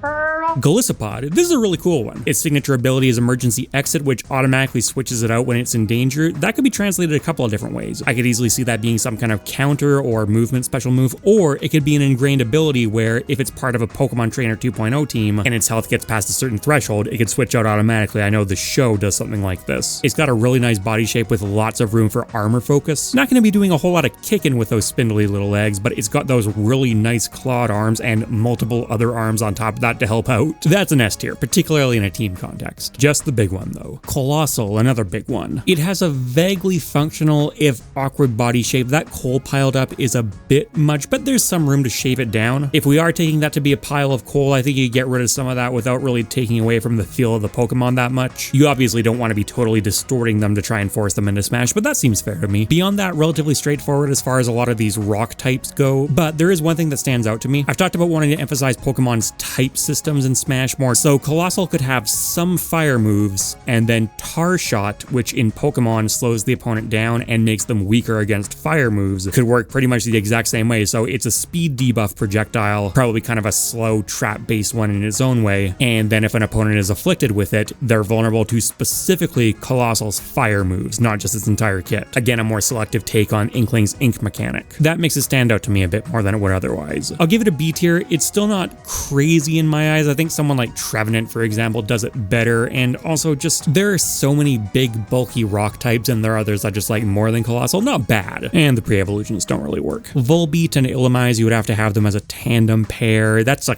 kind of lame tandem pair, I'm not gonna lie. If Plusle and Minun are in C tier, they're definitely not going higher. Dreadnought, back in turtle territory. Now, to be fair, this one is more distinct from Blastoise. It's got more of a focus on biting because it's a snapping turtle and it's got that head spike. I think I gotta put it in the same tier though. Tiers still aren't ordered, but for the record, I'll put it above Caracosta for the sake of it. Choodle, weirdly enough, kind of works as an echo. Sudowoodo. The body shape is okay, and that concept of fossilized wood that's pretending to be a regular tree but is really bad at its job, it's funny in the context of Pokemon.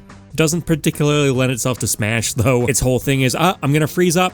Oh, that didn't work, better run. It learns moves like Copycat and Mimic, which is a bit unusual, gives it a little bit of a distinguishing mechanical characteristic, but really not that much, and there are other Pokemon that I definitely think would embody that aspect more. Not that it's an especially promising one for Smash to begin with. That's like a D tier. And Bonsly's cute, but that's about it. Volcarona.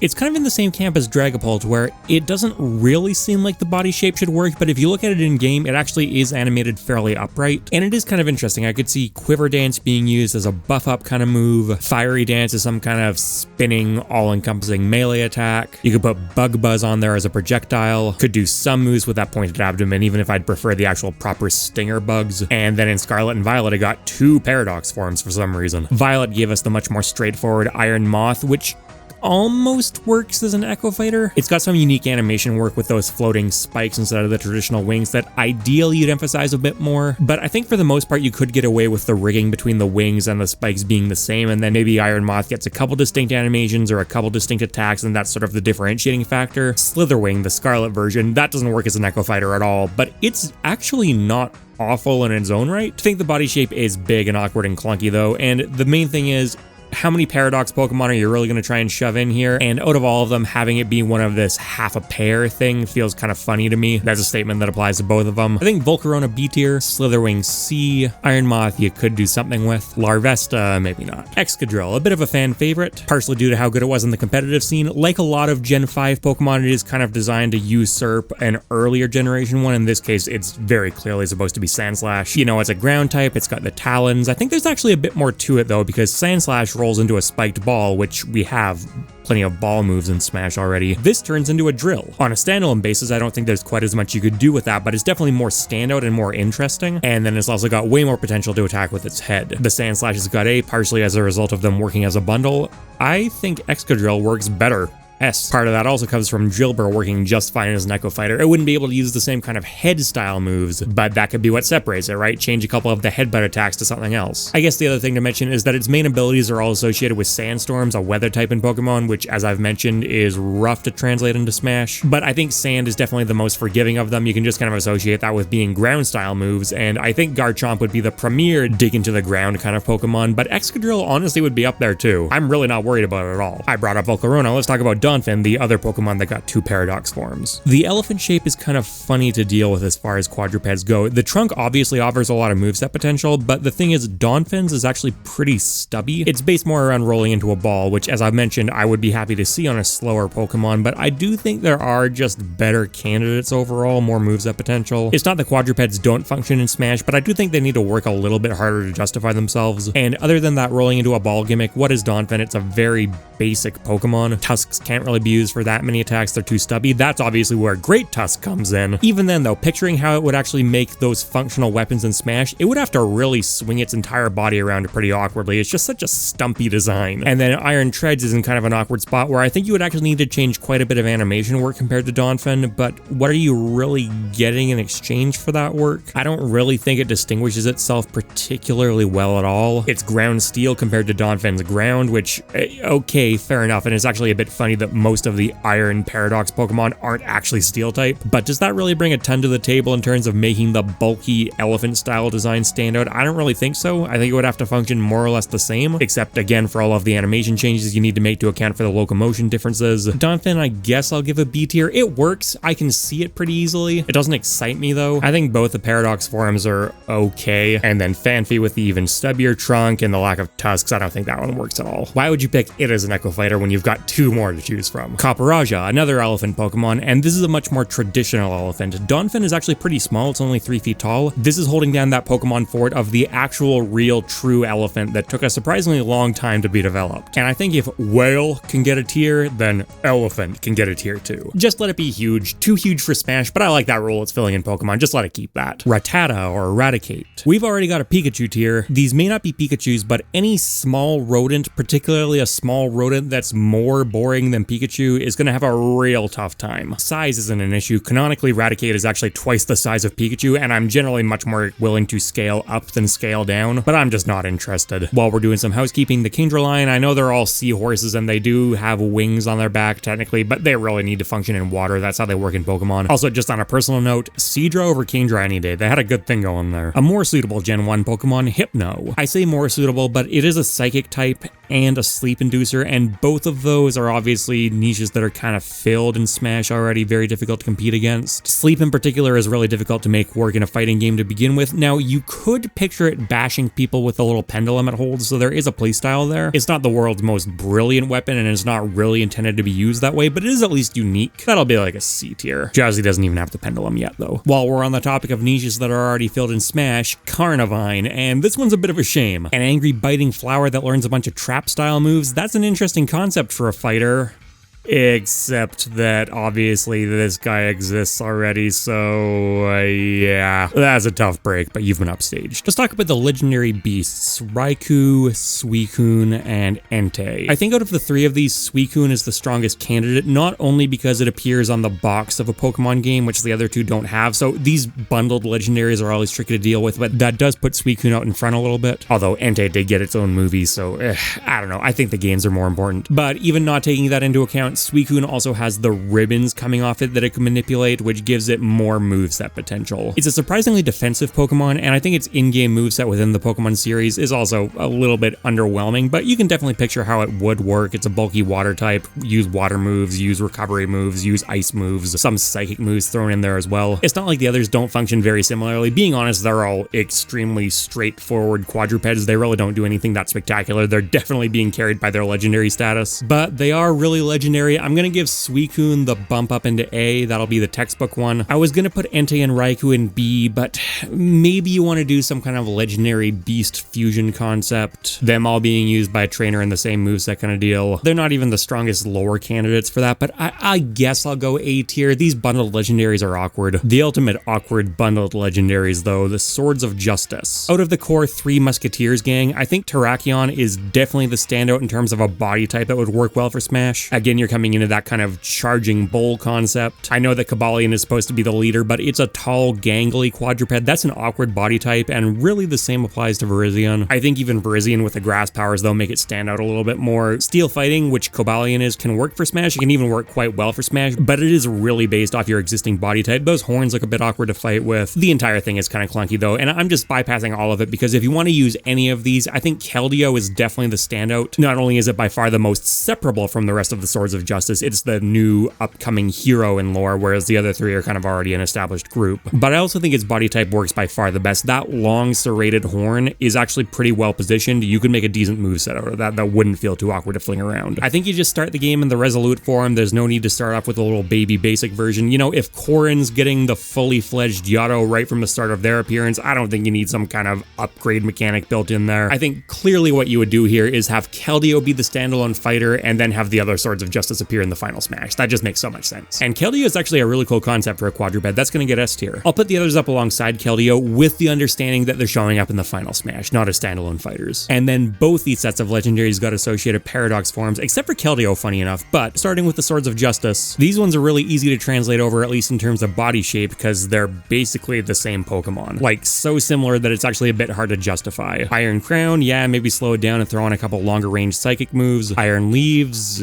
same thing. Iron Boulder, same thing. That one's identity feels a little more muddled though. Once again, I wouldn't really advocate for the Swords of Justice to be their own standalone fighters, but if you did, they do come with their own Echo Fighters basically bundled in ready to go, so that's something. That does not apply to the legendary beasts. They got their own prehistoric dragon versions, which have been, I would say, the more controversial designs for sure, but you have to give the Pokemon Company credit for at least trying something decidedly different. Walking Wake, the Suicune variant, once again stands out the most to me. Not only because it continued to get preferential treatment, it was introduced to the game first and then the others came later as DLC, but also because its body shape I think is just quite compatible with Smash. The doubled up tentacle tail thing is an interesting twist on the ribbons and you could use it in a similar fashion. Proportions overall work pretty well. My biggest problem with it is that its signature move, Hydro Steam, relies on harsh sunlight, which again is just not really a mechanic I want brought into Smash. But honestly, it's really not that big a deal, and I think it was mainly just done to allow for a prehistoric paradox Pokemon to be a water type. They all have the photosynthesis ability, which activates in harsh sunlight, and usually harsh sunlight suppresses water moves, so if you want to make a water ancient paradox Pokemon, you need to combat that. I think it's pretty functional on its own. Gouging Fire, the Entei paradox Pokemon, definitely the most comparable to its base form. The main difference is that giant sail on its head, which is really big and clunky. It opens up some new attack possibilities, which is cool, although pretty awkward ones, and you either make it not a hurt box, which would feel strange, or it's this really giant, uncomfortable hurt box, which would also not be ideal. Its signature move is just Protect that burns the opponent. There's something to do with a counter there, it's not that interesting. And then we have Raging Bolt, which I know has been by far the most controversial of any of these. I started off a hater, it's grown on me a little bit more over time. I actually think turning Raiku's cape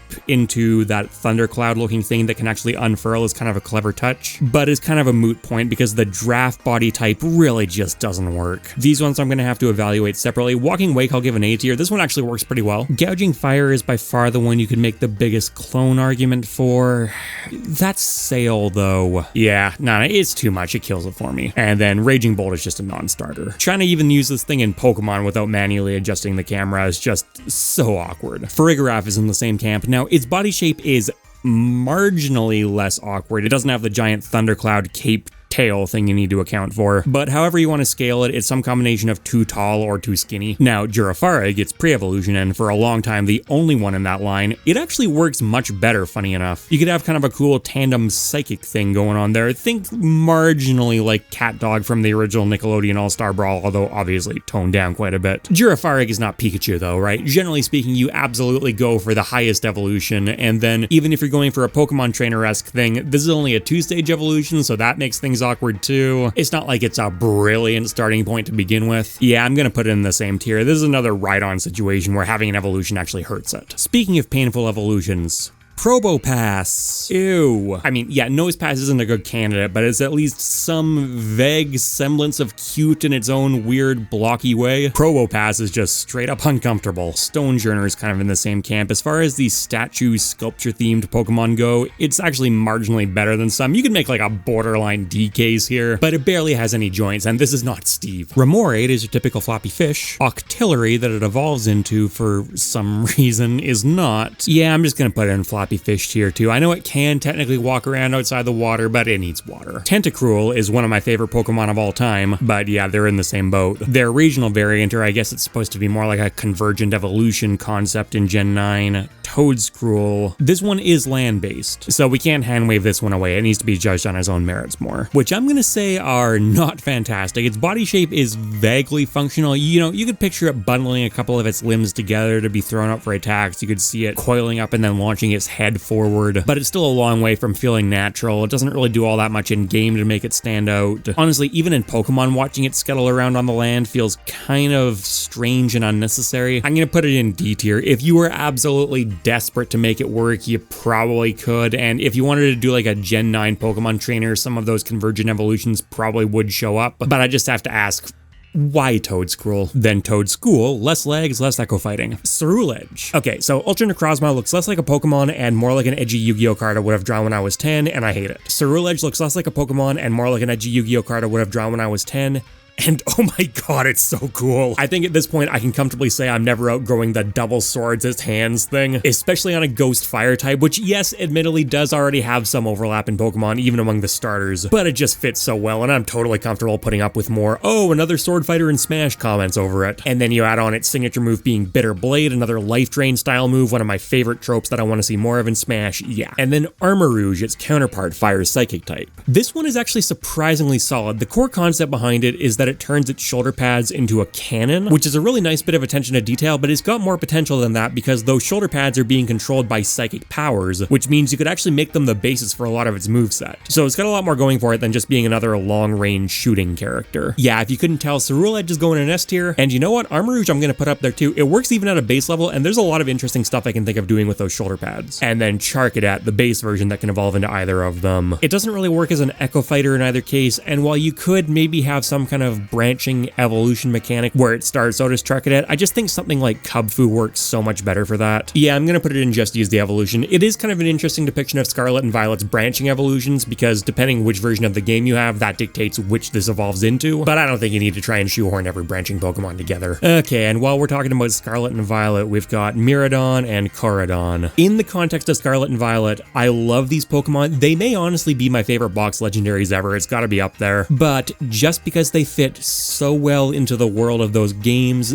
doesn't necessarily mean they fit so well into Smash. They're mounts, right? And you could say, well, you can take a Pokemon trainer and stick it onto one of their backs, and that would be a good way to get a Pokemon trainer actually into the action as a character. I think that may just be too bulky and awkward, though Calyrex was really pushing it, but I allowed it because, you know, it would be interesting to have something like that in the game. These guys are substantially more uncomfortable in that sense. The Pokemon trainer punching up above their head wouldn't really feel right compared to using Calyrex for attacking, and they're also just much taller characters. Okay, well, what if we throw out the whole riding mechanic and instead just have them fight on their own, usually on their own two legs, or two hover pods, I guess, half the time, and then sometimes going into the bike form for certain special moves or running or whatever. In that case, they're functional, but they lose so much of their essence when you do that. They were designed to be ridden. That's the whole premise behind them. They summon harsh sunlight or electric terrain when they're switched in. I've talked about weather before. Electric terrain is more compatible, but even in that case, I think something like Iron Hands, where you can put the electric terrain into an actual context for it, just makes more sense. There are just all these little things stacking up. They're awesome Pokemon, and I can see a case being made for them, but I gotta chop the path off of B tier. Yes, you can make them work, but by making them work, they just become so much less interesting than themselves in the Pokemon games and so many other candidates on here. And then Cyclizar, the modern equivalent, which I guess makes it the last Pokemon on this list to have two Paradox forms. It's gonna get like a C tier. Yes, your avatar doesn't ride these in the Pokemon Scarlet and Violet games, but contextually in the world, they are the same thing. They're ride Pokemon, so they have all the same issues as Corridon and Miraidon, and it's also less interesting, and it's also not a box legendary. Dragalge I'm gonna call Floppy Fish. Yes, I'm aware it's not technically a water type Pokemon, it's dragon poison, but its pre-evolution is, and Dragalge is still aquatic. It's meant to be mimicking kelp, and it clearly belongs in the water. It's one of the more borderline cases on here, but yeah. I'm gonna put Klotzer, its counterpart, in the same tier. This isn't totally consistent with the other crabs and lobsters and crawfish Pokemon. Technically, it could walk around on land, but try picturing it using that claw not in the water. Borderline comedy tier, honestly, but I don't think it's quite there. Okay, I've just gathered up a whole bunch of these like flitty, fairy-ish mythicals and legendaries, even though none of them are actually fairy type at all, funny enough. I find myself feeling about the same with all of these. Yes, they all have, you know, relatively well-defined powers and they're important story characters in different contexts and all that kind of stuff, but they just seem like they should have the ability to be flying around, and they're all really small, and I don't think any of them are especially well suited from a body shape perspective. A lot of their more mystical and ethereal powers either don't really fit in the context of Smash or are shared with Pokemon that just work better than them. You know what? I know this is a little bit weird. I'm just gonna blanket like it, put them all in upstaged. Yes, there's a bit more nuance to it than that. These three are a trio, these are clones, but it's fine. And hey, if Game Freak wants to get less obnoxious about making the mythicals catchable, then maybe I'll get less obnoxious with my tier list placements. You know a mythical I like a lot better though? Zeraora. In the games, I'd honestly say it's nothing super exceptional, but in the show, it's this kind of Mewtwo-esque levitation, cat revenge against humanity type thing, except it's also this blazing fast electric type with flying sparks everywhere. Its signature move is Plasma Fist, which makes normal type moves electric type moves for the rest of the turn. That doesn't really translate into Smash directly very well, but it would make for a really cool projectile. Maybe even a down smash if you wanted to interpret it differently, or both. It's got that tails slash cape hybrid thing I could use for a lot of attacks. Body shape works fantastic even outside of that. It's a really cool Pokemon that they wanted to push. You know, it plays a relatively prominent role in the show. You get why it showed up in Pokemon Unite. At the same time, it's a very tropey Pokemon. Not that those tropes are bad, but it's the fast, vengeful cat thing, so it's definitely overlapping with Mewtwo, and then honestly, it's kind of doing a similar thing to Lucario as well. And it's a fast electric type, which is a niche that's definitely taken already. Not quite in the same way though. I'm gonna say A tier. Clefable. As a Gen 1 pink cutesy fairy type, it definitely overlaps a lot with the Jigglypuff line in Smash, but a big part of that Pokemon's identity is the balloon aspect, which is absent here. You could have it emphasize the fairy and moon themes a lot more with stuff like Moonblast. It would be a good candidate for Moonlight as a self-healing kind of move. Body shape is not that good. It's pretty stumpy. It does have the wings and tail, so it's got a bit of a boost over these similar stumpy biped designs. Not fantastic though. It's another one of these cleric type Pokemon, a lot of support and disruption and healing type moves. There's a lot of stuff that I'm not really feeling on. It's just too basic, D tier. And the other even more basic ones definitely aren't faring better. Beware. It's a normal fighting bear type. Those all make it perfectly good candidates. It's just very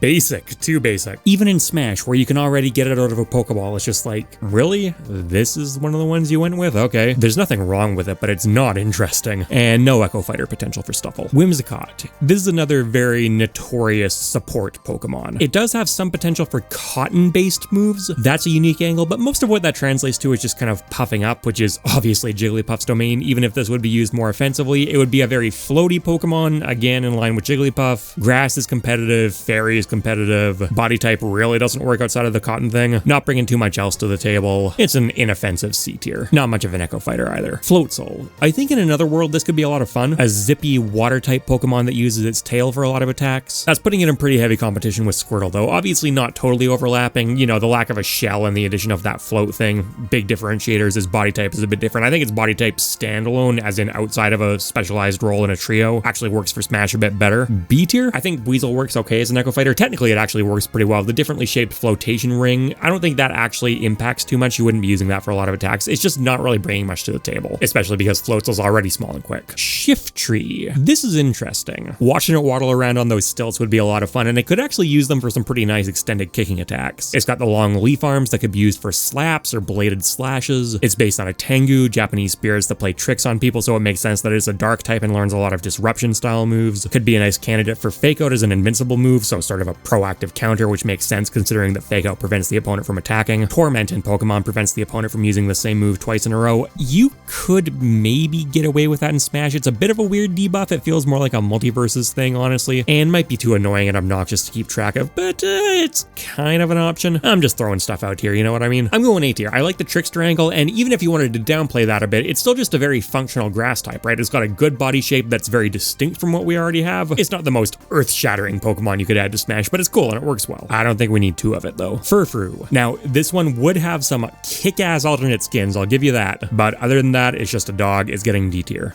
For dog, that actually applies to more here. Mightyena, cool design, but it's a dog. Poochyena works okay as an Echo Fighter, but largely because there's just very little to this. Mabostiff, another dark dog.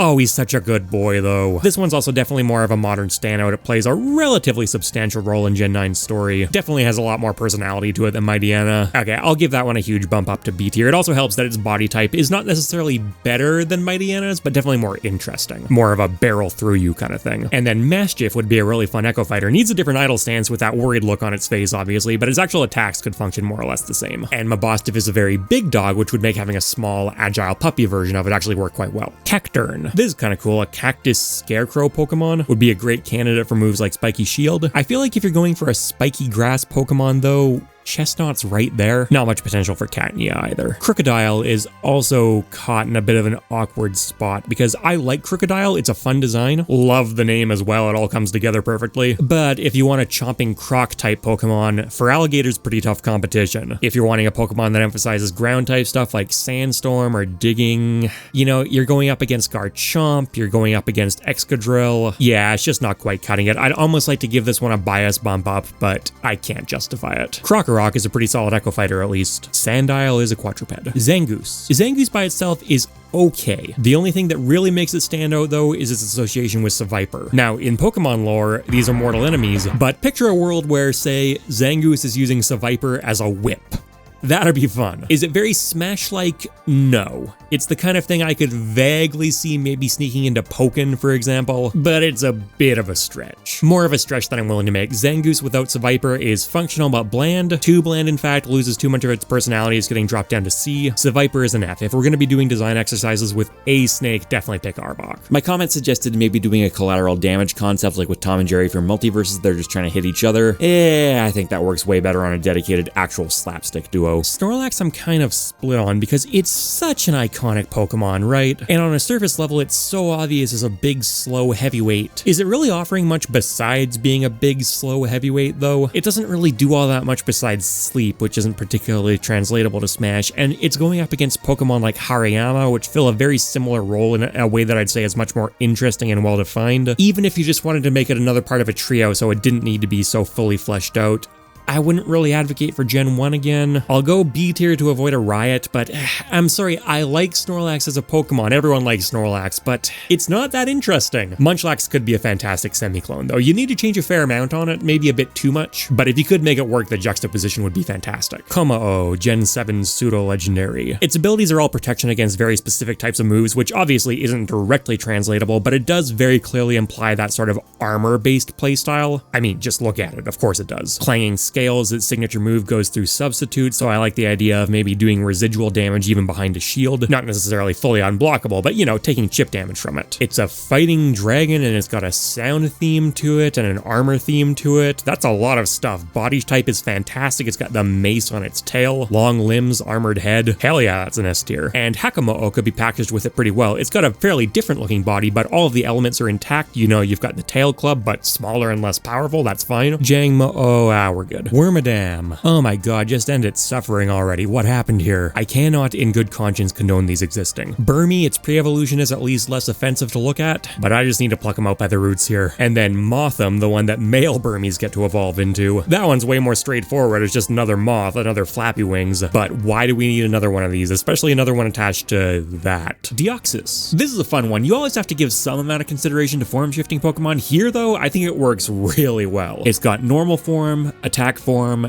defense form, and speed form, and there are a few ways I can think to interpret this, right? Always starting out in the normal form, and then either it just changes into different forms for different moves. So for say all of its smash attacks, it changes into attack form, then back into normal form when they're over. If you gave it some kind of counter or armor move, it would go into defense form. Burst movement options would be speed form, that kind of thing. Or you could do kind of a hybrid between the extreme changes of say a Sheik and Zelda or a Pokemon trainer and the more subtle changes of Shulk's Monadowars, where it's allowed to change its stance with down special. Its stance in this case referring to the form it changes to, and then obviously it changes its physical traits. It's really fast and light in speed form, it's really slow and heavy in defense form, you know the drill. But also hopefully it changes the actual properties of its moves. Maybe it at least gets different special moves depending on which form it's in, and then its normals and its aerials can have wildly different attack strengths and stuff like that. It's a well-known legendary. All of its forms have fantastic body shapes for a fighting game. Easy S tier. Metagross. This is interesting for a quadruped. I think the profile is actually okay. Steel Psychic's interesting typing, maybe give it Meteor Mash for a forward smash. Zen Headbutt could be its side special burst option because hey, its whole body's its head. It's a really great fit for moves like Metal Claw, Hammer Arm. This is a Pokemon where you could maybe vaguely consider using the Mega Evolution. I think that's a bit much, and then it's just a four-armed Pokemon except it's hovering, so it's kind of a more awkward version of Machamp. But it would make for a really fun Final Smash animation because the whole concept behind Metagross is it's essentially just more and more belt Beldums being fused together. So for the startup of its final smash, you could have Beldums actually come in from off screen and fuse onto it. That would be cool. I think I'm gonna say a very solid B tier. It's not the best fit in the world, but it's at least doing something kind of unique. If it's a whole bunch of Beldums though, I don't think we need less Beldums. Another interesting psychic typing, Medicham, fighting psychic in this case.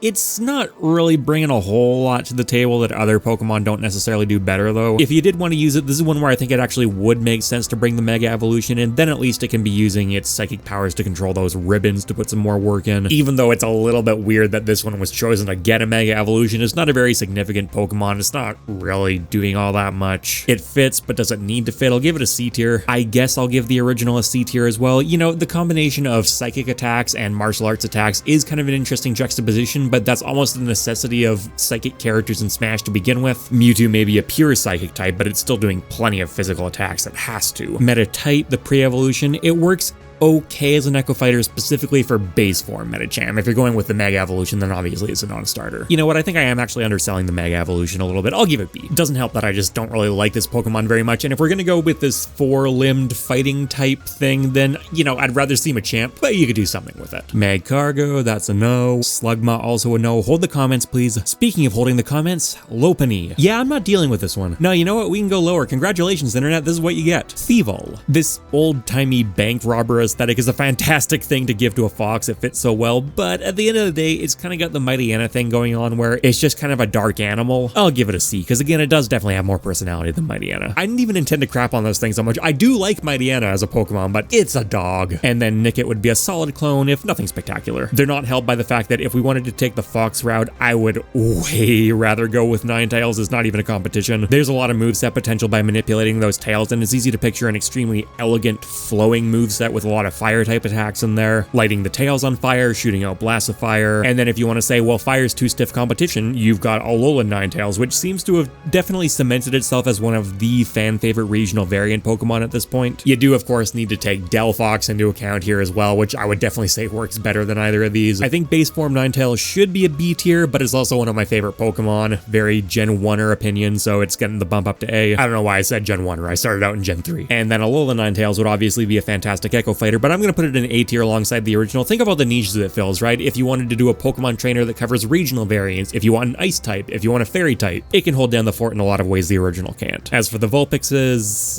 they're okay. All right, back to Gen 1er talk, Alakazam. It's a fast glass cannon psychic type, so again, we're very much back in Mewtwo territory. The one thing that it is really bringing to the table is the spoons, so it's kind of a dual-wielding sword fighter. A very stubby sword fighter though, and Mewtwo is, for all intents and purposes, kind of a sword fighter in Smash anyways. Less so in Ultimate, where they added a massive hurt box to the tail, but we don't need to talk about that. Mega Alakazam is actually kind of interesting though. Now it's got more spoons and it's wielding them entirely with its mind. As I've demonstrated, I like that concept of manipulating stuff with your mind for psychic types. It makes them fit more naturally into Smash, which is inherently a very physical game. So a more spoon-based moveset where it's hovering just slightly off the ground in that cross-legged stance, you know, I could kind of see it. I'm pretty comfortable calling basic Alakazam completely upstaged. Mega Alakazam B tier maybe? Kadabra, the one spoon versus two spoons thing is kind of interesting compared to Alakazam, but I think you probably need to change just a bit too much, and Alakazam, again, is just not a huge contender to begin with. And then Abra's not doing much of anything. That even applies to Pokemon, it just tries to run away. Stunfisk. Okay, I don't understand what's happening here, and I definitely don't understand why it's happening twice. I don't hate this thing, though. I mean, I do hate them for Smash, but it's a good joke. Exploud, a very sound-based Pokemon. This is one of those victims of circumstance where it's kind of cool on its own merits, and I do like it, but in a world where Toxtricity exists and Kommo exists, I mean, yeah, I'm sorry. The progression from Whismur to Loudred to Exploud is really nice. They don't work as Echo Fighters, though, and I don't want them in Smash on their own merits. Delcatty.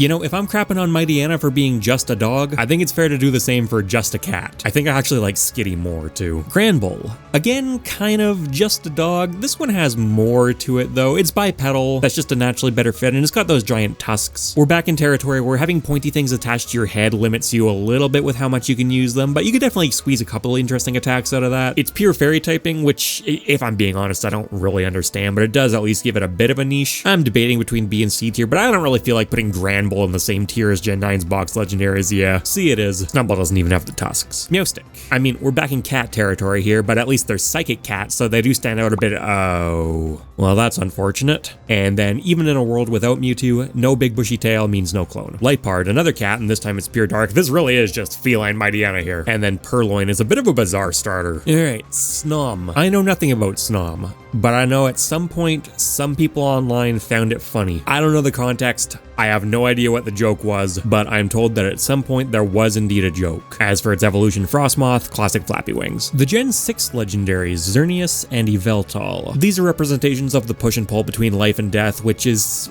maybe a bit high concept for Smash, and they're not particularly brilliant fits body shape wise, particularly Yveltal. Xerneas is the hippie that creates life energy and calms Yveltal down. It's the more fitting one, but still feels weird to pluck out on its own, and then how do you make that dynamic work in a Smash game? Xerneas and Yveltal I'm just writing off. Again, these are very high concept Pokemon. I think designating them as stage hazards or Pokeballs like the Smash team decided to actually do was the right play here. Electros. In some arts, this almost looks like it could not be a floppy fish. It is technically just pure electric type. And yet, Rotom. This is another transforming Pokemon, not technically directly transforming. In this case, the concept is a ghost possessing different household appliances. But in the context of Smash, I think you could easily just have it poof between different forms for different moves, no problem. No Zelda or Shulk type form switching here. I think this is a very clear case of just different moves use different forms. Use the fridge form for a stall and fall down air, zoom along the ground in the mower form, you get the idea. My main hesitation here, even though a lot of the possession forms are actually quite serviceable, and even though Rotom is very important in the world of Pokemon, you know, it's a Pokedex for God's sake. It really does power a lot of stuff. The base form Rotom is an awful fit for Smash. Way too small, no limbs to work with, hovers off the ground. So I think if you were going to put this into Smash, you would basically have only its idle stance be the base form Rotom. And even then you would probably need to size it up and have it low to the ground. And then for everything else, if it's dashing, if it's throwing out an attack, whatever it's doing, it always needs to transform, because I really don't want this just tiny little thing flitting around everywhere. It would be incredibly annoying. I'm going to give it a B tier because that's a lot of hoops to jump through, and all that hurtbox shifting is potentially going to get pretty annoying if we're being honest, but it's a cool concept, and again, Rotom's a pretty important Pokemon. Torkoal. I like Torkoal. I've always liked Torkoal, even though it is just a tortoise and really feels like it's missing an evolution. Smash is no place for tortoises though, as proven by Bowser falling off more and more in Ultimate. Speaking of Bowser though, Turtonator. Yeah, that's Bowser. I actually kind of like Turtonator, but yeah, it's Bowser. Lilligant. I think base form Lilligant is fine. It could be used as kind of a grasp moves showcase Pokemon and would have a lot of elegant animation work on it, but I think you have to go Hisuian Lilligant here, right? It's so easy to picture a ballet-inspired moveset that it'd actually be really cool, and it was one of the noble Pokemon in Pokemon Legends Arceus, which means it got its own boss fight, and you could just pluck some attacks directly out of that. I think based purely on the Pokemon qualities it has is more of an A tier. It doesn't really do a whole lot of unique moves, and grass types competitive, fighting types competitive. It's also not necessarily the single most memorable boss fight from Pokemon Legends Arceus, but it is a boss fight, and that plus having a ballet-inspired moveset, those are really strong hooks, so it gets the bump up. Base form Lilligant is okay standalone, but I don't think it's necessary, and the little one can join it. Sigilith is flappy wings, just kind of a flying thing. Forretress is not a flying thing, but it is a floating thing, along with Glamora, although in this case there's almost something to it. It can manipulate its shape a decent amount, and having it hover very, very low to the ground wouldn't look too out of place. Its ability has it shedding toxic spikes every time it's hit, so having some kind of mechanic in Smash where either when it's hit or through some other trigger it leaves like a poison trail on the ground that you can step in. I've rejected that concept for other Pokemon, but I don't inherently hate it, and it really does fit here. Just a bit of passive ground control in a way that's not super disruptive but gives you a bit of an edge. I'll let it just vaguely sneak into D tier. It's at least kind of interesting. Glimmet, definitely not compatible. Now, if you wanted to take it in the direction of its body being used as like an arm or a whip or a mace or something like that, you could maybe even make an argument it worked better, but that seems super clumsy, and it means the only real thing you're trying to target on it is its head, which is super small. It's not happening. Bellossom. I think if we're going to have a grass dancer Pokemon, then Ballet with long limbs just blows Hula out of the water in terms of Smash compatibility. And then even if you really do love the Hula concept, Oricorio is right there. As for Vileplume, the other half of that evolution line, it's not a dancer, it's just kind of bad. It's not actually a mushroom Pokemon, but it really looks like it could be. Shares very similar problems, super stubby limbs. It's grass poison going up against Ivysaur, it's a bloom going up against Ivysaur. I've got no hesitation calling Blossom upstaged. Vileplume is a bit more nuanced, it's more just a bad Pokemon, and it's competing against a lot of stuff, not just Ivysaur specifically, but for the sake of keeping them together from the same evolution line, it's alright. Oddish and Gloom are getting left behind, even though I like Oddish way more than anything else in that line. I talked about Glamora having toxic spikes beaten out of it. Arboliva actually gets the same thing, except it's grassy terrain this time. Not the first Sylvanos comparison I've had to make here, although if you wanted to take it more faithfully to the Pokemon games and say it only gets grass when it's hit, that is a difference. I don't really know how well you would make that work as a Smash mechanic necessarily though. What happens when you get knocked away? Do you spawn grass behind that your opponent just gets to stand in and heal as you're trying to get back to stage? So probably do more of a Sylvanos kind of thing, which obviously puts it in contention with Rillaboom, and I think if you take both these Pokemon and put them in Smash and have them passively spawning grass behind them wherever they walk, it's also just naturally more faithful to Rillaboom's ability. It's got long arms, that's great, but barely any legs to speak of. It could fire olives at people, but so many grass Pokemon could fire seeds, not really much of a distinction. I'm feeling like a C bordering D, might be a bit higher if Rillaboom didn't exist. And then its pre-evolutions, they're cute, but they're also wildly different shapes. And while we're taking shots at grass Pokemon, Sunflora, it should be inoffensive, but it's so inoffensive that it actually offends me. It's such a lazy design. I know we're still in Gen 2 and there's a lot of relatively simple designs running around, but this is the kind of thing a 5-year-old could come up with. See, Sunkern is actually way more inventive. Also not in its corner, Bellsprout already existed. This just seemed like an attempt to make a cuter Bellsprout, because yes, admittedly, okay, Bellsprout is kind of creepy looking, but that also makes it way more memorable. Is it a good Smash candidate? No. All of the fundamental elements are in place. It's got arms, it's got legs, it's got a head that it could attack with, but they're all just barely in place, and its overall body is way too skinny. It's grass poison again, an incredibly competitive category. It's an F tier. And then its evolutions, funny enough, I think are right down there with it. They're all wildly different body shapes, but I don't feel like having any of them plot along in Smash. And again, they're victims of the carnivorous trapping flower thing. I don't think it's as big a shame as when it comes to Carnivine, but definitely shades of that. Delibird. There's not really much that makes Delibird stand out other than the sack it carries around, which is actually its tail. It pulls presents out of there, which even in Pokemon has random effects, so you could have kind of a Faust from Guilty Gear thing going on, where he just pulls out a bunch of random stuff and you're never quite sure what you're gonna get. Some of them are super harmful, some of them are maybe even helpful for your opponent. Other than that, it's a stubby ice bird with a long tail. Not too much that makes it stand out, although doing attacks with that tail that it's still holding on to could be an interesting animation direction at least. Speaking of interesting animations though, its Paradox form, Iron Bundle, has a bunch of those, which I actually think give it more moveset potential. I think it's way easier for it to use that bundle and the cord as actual attacks. It could extend its head out, attack with that, get rid of some of the stubbiness problem, and it doesn't really lose anything from the original Delibird either. It can still absolutely keep that random quality to it. It's more modern, more interesting. I'm gonna give Iron Bundle an A tier, and I think it actually completely surpasses the original here. Shinotica. There's a lot of bug-type Pokemon that can struggle on this list. Lokix is not one of them. I actually really like this. It's a bug dark, which makes it stand out from a lot of them. It's got long limbs, so it's a pretty good natural fighter. And then it's got those 2 supplementary legs that it can unfold as needed. There's so much moveset potential there. You could use them to prop it up while it attacks with its other limbs. You could use it for jumping. It's a grasshopper Pokemon, so I'd expect it to have a really high jump. They're spiked, so you could maybe cling onto walls with them. Kick-focused Pokemon are nothing new here, but kicks while you're propped up in place by your other legs? That is actually a really interesting angle. Yeah, what the hell? S tier, carried entirely by body mechanics. It's so good. Nimble, not super compatible. Palafin, another Gen 9 I really like. The mechanics behind this one are tricky though. In a lot of ways, it's obvious how it works. It's a dolphin-based Pokemon, but it's a biped, so it can stand on land without a problem, and it's based on a superhero, which is really fun. It's got moves like Jet Punch, Flip Turn, Dive, being this nimble but still strong Guardian of Justice type, which is maybe a bit slow to walk around, but has great burst movement options that surround it with water. That is all really logical and would work well. The problem is translating its signature mechanic, because the way the Palafin actually works is it starts out in the dolphin form, and then once it retreats in dolphin form and comes back out, that's when it transforms, which in Pokemon is one of, if not my favorite gimmicks ever. It's Clark Kent running away and coming back. How do you translate that into Smash? I've been sitting here thinking about it. The closest I can come up with is as a transformation sequence during the intro animation, which would be a fantastic intro animation, but it's missing something. Like, the Pokemon loses some of its character like that.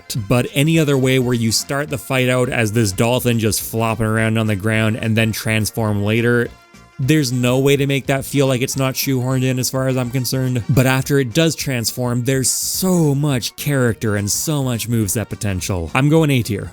I want to go S. I really do, but I can't justify it. If you take away its gimmick, which I think you have to do, it's not nearly as distinctive. It still is pretty distinctive, that's why it's up here, but I wish it could be more. Finizen, on the other hand, is easy. That's basically just the useless half. Dialga and Palkia, the Gen 4 legendaries. The themes on these are space and time. I think there's ways to make them both work. Let's start with Palkia, who controls space. I also think it's just the more natural body shape. Not that Dialga's is too bad either. You don't need to necessarily get too trippy with the space controlling aspects. I would like to see it emphasized more than on any other character, though. Obviously, Palkia should be able to teleport, but also maybe able to teleport the opponent with certain attacks. His signature move is Spatial Rend, and you could have that show up in a few different places. Maybe in one instance it teleports your opponent to you so you can grab them. In another instance it teleports your opponent a fixed distance away and then starts the knockback from the attack. That kind of thing. Could have some really big, powerful tail attacks in there too. It's also got a water aspect to it. Not the most interesting thing going on there, and I don't think you need to showcase it too much, but there is some moveset potential to pull from. Dialga is definitely the less comfortable body shape of the two. As far as quadrupeds with long necks go, it's not awful. Its neck is long, but it's not so long it becomes uncomfortable. If anything, that back frill or fan or sail or whatever you want to call it is probably the most awkward part of the design. That does bring it down for sure. As the controller of time, it would be fun to, for example, give it the ability to completely reverse the trajectory of projectiles. Not just reflect them like we've seen before, but to actually truly have them go back the way they came. And then you could even have that maybe happen for opponents, have them show up where they just were, or even for Dialga itself. Have it backtrack in time a little bit, kind of a blink ability. I guess the other thing to mention about them is canonically they're very big, but they're not the kind of big where I would necessarily feel bad about scaling them down. I think you could translate that pretty comfortably. They wouldn't feel out of place. I think space manipulation is more interesting and more distinct from what we've seen before, and Palkia again is just by far the better standalone candidate. Dialga standalone, I'm feeling more of a B tier. It feels really weird to split these up like that. I'll put them together just to keep things consistent. Maybe you want to pair them with Arceus, maybe you want to do some kind of Hisuian trainer thing. On the topic of Hisuian stuff, their origin forms.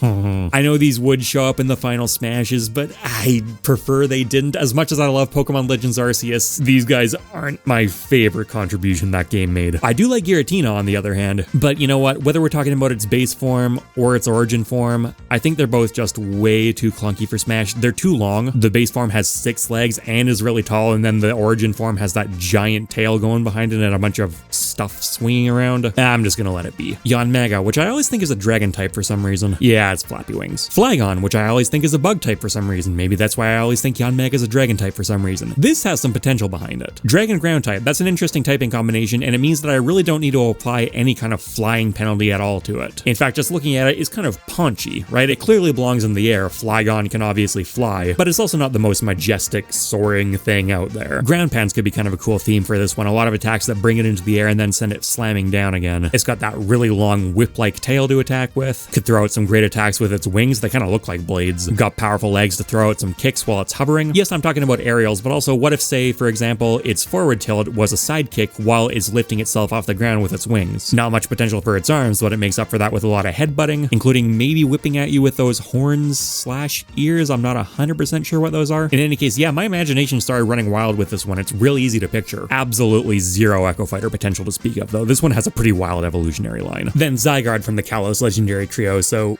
definitely the odd one out here. It was clearly supposed to be the central focus of Pokemon Z, which just never happened along with X and Y. Well, that aged like milk. But part of the upside to that is I think you can very easily separate it from the other two. Also helps that out of the 3 of them, I think it has by far the most standalone potential. The way it works in Pokemon is you can choose between the 10% dog or the 50% snake, and then if their health goes below 50%, it turns into that final mecha thing. So there's kind of a built-in formula for that in Smash, right? Kind of a Zelda-chic dynamic between the first 2 forms, and then maybe whenever you're over 100% damage, you change into a completely new moveset, just a comeback mechanic on total steroids kind of thing. Now, personally, I'm really not a big fan of that final form. I think it's massively over-designed, but in terms of sheer moveset potential, I gotta admit there's a lot there. It's a solid biped design, and then on top of that, it's got those arms/ribbon things, which actually have mouths on the end of them. And then this thing also just has so many signature moves. You could pluck an entire set of specials just out of those. Yeah, okay, fine, I'll give it the S tier. The snake is definitely pulling things down for me, and also I'm just personally biased against it a bit, but I gotta admit, it's got a lot going for it, some interesting mechanics, a lot of interesting moves. I'll live with it. Weavile. It's a speedy ice type with sharp claws, great body shape. It's a fan favorite. I mean, we know this one works in a fighting game context, right? It fits so naturally into Pokken, it was ridiculous. My only caveat is that I don't think it's necessarily doing anything standalone insane that other Pokemon don't bring to the table as well, but all the pieces really do come together quite nicely. It's also competing with Sneasler, the Hisuian variant. Now, Now, on paper, this one's pretty much equally as good. It was used as one of your mounts in Pokemon Legends Arceus, and I really like the way it was implemented. So it might even be fun to see the trainer on its back and being used in a similar way. Would be a cool method of bringing the Pokemon trainer into the fight without getting too involved if you wanted to take that approach, and I think a Pokemon trainer trio made entirely out of Hisuian mounts would be interesting. Personal bias against it, I think it looks kind of dumb. It's a sharp downgrade from Weavile, but that's subjective. I know some people really like it. Its signature move, Dire Claw, would be fun too. It's a slashing attack that leaves a random status effect on an opponent. You could see that being implemented as either a special move or just a forward smash with some kind of status effect attached to it, which we haven't seen anything like that in Smash. I'd be on board. A little bit degenerate, a little bit anti-competitive, but it would be entertaining, and provided you didn't push it too far, I think it'd be fine. Yeah, okay, I'll let them both slip into S tier. It's kind of a borderline case for me, but they got their own merits. And then both Sneasels, whether we're talking about the default or the Hisuian variant, work well too. I think it'd definitely work better for Weavile than Sneasler. The proportions just fit more, but you could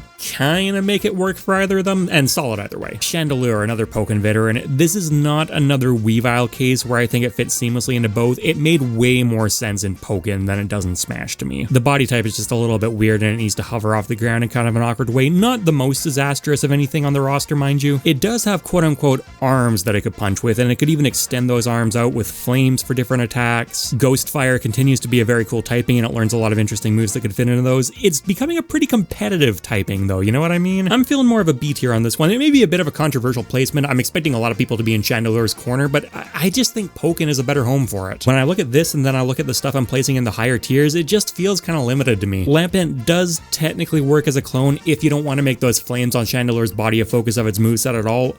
I don't know why you wouldn't though. Litwick is a candle. Eternatus, the big bad of Sword and Shield. I used to be super against this thing. I thought it was complete trash. Now, over the years, I have softened on it a bit. I get what they're going for. I still think the edgy skeleton dragon looks way more like a Yu-Gi-Oh card than anything, but having the cannon in the middle of its body is kind of cool. It does make some sense in context. I like it more than Ultra Necrozma. I'll give it that. This is purely talking about my opinions in Pokemon though. Bringing things back to Smash, it does not belong in there. Just way too awkward. Krickadoon. On paper, I kind of like this one. It's got the Scythe Blade arms, it's got a music theme to it, relatively decent body shape. Legs are a bit stubby, but you could make it work. If we're going Scythe arms though, the Scyther line's right there.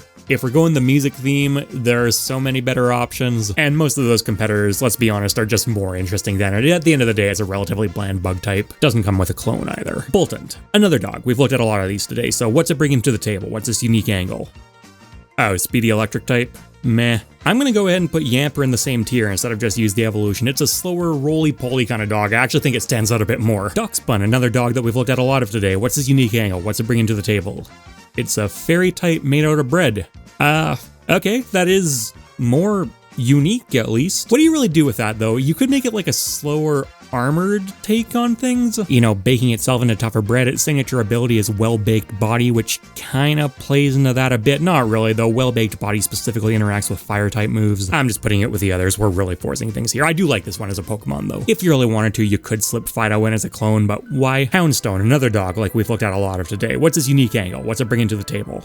It's dead. That is something different, I gotta give it that. This one also fittingly has a bit of a burying itself in the ground theme. It's not super strong or integral to the Pokemon or anything like that, but it is something. I could picture an up smash animation, for example, where it buries itself in the ground for the charge up so it gets really low profiled and then it springs up and attacks with the tombstone on its head. It learns last respects, which in Pokemon powers up every time a teammate goes down. You couldn't obviously directly translate that into Smash, but you could maybe have it power up each time a Houndstone respawns. That's potentially getting into kind of iffy mechanical territory, but maybe if you just cap it off once, right? Saying that for the first stock, that special move or wherever you decide to stick it is weaker, but then the first time that Houndstone loses a stock and respawns, it's powered up more for the rest of the fight. That's pretty reasonable, right? You could make that work. I'll give it a C tier. It's not brilliant, but I do think it's a step up from some of the other pooches. Greavard's a pretty solid clone too. You would need to replace the tombstone attacks with candle-based attacks, but that's not too big a stretch. And that could be the standout element too. Drapion, always been a fan of this one. It's easy to picture this as a big poison heavyweight, always just an inherent fan of that concept, and it's got a sturdy shell in the Pokedex, so you can imagine it would probably have some armor-based attacks on it. Ties into the theme very naturally. The Pokedex also talks about how it relies on its incredible strength strength instead of using poison, but it does have poison imbued into its claw tip, so it would have, for example, extremely strong smash attacks that also do damage over time if they connect. Maybe all of its arm attacks do that, right? That's what gives it that heavyweight power boost. So for example, its forward tilt, I could easily see it doing a big lunge with those claws, almost a sword style poke, and then if it connects, you're poisoned for a couple seconds. I'm actually super into that idea. This is a place where I could easily see Bug Buzz being pulled out for recovery purposes and make it a relatively mediocre recovery. And that's both because it's sort of how heavyweights tend to be designed in Smash, even if I personally disagree with that design philosophy, and also because Drapion spends all his time buried, so why would it be super mobile in the air? S tier, that's scratching a lot of itches for me. Skorupi's a fun Pokemon, but too different. Maractus. We're back into the territory of music-based Pokemon being a really competitive category. I don't know what this is necessarily doing that other Pokemon aren't. Has no legs, so the body shape's awkward. I think it's outclassed by Cacturne, which is itself outclassed by stuff. I think Upstage may honestly even feel a bit too generous. Who remembers Maractus? There are dozens of us.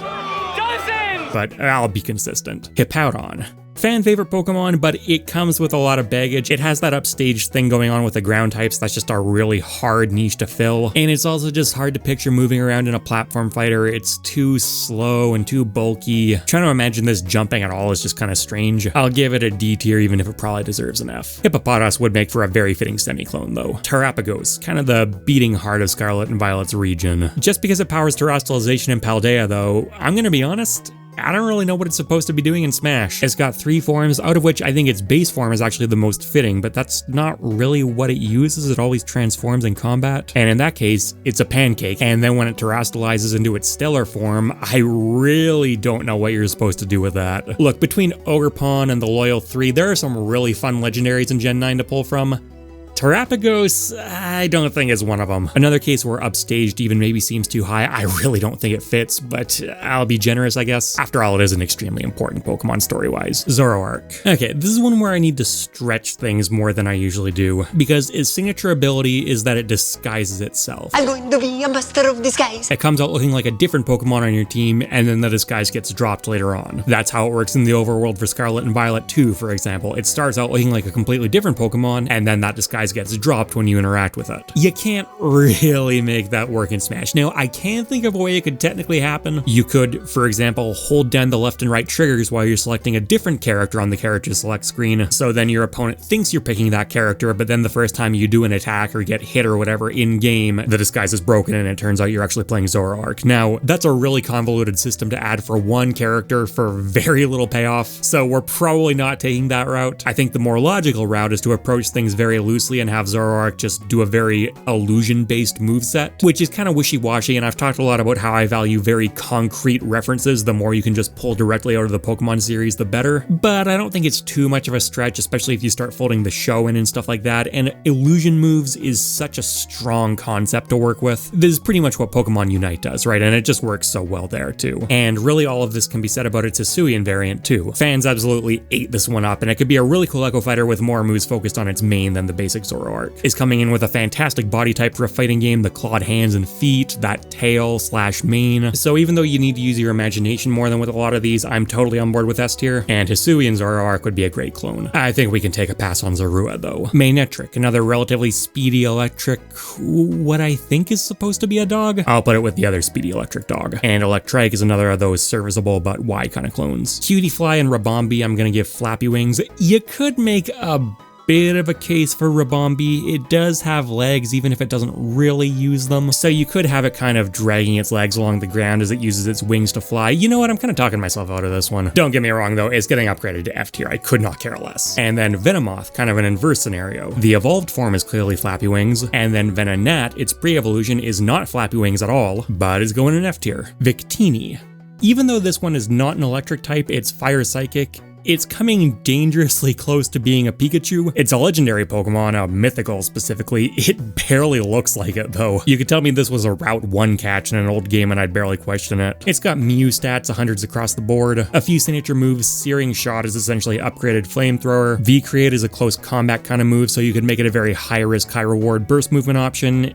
That's kind of sounding like Flare Blitz on Charizard though. Yeah, I'm not really feeling Victini. I'll give it a C tier because it works perfectly fine technically, but there's so much overlap with stuff already in Smash and it just doesn't really excite me to begin with. Even if it's not actually a Pikachu, it has a very similar body shape and I don't really know how much of those speedy little mouse type Pokemon we need in Smash. They're annoying at the best of times. Spinda is another one of these. I know it's based on a panda, not a mouse, but look at it versus Pikachu and it's definitely encroaching again. What I will say about this one is it could have some very fun animations on it because its whole thing is that it's klutzy, it trips over its own feet, it spins around dizzy everywhere. You could create kind of a drunken master style and give it way more of a high risk, high reward angle compared to Pikachu, for example, which generally plays it very safe. Yeah, screw it, I'm ranking it above the mythical, go figure. Spinda also famously has a huge number of variants because its spots are randomly generated. Imagine putting that into Smash. It still has the typical 8 skins of different colors, but every time you boot up the game, its skins are just a bit different. I honestly don't really know the viability of that from a coding perspective, but assuming you could make it work and create its texture as some kind of procedurally generated thing, that'd be a fun touch. Avalugg. The body type is a really awkward combination of quadrupedal and low to the ground, moves really slowly as a glacier. Even though it comes with a Hisuian variant, I'm pretty comfortable just writing these off. And I'm just gonna go ahead and do the same with the Zebstrika line. Do you want a quick electric type? Do you want a quadruped? Do you want specifically a horse? Make your pick, there's always a better option available. It's just a bland Pokemon to begin with. Passimian is another relatively bland Pokemon, but you know what? I'm willing to go to bat for this one. It's got a good body type and it comes with that ball that you could integrate into its moveset in a lot of interesting ways. It could throw it could roll around on it could use it to punch with. It is a bit bland for me to go to bat super hard for, but it fits. And then Oranguru, its counterpart. It's a slow psychic type Pokemon, which is a bit different, and then it can attack with that Leaf Fan. I don't think it's nearly as interesting as Passimian, but it is coming in with a pretty strong direction for where to take it. I guess I'm willing to give it a B tier as well, although if I had to pick between the two of them, definitely Passimian. Archaludon is interesting. New Gen 9 Pokemon, kind of a transforming deal. It's got stamina for an ability which boosts its defense every time it's hit by an attack. I think that could be a cool take on a counter type move. A bit of a twin to Incineroar's Revenge maybe, where if you counter a move, you get a combo off, but it doesn't boost your offensive stats, it boosts your defense for a while, makes you harder to kill, and then maybe gives you a boost to your recovery or something like that. I'm not totally sure how you'd handle it. It would need to be playtested pretty carefully, but the idea of a counter that's way more beneficial to you than detrimental to your opponent, that is fun and very in character for it. The body type is maybe a bit awkward and stiff, but not horrible, and then its ability to transform into a different shape for certain special moves kind of speaks for itself. You wouldn't necessarily be forced to integrate that, it's not a super core part of its identity, but you definitely would. An architecture-based Steel Dragon is very distinctive. Even without transforming, I could see that body type being used for some interesting attacks. I'm gonna say A tier. And then Duraludon, now it's pre-evolution, which used to be its own standalone Pokemon. I think it works okay in its own right, but it doesn't really have a lot of standout stuff that would make me lean towards it over Archaludon. And then its core body type is probably just too different. It can't transform, it doesn't have the spikes on its elbows. Would probably need to change quite a bit for really not that much payoff. Arcanine, another what I think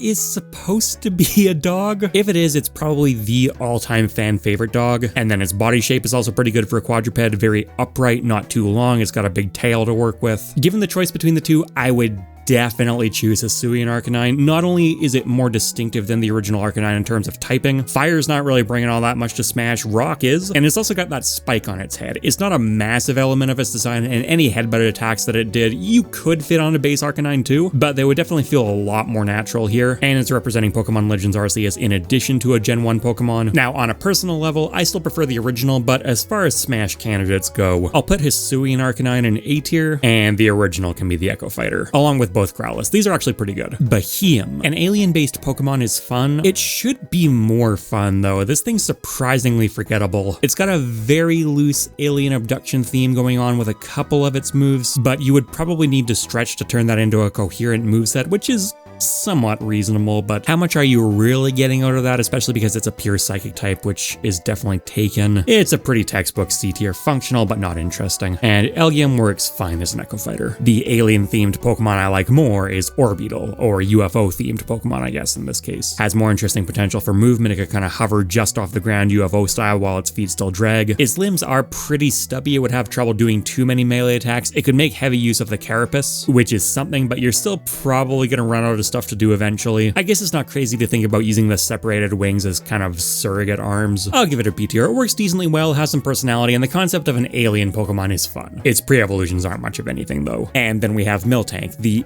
infamously tanky cow Pokemon. I'm gonna hand this one off to the final guest of the video, Ghoul Runnings, who, in addition to being a content creator, is also the artist behind this video's fantastic thumbnail, the first time I've ever commissioned one instead of making it myself. As a YouTuber, you pick up a lot of odd jobs and develop a lot of skills, but visual art, that one is still witchcraft to me. I gave her this, she sent back this.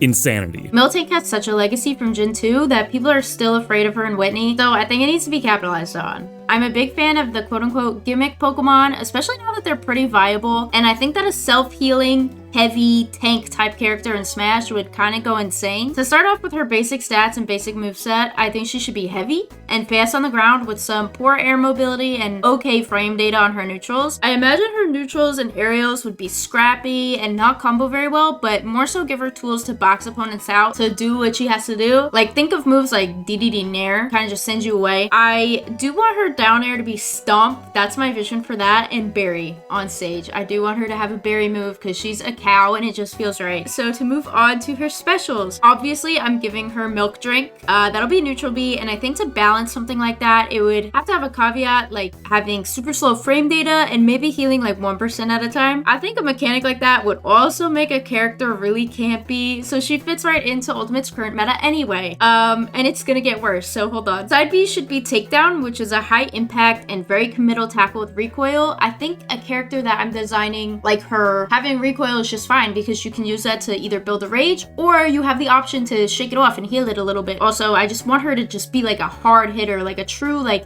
heavy. She also needs rollout. Miltank needs rollout, which is actually already in Smash, but it's not that great and not how I envisioned the move working at all. I would set that as down B. I'm feeling something more like an extended spin dash that you have to commit to, so more controllable than Jigglypuff's rollout, but less versatile and tricky than Sonic's spin dash. It's longer, it's maybe stronger, there's more startup, more lag, but it's not just rolling back and forth on the stage and leaving yourself completely open like Jigglypuff's. And up B, I think I should just keep it as Seismic Toss, giving her the option for a suicide KO, behaving somewhat similarly to Ether. I don't want it to be like too crazy. I think her recovery should just mostly be a recovery and give you a reason to stay on the ground. She has poor air mobility and it's kind of hard for her to get back to stage because of her very committal up B. Altogether, I'm giving her a solid B tier, and it's a shame that there's no high tier heavies even in my dreams. She'd be so easy to edge guard and juggle, but who knows, maybe she's just so good on the ground that it doesn't even matter. But yeah, Miltank needs some love. Melmetal. This thing's made out of liquid metal and in lore has a focus on really heavy punches, so the moveset kind of writes itself. Almost a bit of a Terminator 2 vibe going on. That said, I hate looking at it. It is so dull. It was chosen to be like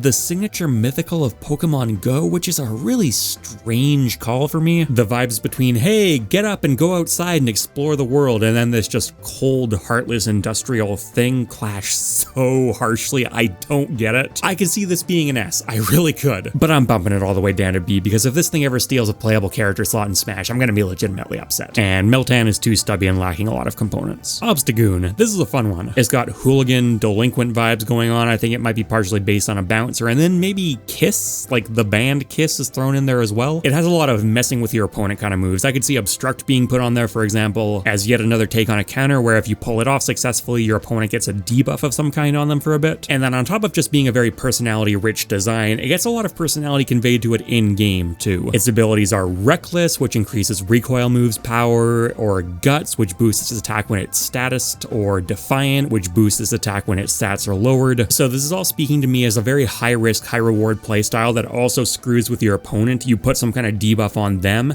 and then you go in with one of your reckless options to try and get some insane payoff. And if it goes too poorly, it all blows up in your face. That's a lot of fun. And then when you pair that with being one of the standard designs of Gen 8, yeah, I think S tier's fair. All of the Zigzagoons and Lanoons, though, look, I like them as someone with a lot of Gen 3 nostalgia, but they don't belong in Smash. Another nostalgic pick that doesn't belong in Smash, Starmie. This is one of my favorite Gen 1 Pokemon.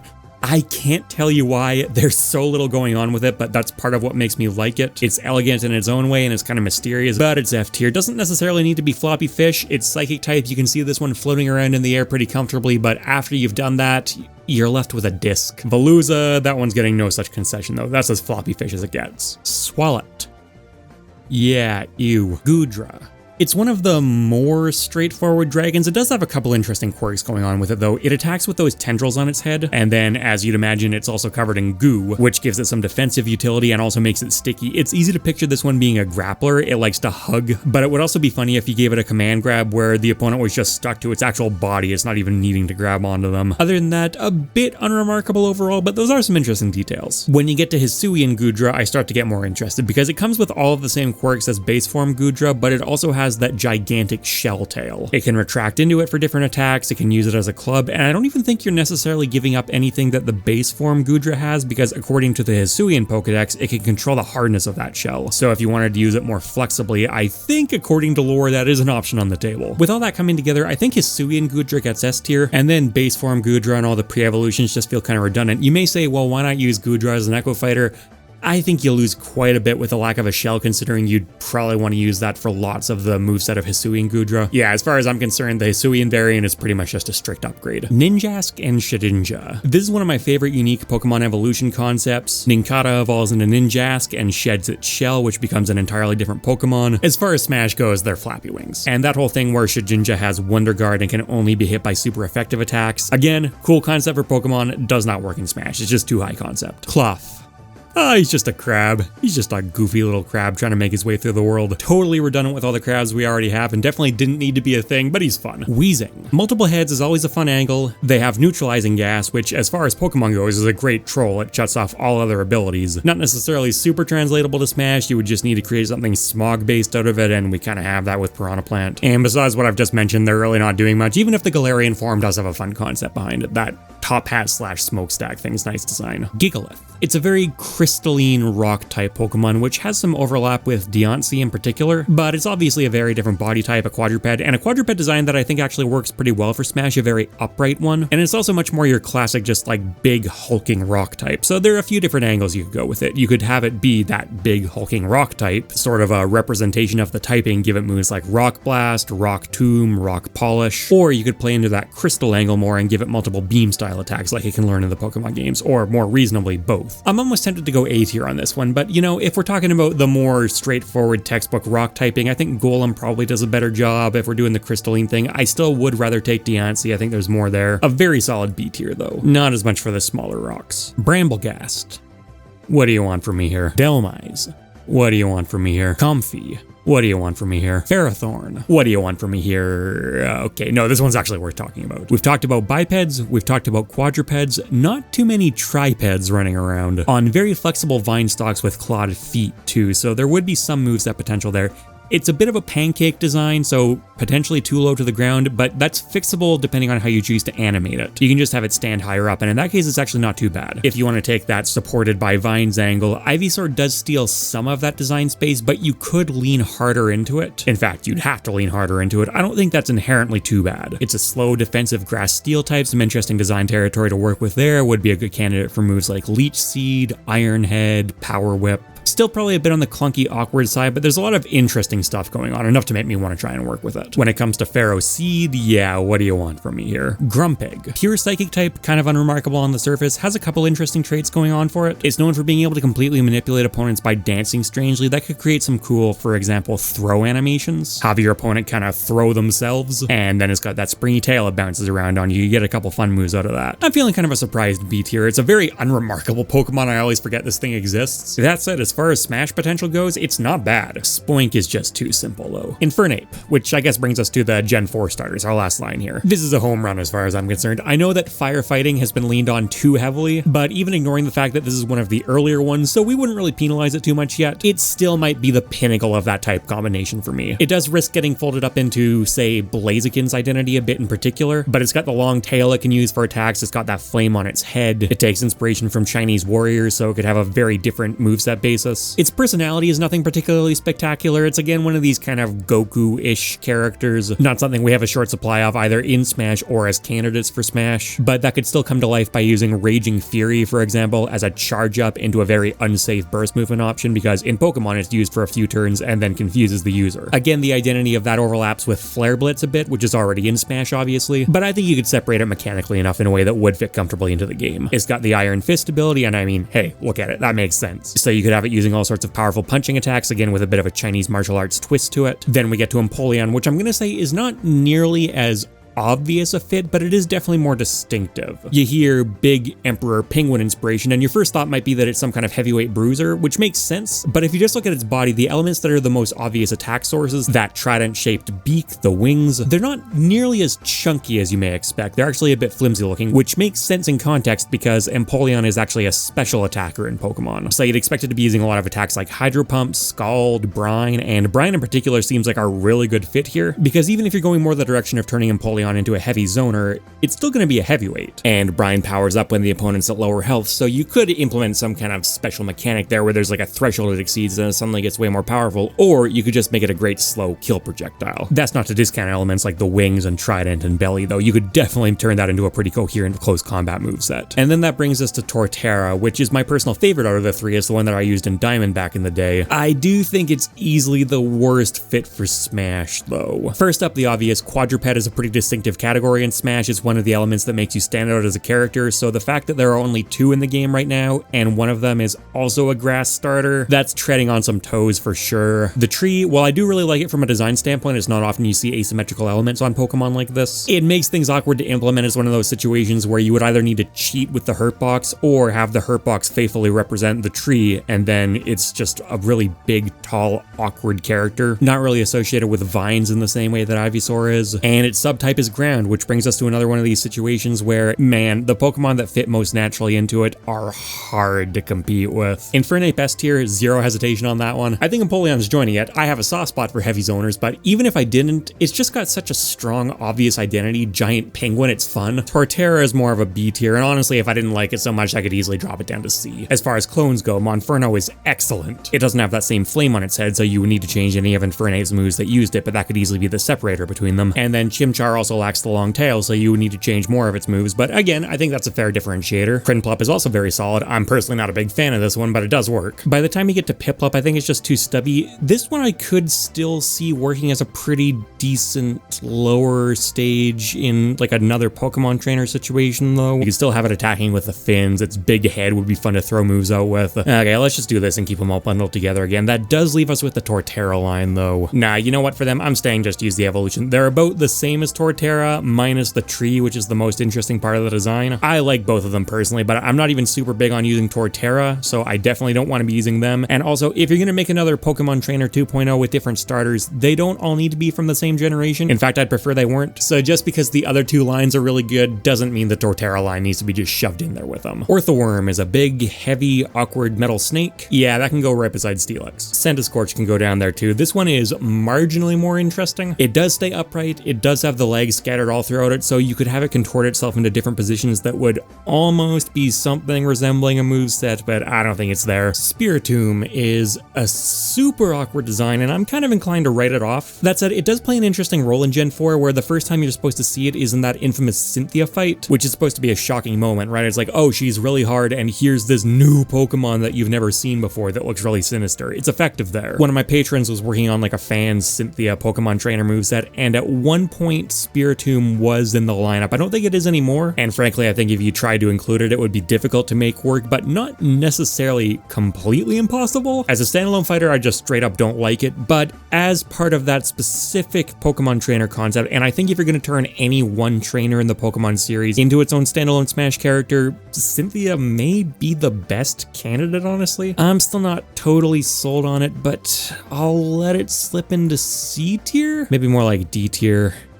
C stands for Cynthia, why not? Jumpluff would be essentially a grass version of Jigglypuff that attacked with those puffs on its head slash body, because it's all kind of the same thing here. We definitely don't need two Jigglypuffs. A lot of people would say we don't need one Jigglypuff, and it's definitely got more to offer than its pre-evolutions. Druddigon.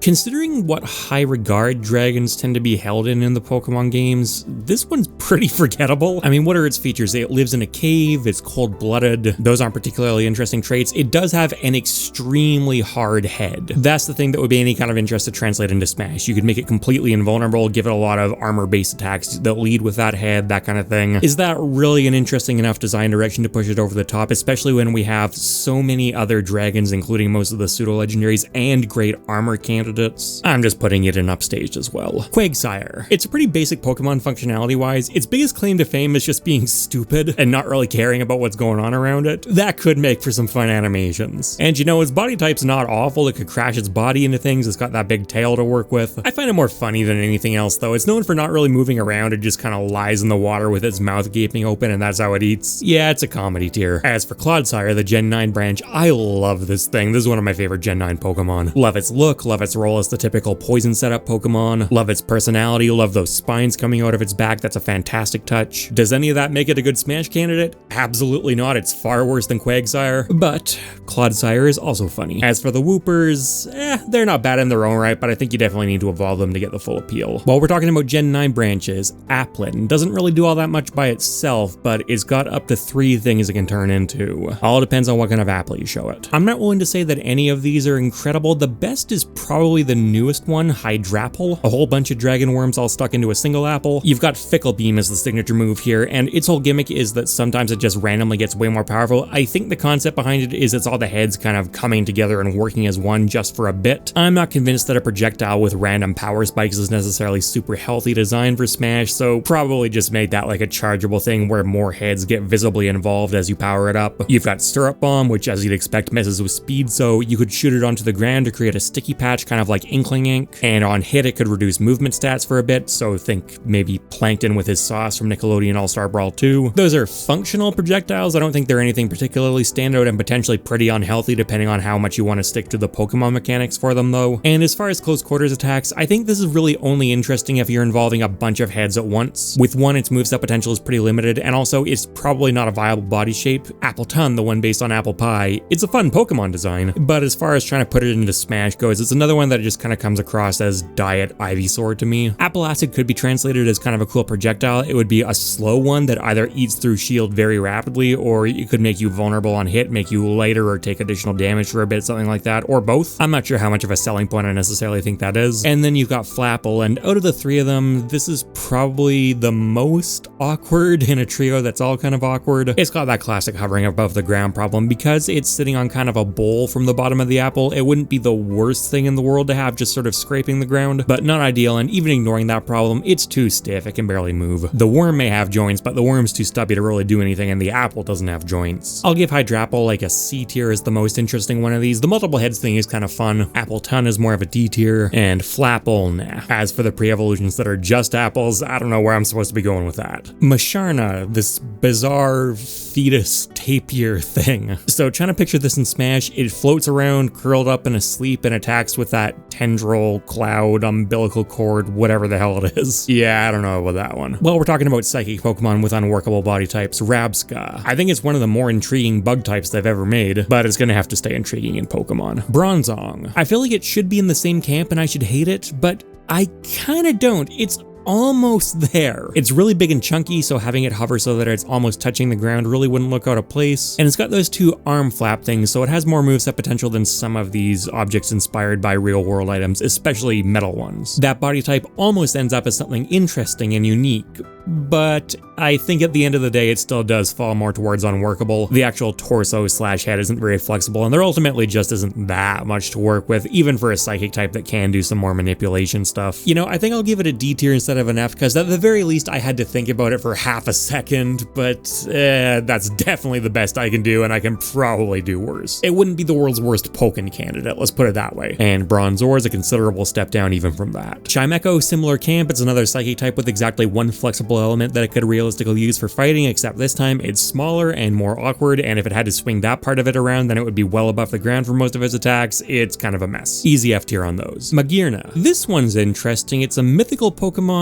that's like mechanical and pops out of a Pokeball. The gear clockwork thing is fun, and you could probably make some stuff happen with that. You could use Shift Gear as some kind of self-inflicted speed boost option. It's got Fleur Cannon as its signature move, which is one of these options that's super powerful but makes you suffer a penalty after losing it. there are a couple ways I could see that being translated. You could just make it a bigger, heavier, slower version of something like Rob's Robo Beam, but you could also go for a more direct translation and have it be a quite powerful projectile, but you take some kind of stat loss for a bit after you use it. You could have some attacks where it rolls into its ball, again, kind of a slower, heavier Craig from Rivals of Aether type situation, but it also doesn't need to completely transform. You could just have, say, the bottom half of it fold back into the Pokeball for a down air, maybe, or letting it pivot on that axis more for something like a forward or up smash, have it just swing its upper body around. Its signature ability Soul Heart powers it up every time another Pokemon faints, which includes allies and opponents. That would have some interesting interactions in team fights. For one-on-one, it's more of a snowball effect, almost a reverse comeback mechanic. You get stronger as your opponent keeps losing. Interesting. Sounds maybe a bit toxic, honestly. Would also need to work out how that changes in different formats, time-based versus different amounts of stocks, for example. I still like it though. There's a lot you could do with that clockwork transformation angle, got a lot of interesting moves. Solid A tier. Vikavolt isn't exactly classic flappy wings, but it's probably the best home for it. It's just way too long and low. And its pre-evolutions are just lumps. Speaking of lumps, here's a whole bunch of lumpy, how do you even get off the ground with these guys kinds of Pokemon. You can always make it work if you want to force it enough. The question is, how much do you want to force it? So Mamoswine, it could get launched into the air by ice bursting up underneath its feet, or ground bursting up underneath its feet, or both. Mix them together and get kind of a permafrost or tundra vibe. So what do you get out of that? What's its hook?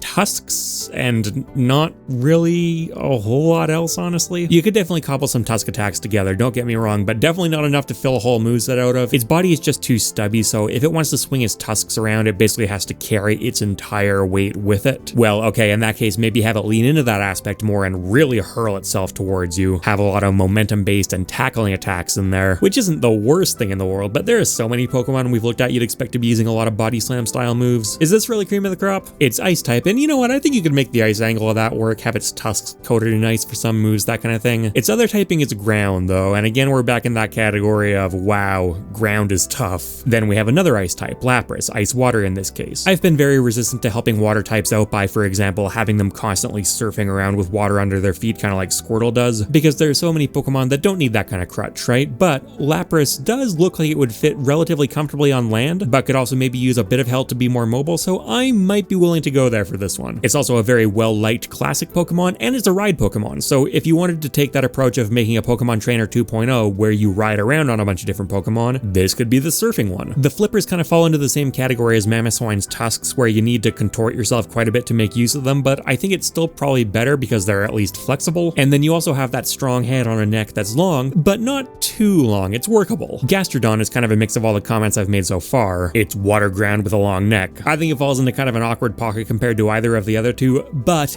I really like Gastrodon. I couldn't exactly tell you why. Some of that comes from having maybe my favorite cry in the entire Pokemon franchise.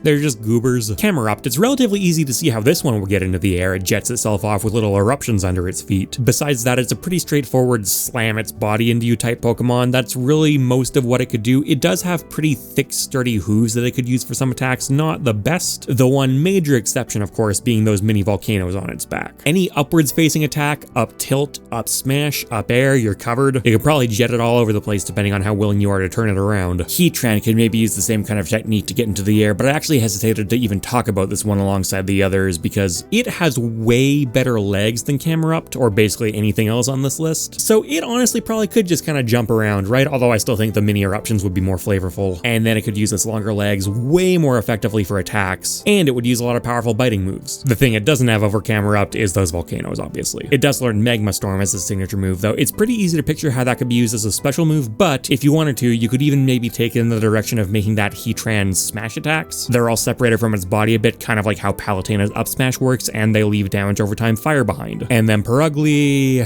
it's an ugly cat. I know some people really like this one for some reason, but in the grand scheme of things, it's a super basic Pokemon. Okay, Mamoswine's like a D tier, and that's coming pretty much entirely from the long tusks. Lapras is getting A tier, not S, it needs some help. But the more I do this, the more I'm starting to get behind that riding integrated Pokemon trainer concept, and if you wanted to go down that road, Lapras would be a super good fit. Yeah, you would need to scale it down a bit, but whatever, that's fine. fine. You know what? Let's move the Gen 9 legendaries up with it for the same reason. Camerupt, I think I'm going to give a C tier. The ability to fire stuff out of its back does give a bit of a leg up over Mamoswine. Even then, though, it's a little too reminiscent of Ivysaur. This is kind of borderline. Still a perk that Numel doesn't have. Gastrodon is a terrible fit for Smash, but I just like them. Look at those phases. Come on. Their pre-evolutions are not funny yet. A lot of people do find Purugly pretty funny. I don't. This is just kind of one of those also ran Pokemon for me. And then Heatran, I guess, a solid upper B tier. It doesn't really do anything that stands out that much to me, but it's got the legs, it's got the fangs, a very functional quadruped, and it is a legendary. I was talking about boring cat Pokemon,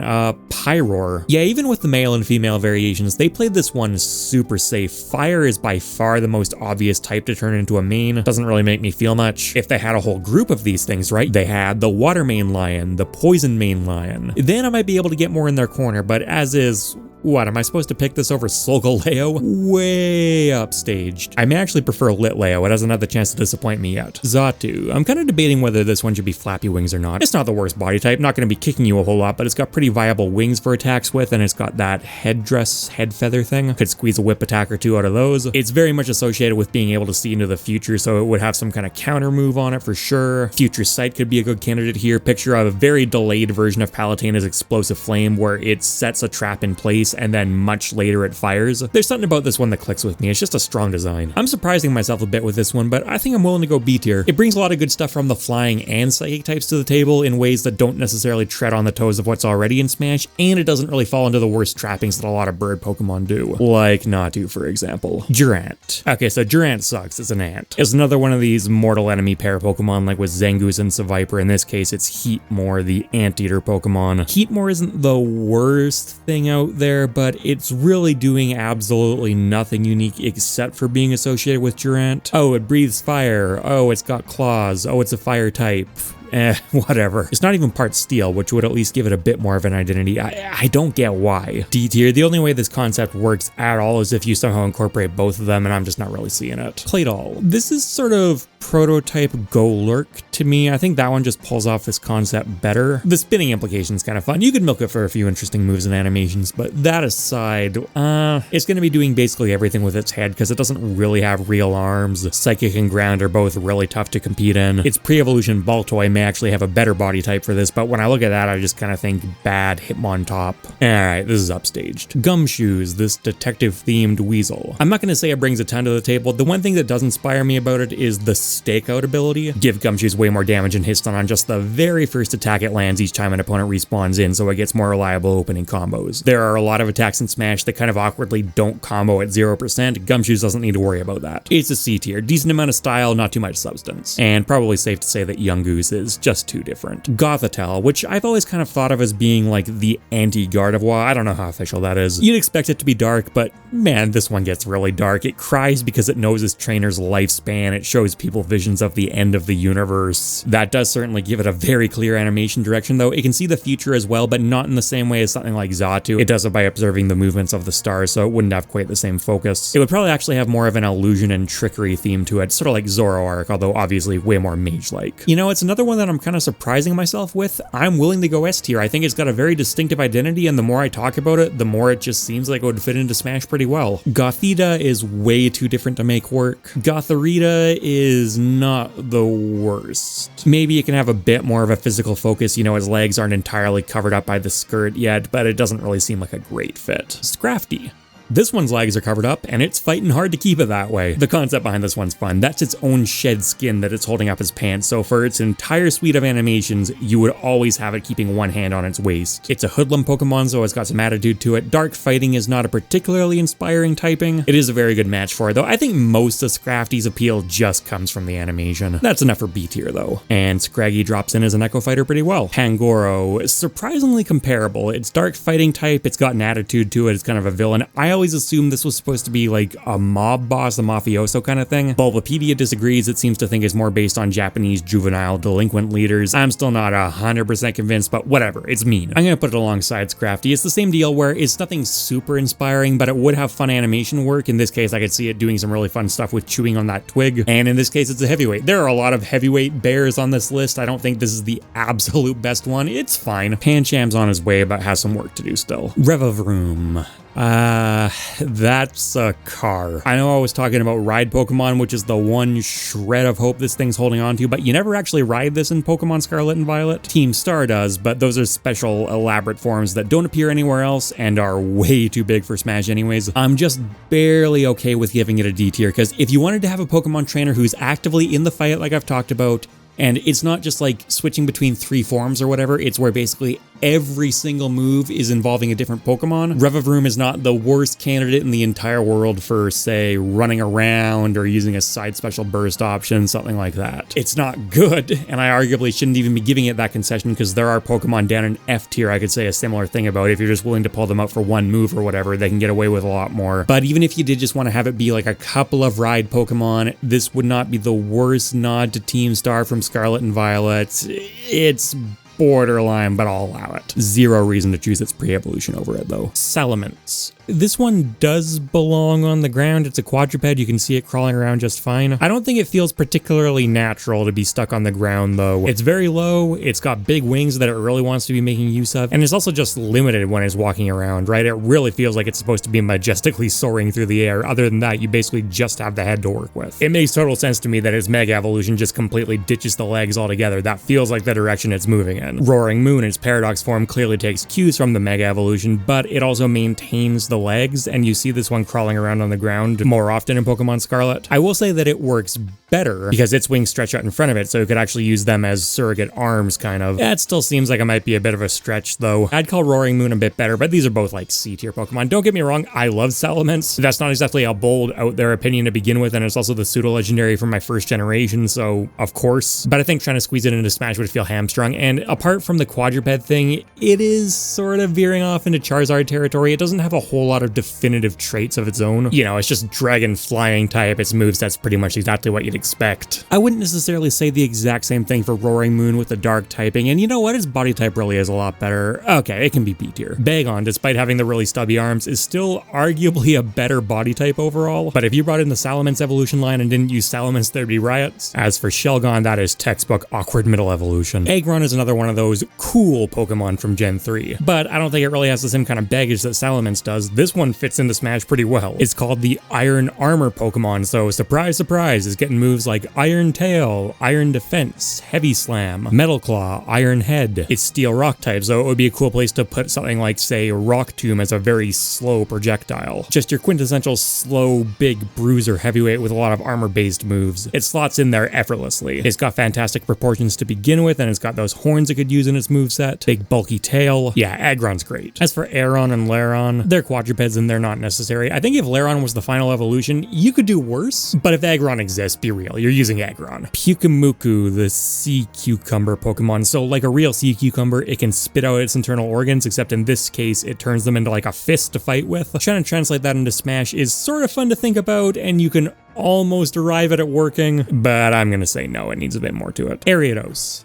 This is one of my favorite Pokemon. I don't really know why. I've gotten weird looks when I've brought it up before. I mostly just think it looks really cool, and I think I pulled it in my first couple of packs of Pokemon cards I was ever allowed to open, which I can't 100% remember, but if I did, that's probably when it sunk its claws in, and at this point, they're never coming out. So I really want to give it a good rating, but I don't think I can. It's very low to the ground and doesn't have a whole lot going on, and is certainly not that other bug Pokemon can't also do. The one thing in its favor is that secondary set of legs or pedipalps or whatever they are that are sticking out of its back. That would give it more to do, but it's not that much. Galvantula is its obligatory Gen 5 shameless ripoff. This one does basically everything Ariados does, plus its electric type, so it has a bit more going on for it. And I don't really mind Galvantula. I like it a lot more than many of the ripoffs. None of these really do it for me though, and at the end of the day, if we're going for a spider Pokemon, I think Spidops just blows these out of the water. It's not even close. On a weirdly similar note, Zarude, a mythical Pokemon. This one, weirdly enough, kind of works like Spider-Man 2 with those vines growing out of its wrist. It can extend those out, except it also has control over them, so it's sort of like Spider-Man with controllable webs. I don't hate that. Yes, I am just kind of describing vine control, and that's used with a lot of grass types, including an Ivysaur who's already in Smash, but Zarude does place a different emphasis on it than a lot of Pokemon do, and it fits really naturally. It's got your classic hippie healing via the earth thing going on. Its signature move is Jungle Healing, which in Pokemon is only a health restoration move. I don't like that idea in Smash very much, but I think it would would make a pretty good fit for just a Shine-esque kind of move where if you make contact with it, it heals you a bit. Except it only heals you if you're touching the ground or are connected to the ground with a vine. You could make that a theme across this kit. It would be a great candidate for moves like Drain Punch and Giga Drain that it can learn. So you're starting out with Simian Spider-Man who can control the vines, and then it's got more themes that can be piled on top of that. There's a lot to work with there. Even comes with multiple obvious costume variants. You could have Default Zarude and then Dada Zarude from the movie. Yeah, S tier. I love this. We'll put it right beside Spidops. Pinkerton. Yeah, let's just drop the Sea Urchin beside the Sea Cucumber. That seems fair to me. Armaldo, another Gen 3 armor Pokemon. The Plate Pokemon this time. It's Rock/Bug, which is kind of interesting typing. It's competing against Aggron, and I'm going to say that overall it comes up a little bit short. Its arms are awkward to work with. It's got the T-Rex thing going on. They're not nearly as short and stubby as a T-Rex's arms, but definitely are some limitations by the way they're designed. Got the head it could do some bashing with. It's got the sturdy tail. I think I'm going to go B tier for Armaldo. It's fine. There's nothing wrong with it, but we've looked at a lot of fossil Pokemon. We've looked at a lot of these Scythe Arm Pokemon. We've looked at a lot of armor Pokemon. This one's just kind of missing the X factor for me. Anorith is not much of anything. And then its counterpart, Cradily, quadrupedal grass rock type with a long neck and very stubby little legs. I think Cradely's getting upstaged tier. Yeah, it's worse than its fossil counterpart. It's worse than Shuckle if you want to take this kind of approach. Worse than the existing grass quadruped. Worse than a lot of long neck Pokemon, yeah. At the very least, it does have Lileep going for it as an Echo Fighter. If you want to do the stubby legs, long neck thing, I think Drampa's a much more interesting way to go about it. Because this one has a really long neck that it keeps coiled up. So I could almost see a little bit of a Min-Min-ish approach with extremely long ranged attacks, but a more balanced take on Min-Min because it would still be vulnerable when it extends outwards, as opposed to Min-Min's entire arms being disjoints, which having seen it, I can safely say I don't want to see it again. It's got a wind theme, which we haven't seen a whole lot of in Smash. It would be interesting if it had a lot of moves that were really good at knocking opponents back into ideal, like, neck thrashing range, make its entire head kind of a tipper mechanic, and then give it a lot of moves that force opponents into ideal tipper range. B tier, it's got me thinking at least. Poltegeist. Often not the biggest fan of object-based Pokemon. This one I can actually get behind as a Pokemon. When it comes to Smash, it's functionally just kind of a static object floating around. It's way too stubby inside the pot. Same applies to Sinistcha, which I actually like more. I ended up using this one for a little while in Scarlet, but I'm just writing all of these off. Would be fun to see them show up in a Pokeball in a future game. In DD, we've got another one of these very defined male and female pairs where the male is more offensively oriented, the female is tankier. Their whole thing that gives them value, at least in the competitive scene, is Psychic Surge, an ability that just creates psychic terrain when they come onto the battlefield. It's another one of those. It's a bit of an abstract concept to try and fit into a fighting game. The main thing it makes me think of is just Luigi's Negative Zone, his old Final Smash. Not saying you couldn't make it work, but you would definitely need to work harder on it. And for what payoff? They're stubby psychic types. That's not really something I'm looking for. They're very empathetic Pokemon. They're loyal to their trainers and good babysitters. Okay, I'll give them a C tier. They're in that functional but not especially inspiring area. The fact that they come as a duo is something, right? And they're like a psychically linked duo, so you could maybe have some kind of team mechanic going on there. Eldegoss.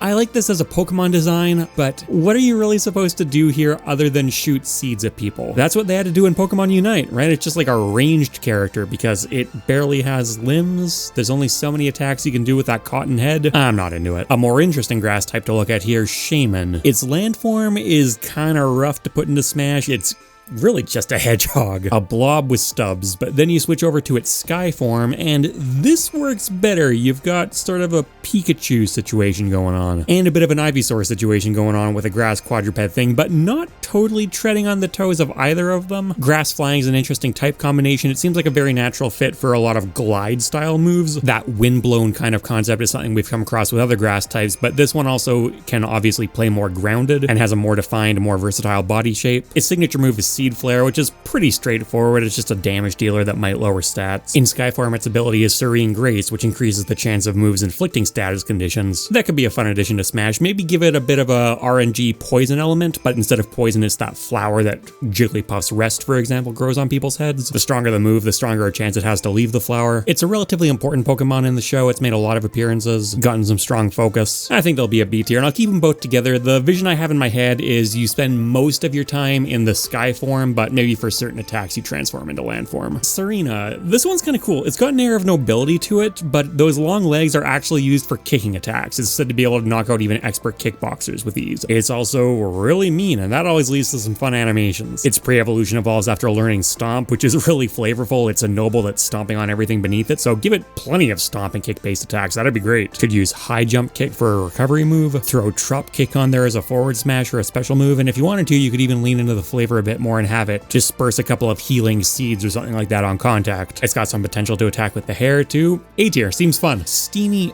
almost works, but I think his legs are just too stubby for a Pokemon whose entire identity is based around kicking. You would need to change too much, which obviously means the piece of fruit isn't going anywhere. Golduck. I love Golduck, but it's been done pretty dirty over the years. It's not a psychic type, which makes no sense. And it's also been wildly overshadowed by Psyduck, its pre-evolution. If you're looking at the cartoon, hey, there's a Psyduck. If you're looking at live action, hey, there's a Psyduck. I think Golduck's body type is great, and the combination of psychic and water, even though it's not actually a psychic type, it does learn some psychic moves, makes me think of a hydrokinesis water bending kind of angle. It could have moves where it floats water in midair and then swims through that water using its webbed hands and feet. As for Psyduck, we really do need to consider that one on its own terms. It would have one of those moves that's based around just sort of stumbling around and accidentally hurting people. That's always fun. Golduck, I'm going to give a B tier, and Psyduck, it's comedy tier. I'm not even going to take the Echo Fighter angle. It's its own thing. The Slowpoke line, getting into some actual water psychic stuff. Slowpoke is whatever. I'm not interested. Slowbro, on the other hand, now we're getting into something. The main point of interest is obviously that giant armored tail. That would show up in his moveset a lot, and obviously it's going to be a relatively slow-moving character, not great frame data, so its attacks are going to have to hit really hard, and that tail looks like it's going to hit really hard. And it could be boosted by more of that water bending approach. Slowking I'm less interested in because you replace the tail bashes with headbutts. That's just more inherently limited, and its own tail is really stubby, not doing much. One of Slowking's standout elements in the Pokemon series is that it can talk, and that certainly would be entertaining to see brought into Smash. And the fact that it doesn't have the absolute best body type for a fighting game is again compensated for partially by the water bending aspect. Galarian Slowking is psychic poison type, so you could do the same kind of thing with Sludge. That could be the Echo Fighter difference between them. Weaker attacks that do damage over time. Galarian Slowbro, on the other hand, is a totally different animal. That one's like a sharpshooter kind of character. Once again, it's a poison type, and you can have it shooting some poison attacks. That's cool, but in a game with Samus and me Gunner doing that arm cannon thing, does another one of those really excite me? I'm not so sure. Base form Slowbro and Slowking I'm going to give B tiers to. I think Galarian Slowbro is going to be just use the evolution. Galarian Slowking works pretty well as an Echo Fighter, and the Slowpokes are just fine where they are. Ladian is actually pretty interesting. You've got a four-armed superhero with wings. It's got Iron Fist, so you know there's going to be a lot of punching attacks in there, which, of course, why wouldn't you with four arms? That'd be a fun one to give Air Slash as a projectile, U-Turn as a burst movement option, which then takes you back to where you were, a relatively unique angle. Just a lot of those agile style moves that take advantage of the fact that it has wings. A tier. This one caught me off guard. I'll put it beside Palafin. Ladybug? That's a ladybug. I know the internet loves Bidoof, or loved Bidoof. I don't know why. Every now and then they pick a new funny looking Pokemon out of the hundreds of funny looking Pokemon, but alright, you win this round. As for Bibarel, the evolution which never seemed to get as much love, but also the more viable proper candidate, it's alright. It's based on a beaver, it could obviously do some attacks with that tail. I feel so little from it though. I'll give it C tier instead of D, which I was kind of considering because it's a water type, so it's got more moveset potential than something that's just a dog. It's kind of close to being just a beaver if we're being honest. Maybe also has a little more personality. If you want personality though, look no further than Dodrio. You got 3 of them to work with. Weirdly enough, you know, not bad. It's got a great body type for kick attacks, and anywhere you wanted to use arms, you can kind of substitute that with one of the side heads. It's another one of these Pokemon that's based around being clumsy. It's got Tangled Feet as an ability. It would be a fantastic candidate for Brave Bird, the flying type signature high damage but also damages you kind of attack. Because yeah, Dodrio is a flying type, which is totally nonsensical. It's obviously based on flightless birds, but it's there. Could also use Tailwind as a side special burst movement option, but you just run at them a lot faster than usual, maybe do some damage on contact. I can't believe I'm doing this, but A tier. I'd actually really like to see Dodrio. As for Doduo, I think if you're going to use 3 heads, use 3 heads. Parasect is kind of a crab, kind of a fungus. Initially seems like maybe it's supposed to be based on a hermit crab, but it's actually a parasitic mushroom that's taken over the bug. It can keep Crabrawler company, less Little Mackie, but I think worse in a vacuum. And Paris is considerably less interesting again. Blissey, again, I really like the Pokemon, but it's kind of hard to see this moving around Smash terrain particularly well, and it's a bit of a one trick. It's a very stally defensive cleric generic healer, self-healer kind of deal. That doesn't really work for Smash. If you really wanted to force it in, you could maybe create some kind of mechanic where it's protecting the egg, so then if the egg gets hit, it suffers more damage and knockback than usual. But then if the rest of its body is hit, it's a little sturdier than other characters, which alludes to its defensive properties. There is some precedent for those kind of mechanics in Smash. You know, charging Ridley's neutral special creates a weak point like a boss character, and then Bowser Jr.'s cart and body are both damaged differently. That sounds like kind of a mess to make work though, because then you need to give it way bigger buffs and compensation, and it's not really that big to begin with. The egg takes up quite a bit of space. I have no interest in any of these eggs. And then another entry in the surprisingly long lineage of egg Pokemon, Togepi. So the entire Togepi line is kind of interesting to look at. Going back to that Cynthia Pokemon trainer concept, she herself uses a Togekiss, and yeah, that one's kind of a write-off. That's just a flappy wings. But in Gen 4, she also famously gives the player a Togepi egg, so it's one she is pretty heavily associated with. Would it be functional as part of a swappable team? I'm gonna say yes, actually. It's very stubby, has short little limbs, but not necessarily more so than Jigglypuff. It could slap you around okay. But on top of that, kind of surprisingly, it's more of a mage-ish Pokemon. It learns a ton of long-range moves. And being in an eggshell, it could just hurl its entire body at you. That would actually work alright too. The middle evolution, Togetic, I'm gonna say is the body shape of the three of them that works the best, even if I personally find the egg shape maybe just a bit more interesting. Now, it is a middle evolution and those are awkward to work with, but it's got some merit of its own because this one gets a boost from being one of Misty's Pokemon in the show. Put them all together, and Togekiss, even though I like it, is kind of a non-starter. Togepi and Togetic, I'm both gonna give a C tier to. You could make a case for either of them. Espathra, this is two things. It's a psychic special attacker and it's an ostrich. The psychic special attacker thing, yeah, been there, done that. It does have a signature move, Lumina Crash, which lowers special defense of the target, so you could interpret that as maybe being a slow projectile that does a lot of shield damage, something like that. Not exactly blowing my mind, and frankly, the hexagonal psychic attacker position is surprisingly already filled. The part that I am interested in is it being an ostrich, so it can use a lot of kick attacks, and it can run along the ground really fast, and it can attack with its single head.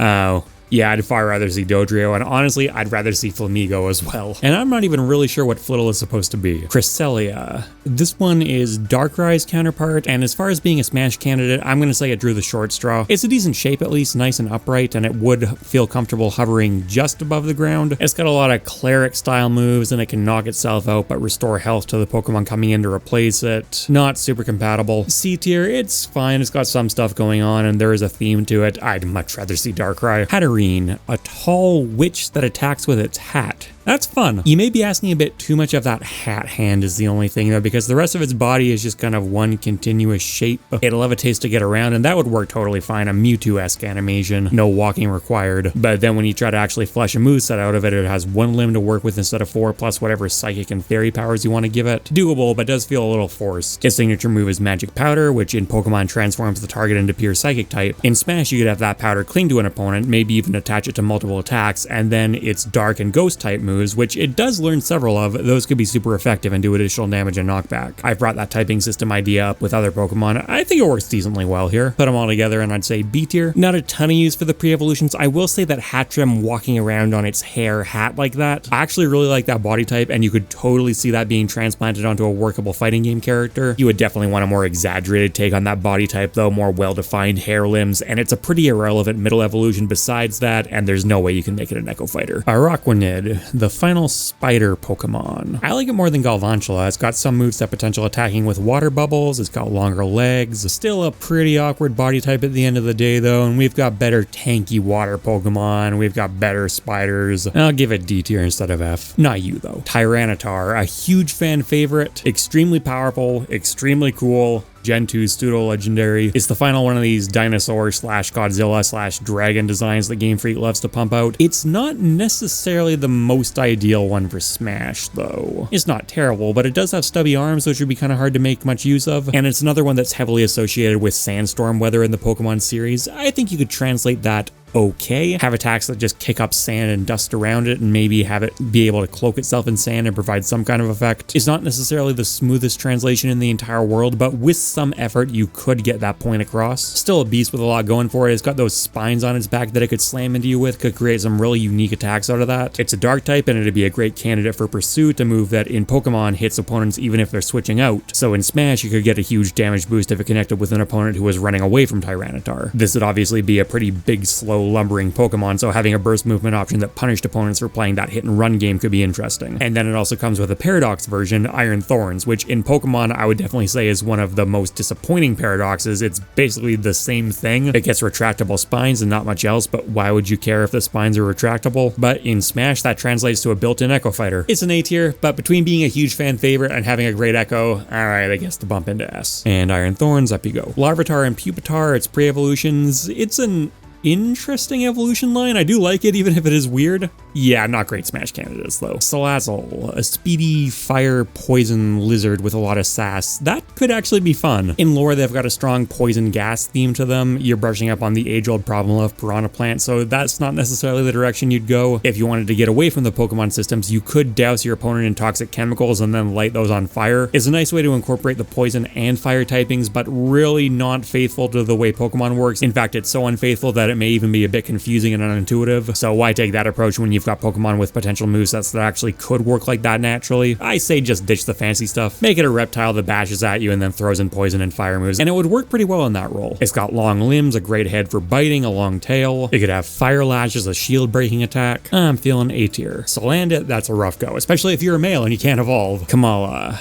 This Pokemon is always asleep, and that's basically all you need to know about it. It spends its entire life asleep because the leaves it eats leach a sedative, and it can still battle while it's asleep. It can use stuff like sleep talk for free. That's nice. It's an interesting gimmick. I don't really know what I'm supposed to be doing with that for Smash though. Florges is a bit of a funny one. It's pure fairy type, funny enough. It really looks like it should have grass in there. It's got a few themes going on, none of which are especially great for Smash. It's kind of a cleric, kind of an allure style Pokemon. It's specially defensive. It is coming in with some fantastic costumes right off the bat. That's a point in its favor, but I think you need a little more than that. And beyond that, it just sort of waddles around, not doing a whole lot. I actually find its middle evolution Floette more interesting as a Pokemon, and there is some reason to look at it separately because it's got a form called Eternal Flower Floette, which won't evolve. In that case, using a big flower as a sword/parasol, there is some gameplay inspiration there. It is encroaching on Peach's territory a bit for sure, but not as she plays in Smash yet. She could easily get reworked to incorporate more of the parasol though. And yeah, being real, I'd much rather leave room for that than just having some random flower Pokemon come in and fill that niche, but it is at least worth thinking about. Florges is like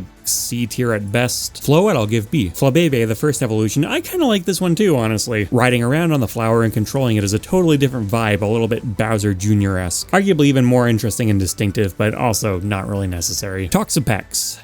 This is a tiny little thing hiding inside a segmented dome. Picture this in Smash, it would be the most obnoxious design on Earth. Its pre-evolution, Marini, actually works way better because it's got a real body. Doesn't have much in the way of limbs, but the hair would actually work as a perfect substitute. But Toxapex is definitely going in F tier and Marini's just not important enough to rise above it. And then that just leaves us with Porygon, an evolution line that I've always had a huge soft spot for. Screw it, I know it's getting away from the rules a bit, but I want these guys to break the game. Literally. Put them in Smash and have some of their attacks ripping holes in the game. The particle effects open up voids where you can see that classic green and black scrolling binary code, that kind of stuff. Maybe certain attacks lower the opponent's frame rate when they're in it. I know that's not strictly speaking pulling from a Pokemon mechanic unless you consider it an allusion to Scarlet and Violet, but these are virtual Pokemon, right? I think it actually makes sense. Get just a bit meta with it without going too overboard. Porygon Z, the final evolution of the three, is definitely the most suited from a body shape perspective. It's got flippers that it can use as actual proper arms. It's more upright than the others. It's also by far my least favorite though. The original Porygon turning into Porygon 2 is one of my all-time favorite evolutions, going from low poly to high poly. It's clever, but because this is a virtual Pokemon and you're messing with the fabric of the game a bit, you could even maybe have it switch between all three forms. Make its default form Porygon Z, and then if it's doing a burst movement attack or something like that, or certain mobility options, have it switch into Porygon 2, and then when it's doing attacks that break the game world, switch into the original Porygon. The game is starting to break down, so you get the low poly version as it tries to compensate. I know I'm going off template here, but screw it. I don't know how many hours I've been talking about Pokemon at this point, and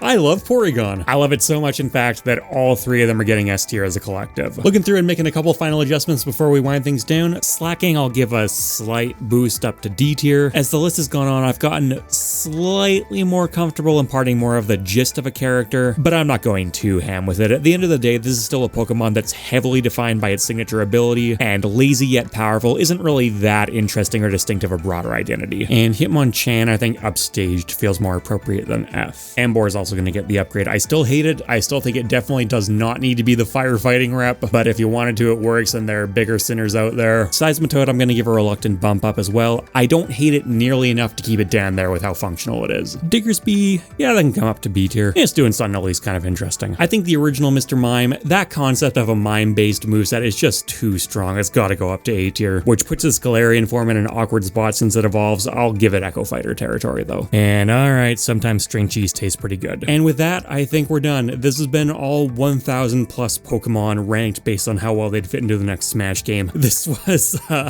so much more of an ordeal than I ever expected it to be. It was fun though. I know statistically basically every Pokemon I've talked about in this series is going to be someone's favorite out there, so if you thought that I talked down on them too much or didn't put them in a good spot or spent too little time talking about them, I don't know what to tell you. Get better taste. Don't give me that look. I'm just doing what Game Freak does. Oh, did your favorite Pokemon not get a Mega Evolution? Sounds like you picked the wrong favorite. Alright, thanks for watching this behemoth I inflicted on myself, everyone, and hey, if you liked it, why not leave a like? You can check out another MockRock video here, a video on my second channel, MockRock Talk here, and patrons, YouTube members, and Twitch subs get perks like early videos and Discord access. Later, people.